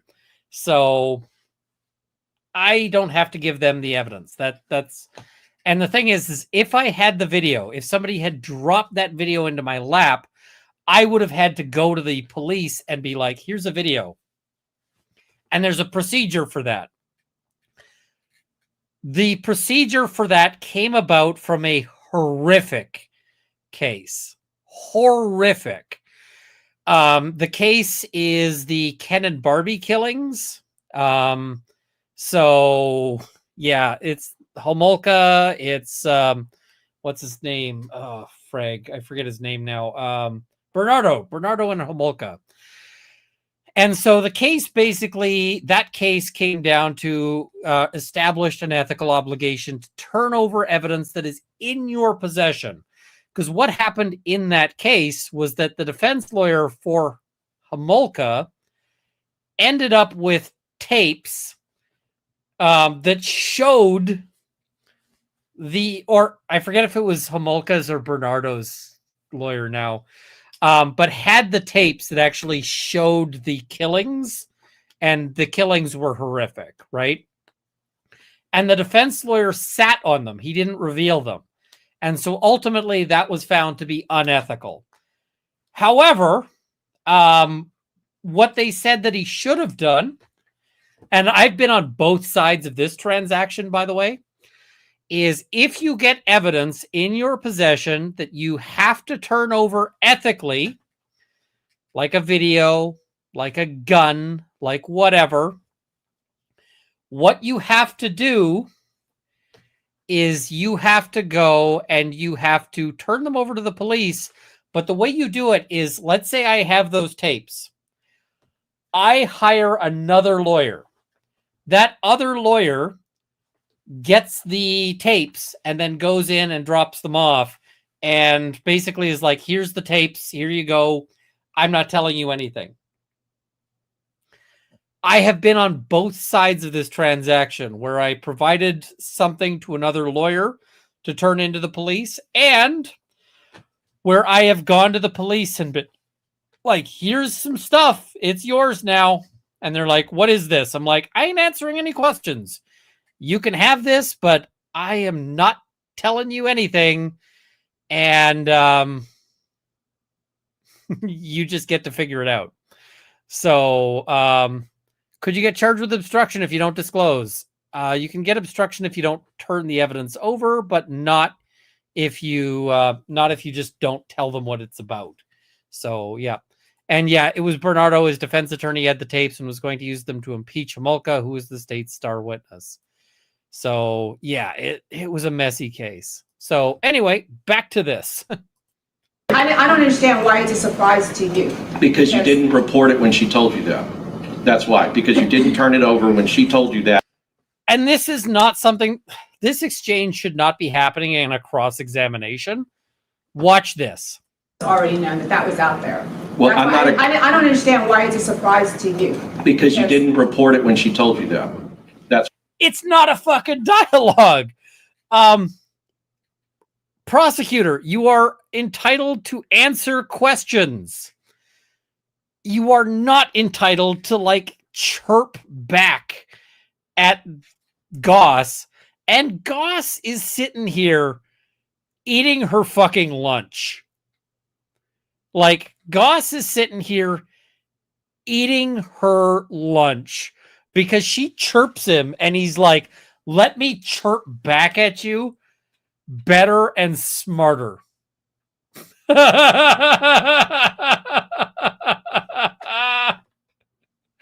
He is smoking her, just absolutely. Why? Because you didn't turn it over when she told you that, and it was something she had never said before. And I think you will agree with me that has not been turned over by your office in any shape or form before. Well, I would agree with you that I so asked you to come to my office and review our file. That was on the record. I said, I want you to come look through our complete file to make sure that you have everything. And that was agreed to, but then I was never contacted. So I did make our file available on the record before trial. And you understand the prosecutor's obligation is not on the defense. The prosecutor's obligation No, I belongs understand solely that, to the but I wanted to prosecution. make Okay, so let's talk about, we're just going to go on a wee little tangent. And I'm going to tell you a story about an individual named Michael Morton. Michael Morton was convicted, went to jail for killing his wife, Christine. He did 25 years. 25 years in jail for killing his wife. So, funny thing about that, he didn't do it. Funny thing about that is that he wasn't the killer. The killer was a dude by the name of Mark Norwood. Mark Norwood, eventually, after Morton was cleared, was sentenced to life in prison for killing Christine Morton. But the killing happened in 1986. And Morton was arrested in 1986. And he was convicted in large part on the basis of stomach content time of death analysis. So the way that works, stomach content time of death analysis, is basically somebody's dead. They cut them open and they open them up. They have a look at their stomach contents and they figure out how digested they are. And they use that to read back to time of death. Sounds great, right? But here's the problem with it. Your digestion does not happen at an even rate. Your digestion does not happen at there's not a consistent pattern. You digest faster sometimes and you digest slower at other times. And one of the things that really fucks with your digestion, that really messes with the time frame of your digestion, stress, fear, terror. If you get afraid, your digestion will go at a different rate. What is a thing that is commonly found with murder victims? Oh, right. Getting murdered is fucking terrifying.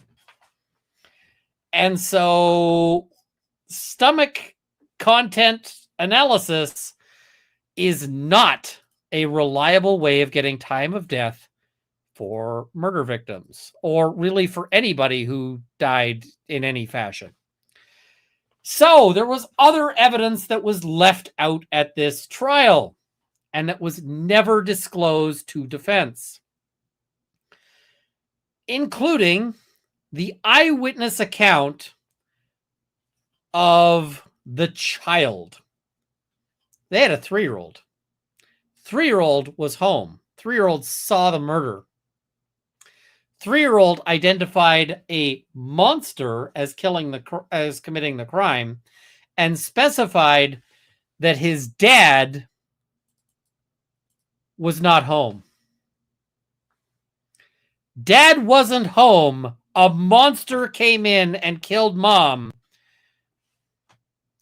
That was never turned over to the defense. You think the kid knows who his dad is? You think the kid knows a difference between his dad and some other dude? You bet they do. You bet they do. It was later determined that the prosecutor intentionally withheld this and other key exculpatory evidence from the defense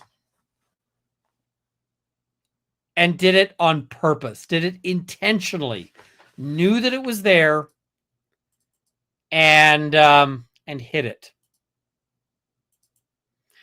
And was convicted of contempt of court and ended up getting sentenced to 10 days in jail. He served 5, which is fucking monstrous because the guy, Morton, did 25 years in jail. And that prosecutor did 5 freaking days. 5 days. So, as a result of that case, they passed a new law. And that law is the Michael Morton Act. Michael Morton Act requires prosecutors to turn over all evidence in their possession that is relevant to a case. Full stop. All evidence that is relevant. And it provides a positive duty on the prosecution to do so. It doesn't allow them to just say, oh, well, the evidence is here. You should come get it. It's the state shall disclose to the defendant any exculpatory, impeachment, or mitigating document, item, or information in the possession, custody, or control of the state. Impeachment evidence is specifically mentioned, and this is Texas law. Mr. Morton was convicted and sentenced in Texas. The Michael Morton Act is Texas law. And because of a wrongful prosecution, they passed this law. Now, that law ends up getting, they start looking at it in cases like Heath. And Heath is going to be specifically cited by the defense here. So, yup. So it's a tangent, right? It's a little tangent. We're going on and talking about the story of Michael Morton. And the tangent is, fuck these guys. So, yeah. Sure that this is tons of evidence. I want to make sure y'all had everything. Made our discovery portal available, gave y'all server. I wanted to make sure y'all had everything. So I did make that available. I'll pass the witness. I had a few follow-up questions on timing. He's like, I'll pass the witness. That is a great ending. Thank you. He's like, your explanation is even more bullshit than anything I could have got you. So, yep. If I may. Ms. Mitchell, to start with. Can I just say how freaking insane it is that a prosecutor is on the stand and that they need to do a redirect? The prosecution should not need to redirect their own prosecutor. Like, oh my God. Who? There are casings not only in front of 102, but also south of that. Is that correct? Yes. And those casings are not attributable to anybody other than the shooter. Is that correct? That's right. And both pictures and statements have been given us to that. Is Yes. that correct? And as far as timing, the only timing this witness has said is when she heard firecrackers. She headed to her building and saw the defendant. I mean, the gun. Is that correct? Right. Did she say anything about Adrian Gonzales being there or not being there? No. Did she testify to anything about Adrian Gonzales being there or not No. being there? So the timing is simply that as she hears what she believes to be firecrackers and where there are casings, she sees the man in black. Is that correct? Right. He's leading the fuck out of her, and it's his own witness. It's like, ooh, why do you have to lead your own freaking witness? Yeah. And so how does that timing in any way impact Adrian Gonzales? I mean, it's speculation in that sense, because she can't know our defensive strategy or what we're doing. But it's pretty clear, Judge, it's pretty clear that we have these things down to the second. Prosecution presented the things. Remember how I said, remember this frame and we'll come back to it? Because they had a whole thing. They showed the jury. The jury has already seen it, where they have everything down to the second. And now they have to adjust all of their timeline. Like they have to adjust everything. And if they do adjust it to this new shit, the prosecution's going to be like, look, they showed you all of this stuff and the timeline doesn't work. Like, and yeah, the prosecutor's making a face because he's getting clowned.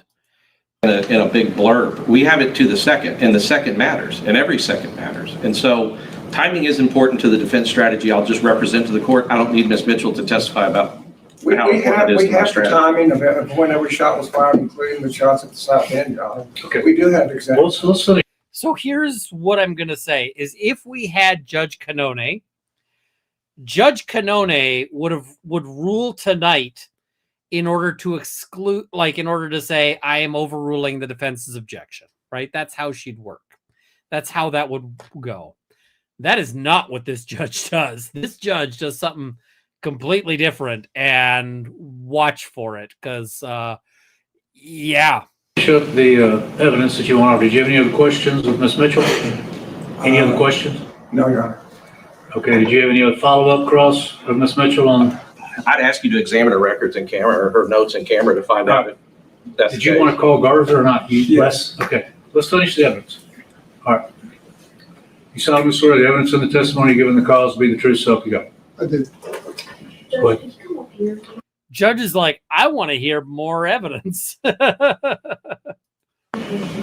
let's do it for the witness stand. You're a little far away.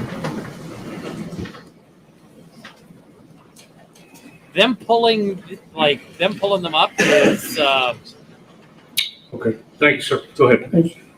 Judge, who you are. if I'm the prosecutor, I'm getting real nervous at how much this judge is getting to like, let's do everything proper and by the book. Because this started out a little informal. And the judge is like, I want to hear this. Like, I want to like dot all the I's and cross all the T's right now. And if I'm the prosecutor, I'm like, I am in danger. My name is Ricardo Garza Jr. And what do you do for a living? I'm an investigator for the DA's office in Uvalde County. Were you present when Stephanie Hale was interviewed? Yes. And do you recall her saying anything about where the shooter was? No. Do you recall her saying that the shooter was in black? Yes.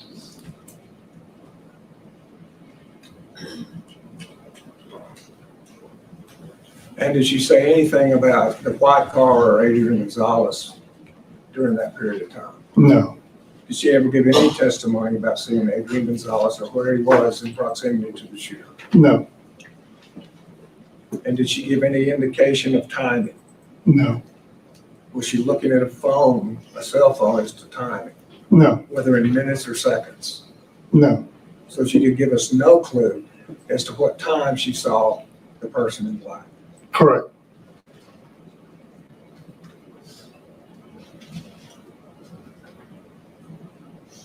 That's the witness. Investigator, so I guess first and foremost, you would be willing to get on the stand and testify that the witness, and she testified, had never said before that this person was on the south side. I don't recall her saying that. Well, that's different than what you testified to, which is that she did not. Well, she did not. Okay. So as far as the person that her telling you, you've looked through this file, I'm sure. Yes. Yes. And you know that it's significant when people were able to see the shooter from the time that he went in the culvert to the funeral home to walking down to the shots he was firing and who could see him and what was going on at the time. You know, those are significant facts. Correct. Okay.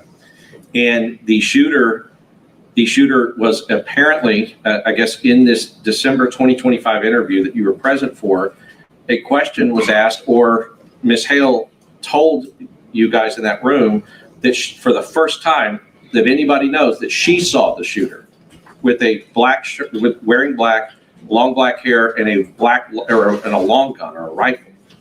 Yeah. She said that. Right. And you recognize that to be the first time that she has ever said that to anybody. I don't know if that was the first time she said to anybody. Well, I guess to anybody in your investigation that would come over in discovery to us. Correct. You knew that was the first time she'd ever said it. Correct. And nobody in that room thought to say, where did you see him? That was not asked. Okay. Yeah. So as an investigator, as prosecutors, you have a significant fact that's come out, and you're saying there was no follow-up questions to her saying that she saw a man dressed in black with a rifle and long hair. Nobody followed up. Nobody said where. Where were you and where was he when you saw him? That was not asked. As an investigator, do you understand that follow-up question would be a common question that any investigator or prosecutor that you know of would ask if somebody has come up and said a material fact like that? Where were you and where was he when you saw him? Correct. And nobody in that room asked. Correct. Sometimes they don't ask questions because they just they don't want to get the answer, right? And this feels like one of them. I'll pass the witness. No further questions. Okay, you step down, have a seat back at a council table. May I address the court on one issue, Your Honor? Yes, sir. I'd just like to point out that the indictment says and accuses Adrian Gonzales at the time that occurred after Melody Flores informed him where the shooter was.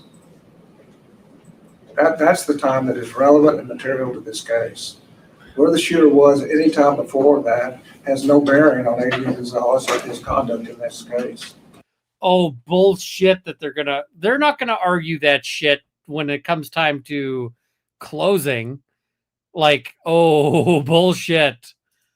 And Goss's expression here, right here, is like, Jesus, take the wheel. Like, I need some guidance to avoid hitting this guy with a phone. So, and not like, a cell phone. I mean, like the old classic dial phone. He's going to bring one in just to clock him with. Well, we can't delve into their trial strategy, but I'm leaning that there is some issue in that regard for the trial. Yeah, because the opening laid out that was a huge issue. So, yeah. Strategy. So, any other evidence on the matter? Not from the defense, Your Honor. Okay. Arguments? I guess, well, the only thing that I would like to ask, because we started to speak to my client and then they put on more evidence, I had to come sit over here. I'd just like a brief moment to talk to him. I mean, it's Holy shit. I thought somebody was joking about Goss wearing snakeskin boots. I thought somebody was joking. He's literally wearing snakeskin boots. Like, that is awesome. Wow. I have no idea what those cost, but it's probably a lot. It's his case. It's his part of. I want to know how he feels about, because there's certain remedies that are severe.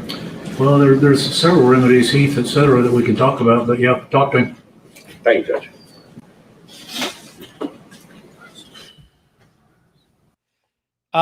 Is Goss my favorite lawyer? He might be.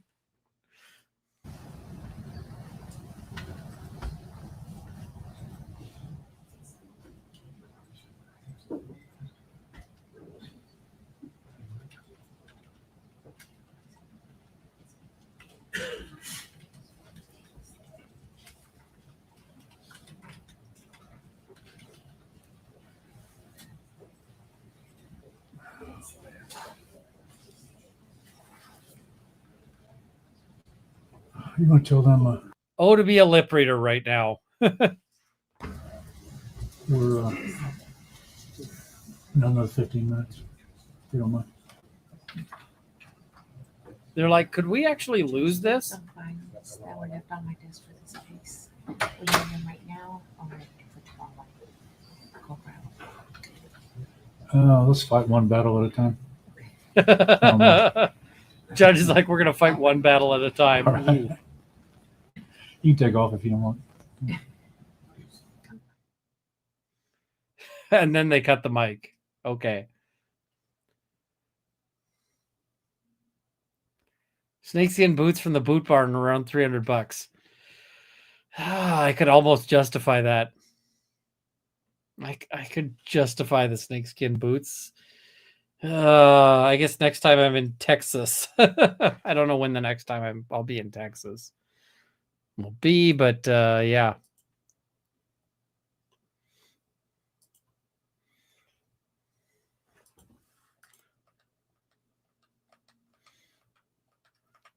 They're having a bad time here. Look at this. Look at her. Look at what she does with her hands.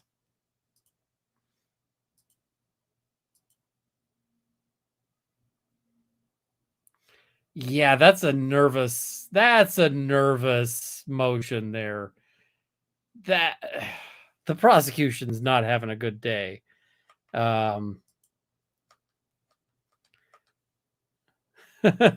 They have extensive. I'm not going to try to figure out what they're saying, but yeah. Skipping past. We got to get to when the judge comes back.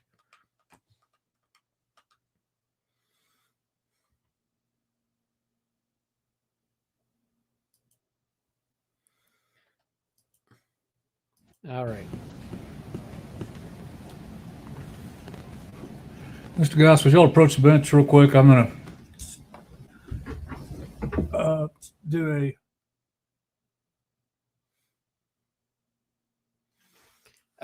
we got a brief thing there.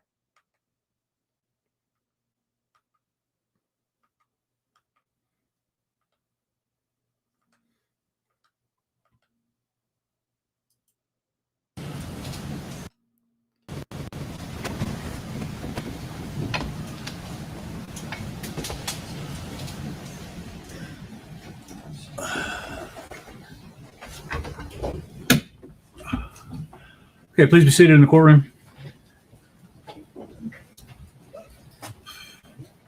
Ladies and gentlemen, we had to take up a matter required by law outside your. This is what he says to the jury. We had to take up a matter required by law outside your hearing and Presidents, as I've told you before, please don't hold it against either side. We need to, because of issues that arose during that hearing, we were already going to have to quit tomorrow for the medical appointment at noon or 1 o'clock. So we were not going to be here in the afternoon. To further deal with this issue, I'm going to continue this matter till Thursday morning at 9 o'clock for the jury. We will be here tomorrow dealing with a matter outside your presence, but I'm continuing the jury until 9 a.m. Thursday morning, and hopefully all the other issues can get resolved during that period. So thank all of you for your consideration and your patience. so he's like, jury, we had only a half day tomorrow. We're going to take that half day and we're going to use it to unfuck this. And the thing is that the prosecution has got to be kind of shitting themselves that the judge is not going, yeah, I'm just going to rule on this now. And then we can get on with our business tomorrow. He's instead like, so we're going to need some time with this. This is going to be a project. And I'm just like, oh man. Yeah, I do not want to be the prosecution today. I just opened a beer and the beer decided it wanted to be everywhere. God damn it. I'm now wearing half a beer. Wow. This is a really bad thing for the prosecution. And if they run this tomorrow, like if they're covering the arguments on this tomorrow, if they're then I am absolutely gonna do a recap tomorrow because yep. And if they don't, then I'll take Mrs. Runkle out somewhere. But if they do, we'll be covering it because I want to see what happens. There is a slim possibility that the trial ends tomorrow. Slim, but not zero. It's very, very, very, very important with this day delay that you remember my instructions and do not read anything, watch anything, or listen to anything that may be in the media about the case. Jurors, if you're watching, stop it. Fucking don't. Judge mad. Case. Don't make any personal investigations. Don't talk to anybody about the case, and don't let anybody talk to you. We will start on time, 9 a.m. Thursday, with this witness back on the stand. So have a good day off. I hope everything works out otherwise, and we'll see you at 9 a.m. on Thursday. Would everyone rise for the jury?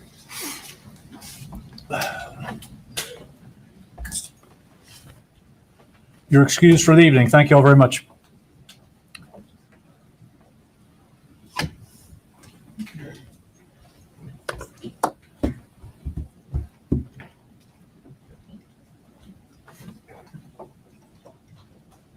Oh, somebody fixed his tie. He did a little tuck, but somebody fixed his tie a little better. Okay, you can be seated in the courtroom. Ma'am, we're doing that continuance because of some issues that arose. And what I'd like for you to do is be back on Thursday morning at 9. But this is very important. The rule has been invoked, and it is a specific rule concerning witnesses, and it means you cannot talk to anyone about the case, about your testimony you gave in here today, or anything about the case to anyone other than the lawyers. That means family members, spouses, anybody, until you're told the case is over with and you're released from the rule. All right. We'll see you back here 9 o'clock Thursday. We'll see you all 1:30 tomorrow.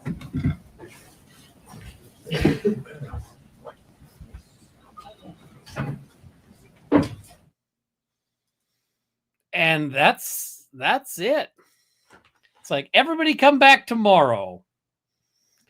So what do I think? I mean, I don't know what remedies they can impose that aren't a mistrial or a mistrial with prejudice. It might be that the judge is like, I don't have a good remedy, so we're not giving any remedy, right? I don't have any, anything. But it might be that he's like, yep, mistrial with prejudice, prosecution, you ought to have done better. I'm just like, wow. Wow.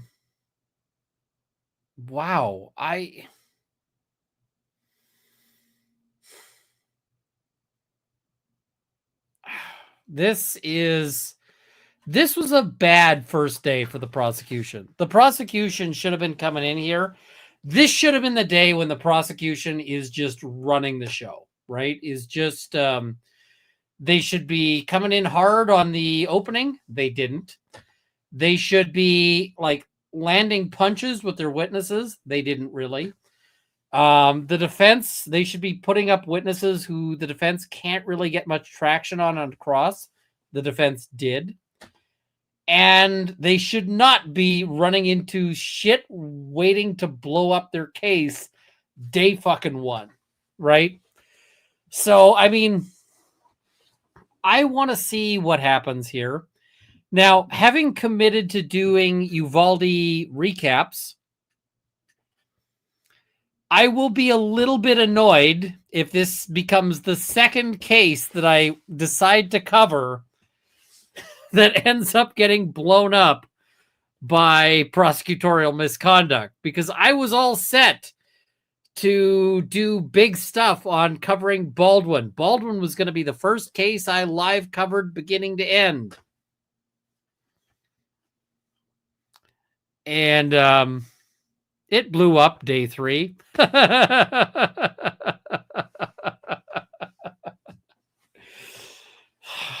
So we'll see. We'll see. So I'm gonna see what's going on tomorrow, and yeah, we'll figure it all out. But this one is gonna be an interesting case, and yeah, we'll see what happens. I am invested at this point. So is it Runkle, you're killing it as a defense attorney in the US. Cases dismissed left and right. Fair. So yeah. See you guys tomorrow is kind of an interesting thing there. What is it? Gosh, I've just noticed Rob's tie is still on the handle. Yes. But oh yes, we do want more sidebars. So there we go. I could cover more sidebars. I also owe you guys the super chats. Time to change precedent with this case. It's not going to change anything because it's the Supreme Court. He remains. Too polite version of does nothing. Yeah. Please get yourself a better beverage. You deserve it. I had a better beverage, that being some of that excellent rum. Now I'm on to a worse beverage, that being Lucky.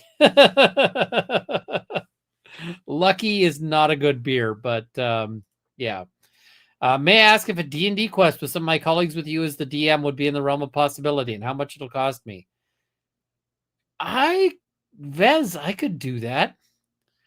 So, for Vez, so what's going on is I'm going to go to Quebec to talk to some students, to talk to like some profs.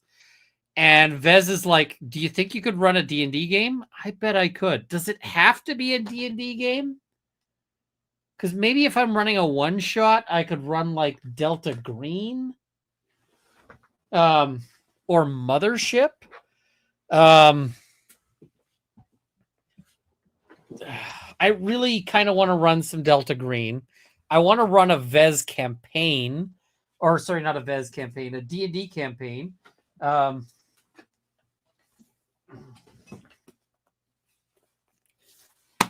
Got my Delta Green.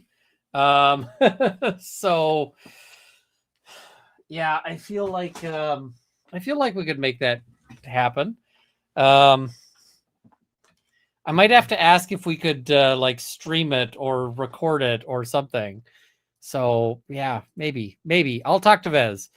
Salute, cheers, thanks for being you. Thank you for being you, and thank you for being here. Tracy says, I'd rather lose my job or my life to protect those children and neutralize the threat than waiting over an hour to respond. I cannot imagine sitting in that hallway and just being like, I'm not going to do anything. So yeah. Did you get the Civic out? The Civic is out and fine. It's the Buick that's buried. The Buick is buried. And not only that, but the Buick is I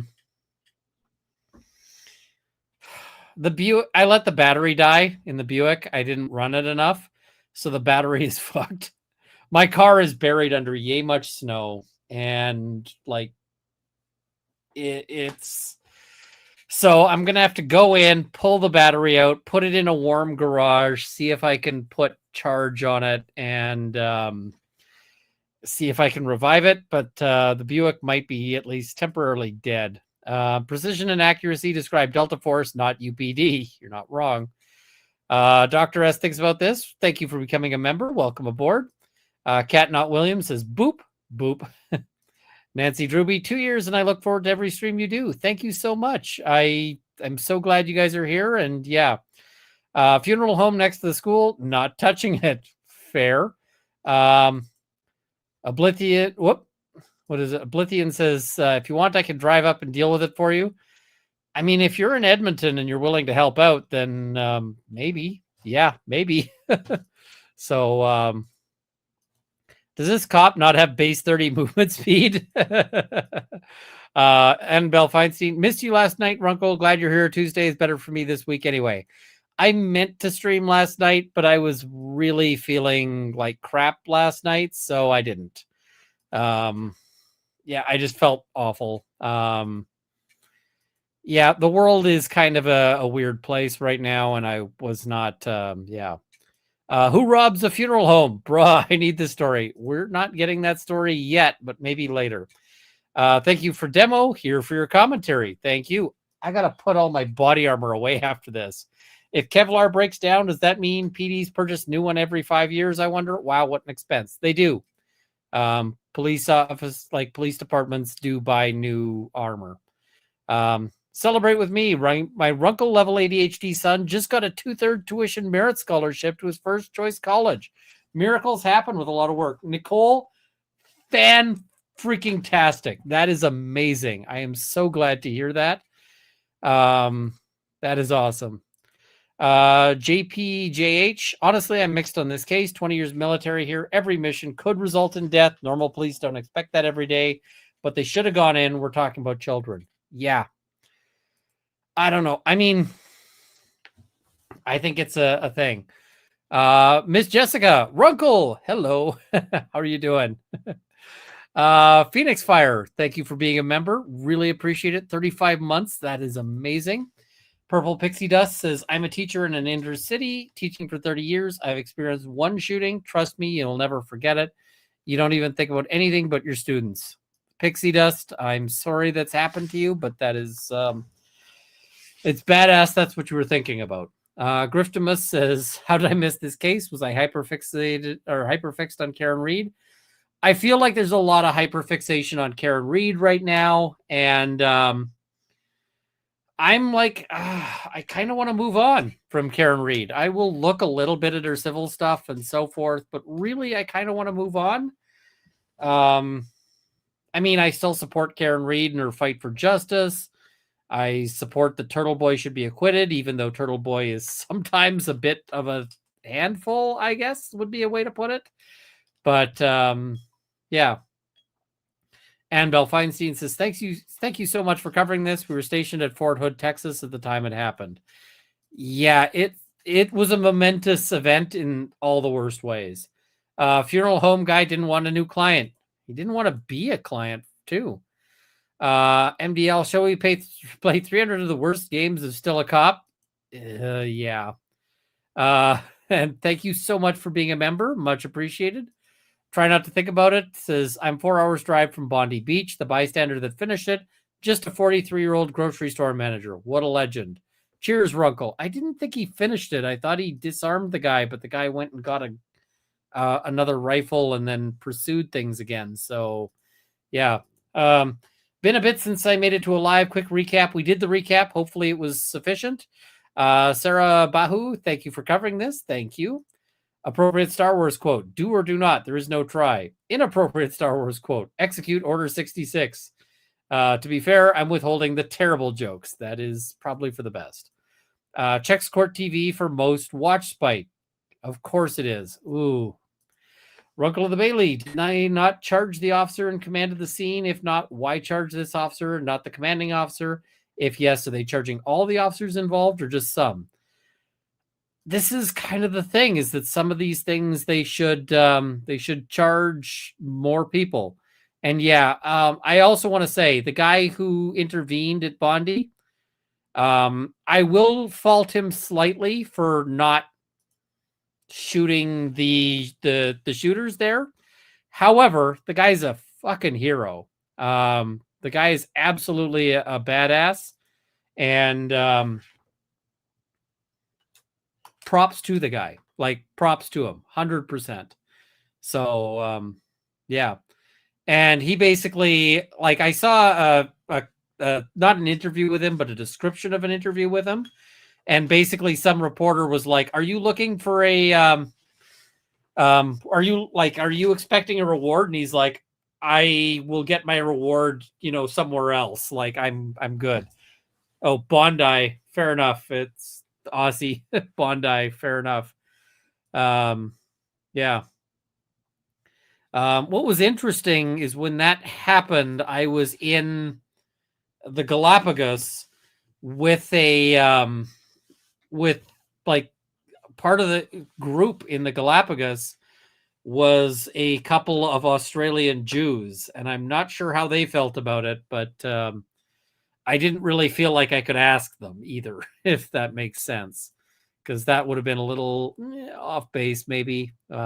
So yeah, he is known henceforth as Norton Hears a Pew. Nice. At least he said missed the point and not the target. Fair. Prosecutor should have stayed strapped because he just got clapped. Ooh. Think the prosecutor will pull a Morrissey again? We'll see how this goes. Wait, was I actually right? I didn't watch this before. Yep, the prosecutor got up on the stand. Please like to help Runkle reach his pro bono goals. Thank you. Michigan Farm Boy says, I really appreciate your coverage on this, but I'm going to bed. We'll catch up in the morning. Good night, Michigan Farm Boy. Try not to think about it. Don't know the background of this case. Is this a union defense team or representing Gonzales privately? I don't know. I suspect it's probably a private defense. So, yeah. Gym update. I have not made it to the gym in like 4 weeks. And the reason why is because I went traveling and then I haven't since I got back. But I got to get it back out there. So, yeah. Yeah. Didn't have Morrissey. Prosecution testifying round 2 electric boogaloo on my bingo card for 2026. Neither did I. Who's lying? You were the witness. My man's sniping. Yep. She's just full on, just slap me in the face, Judge. I feel like her copping an attitude was exactly the wrong call. Because the judge, if he's going to decide on remedies, that attitude is, yeah. Witness unresponsive, motion to strike, and admonish. Yeah. Have you picked out a gym? Yes, I've got a gym membership. It's at a 24-hour gym. It's one, and the reason why I picked out a 24-hour gym is because I often go at like 2 a.m. when, so I got to get back out there, but I go to the gym at like stupid hours, and yeah, so 24-hour gym was important. It's just kind of a cheap gym as well, because yeah, so her y'all license is revoked with prejudice. She does y'all a lot, and maybe she shouldn't. Sarah Bahu, I'm behind. What happened with the lead on scene? Chief that never gave the order to go in. He neglected the protect and serve, it sounds like. Yeah, and I don't think he's charged. Linda Field event, why would a prosecutor do that? Don't they want the right person convicted? Here's the thing. Prosecutors get tunnel vision just as much as anyone else. And yeah, it's a whole thing. So, yep, they sometimes decide they have the right person in the face of contradictory evidence. Kelpie, thank you for becoming a new member. Welcome aboard. And thank you for gifting a membership as well. Thank you so much. Mildred Katie, I don't want to be the prosecution tomorrow either. I don't think the prosecution wants to be the prosecution tomorrow. So going to be a great replay. Missed a lot at work. Awesome. Well, enjoy. Wait, you're coming to Quebec? Where? When? Probably March. And I am thinking I need to do a meetup. I am not sure if I'm going to do a meetup in Montreal or a meetup in Quebec City. But maybe I should do a meetup in each. I don't know. But I feel like a meetup in...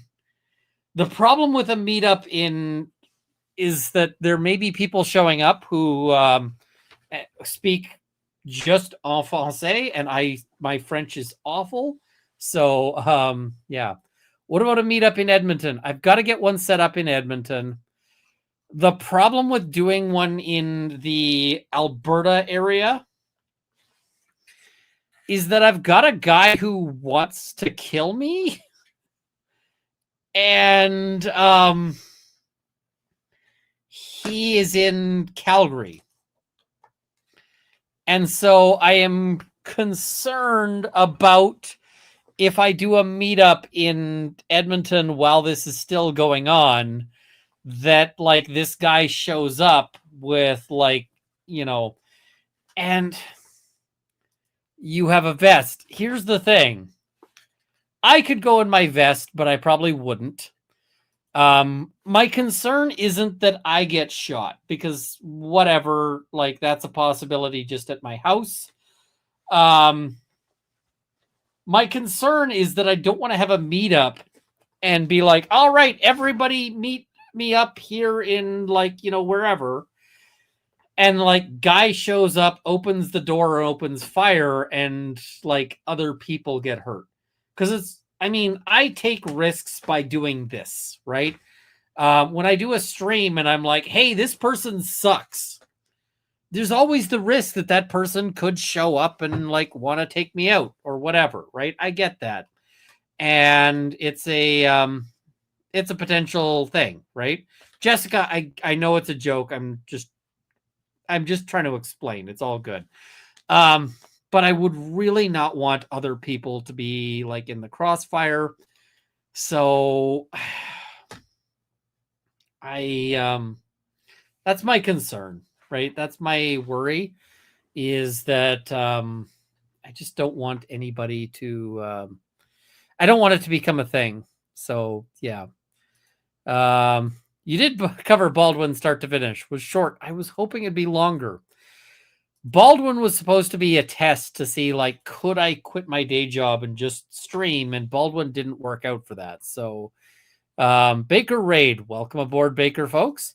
As a former special ed teacher and founding member of school safety committee, I'm ashamed at how many teachers I found hiding behind kids in wheelchairs during lockdown drills. Oh, yeah, the kids in wheelchairs are not cover. If you've got a rifle, the kid in a wheelchair might be, like, you put the kid in the wheelchair somewhere safe and use the wheelchair as a firing platform. But, yeah. Could we do a meetup at a police department? Probably not. Did you get the clowns yet? I have not seen the clowns, and I am concerned the same way you are that they may be lost in the mail. So, yeah, well, I have my concerns. CRAFM or Club de Tir Rousseau Noir in Montreal. I will have to check them out. Club de Tir that's a firing range, it sounds like. So probably not a meetup at a firing range, because somewhere where we can sit and have drinks and so forth. So it's around my birthday. I can't wait. I'll translate for you. I'm fully bilingual. I am, what is it? Je parle français un peu, mais pas très bien. Runkle is not allowed to die. Yeah, that's not really how that works. Wheelchair as firing platform. Someone clip this. I've got a friend who's got a wheelchair that she doesn't always use. And so I kind of now want to see and test as to, like, using a wheelchair as a as a gun rest. Wheelchairs are plus 50 points, concealment versus cover. Not sure what that means, but I'm kind of terrified. So yeah, maybe we meet up at one location where we get redirected somewhere else without Runkle on scene for the first location. I don't know. You'd have to workshop it. I'll probably just do a meetup and just, like, be like, all right, be aware there's a thing. The thing is that if he ends up getting arrested or something, then it'll be easier. I could just be like, all right, we're just going to do a meetup. I'll probably just end up, like, scheduling a meetup and be like, all right, let's do a meetup and it's going to be fine. And hope, right? I don't know. We'll have to see. So yeah, those are the super chats. As I said, if they televise what happens tomorrow, we will do a recap of it. If they don't, then we won't. But I'm really curious as to what's going on. And yeah, we'll see. So, I have a fun story about this one. Get down low or get up high, and like 90% of adults won't see you, especially if you climb up high. Adults almost never look up. So let me tell you the fun story of this one. Maybe we have a quick pup picture, please, before you go. Okay, I'll do a pup swoop, and then I will tell you the fun story of adults don't look up.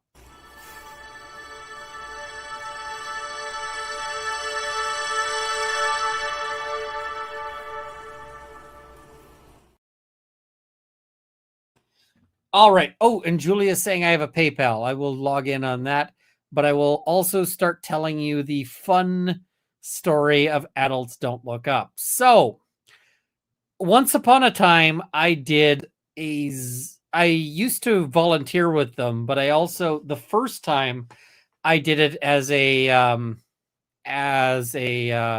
I see from Julia, for a better drink, and the tire armor pick is the next goal. I will have to find the tire armor pick. I don't have it ready to go, but it's related to this. So, this was a zombie simulation game. And the way the zombie simulation game works is that you dress up in, how you want to be for this zombie simulation event. And then you run the you run around, and there's people in zombie masks and people with like foam weapons and whatever. Now, here's the fun thing.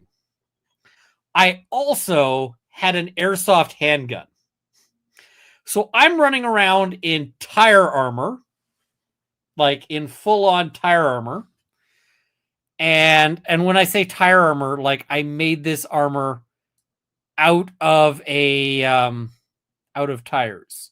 So yeah, it was exciting. And it was also very heavy. And but this was set in a mall. And in the mall, it was an empty mall, so we're running around, and they were trying to weed people out. Like, they were like, too many people are surviving. They are not getting taken out by the zombies. So they sent out bandits. Now, the bandits were armed with airsoft guns and were freaking terrifying. So what did I do? Well, I found a spot to hide. And the spot I found to hide was one of the empty stores had dressing rooms. And the dressing rooms had like flimsy walls that were something like 12 feet tall. But they didn't go all the way up to the ceiling, right?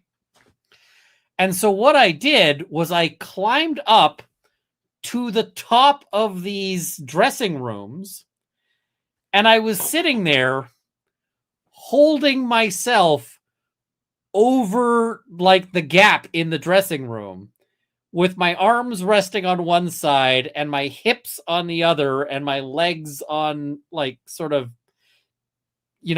tucked up on the side. And the bandits came in repeatedly looking for people to take out. And I was sitting there up on the, up top with my airsoft handgun in case they saw me. And I'm sitting there with the airsoft handgun just watching them as they came in, peeked around, and then walked back out repeatedly. And I'm sitting there like, I'm ready to shoot you if it comes down to it. And they never found me. I was peachy until I got bored. That's the problem with ADHD, is you get bored sitting up in a thing and you decide you're going to go wander again. But it was fun.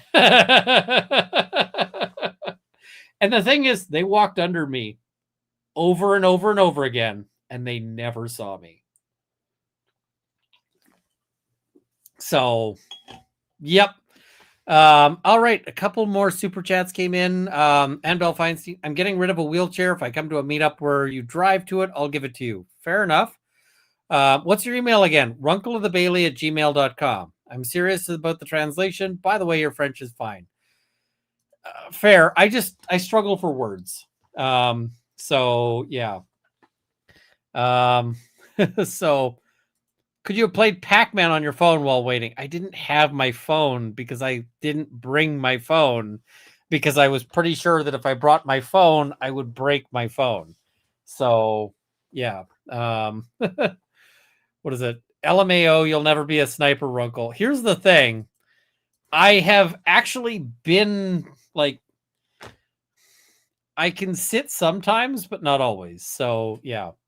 If they watch your stream, I imagine they speak English. Yes, but they may not prefer English. All right, so let's wrap it up here. We will call it, and tomorrow we will probably have more recap. So good night, everybody, and thank you for joining me. We will talk more tomorrow and see, did the prosecution blow this case on day one? So good night, all.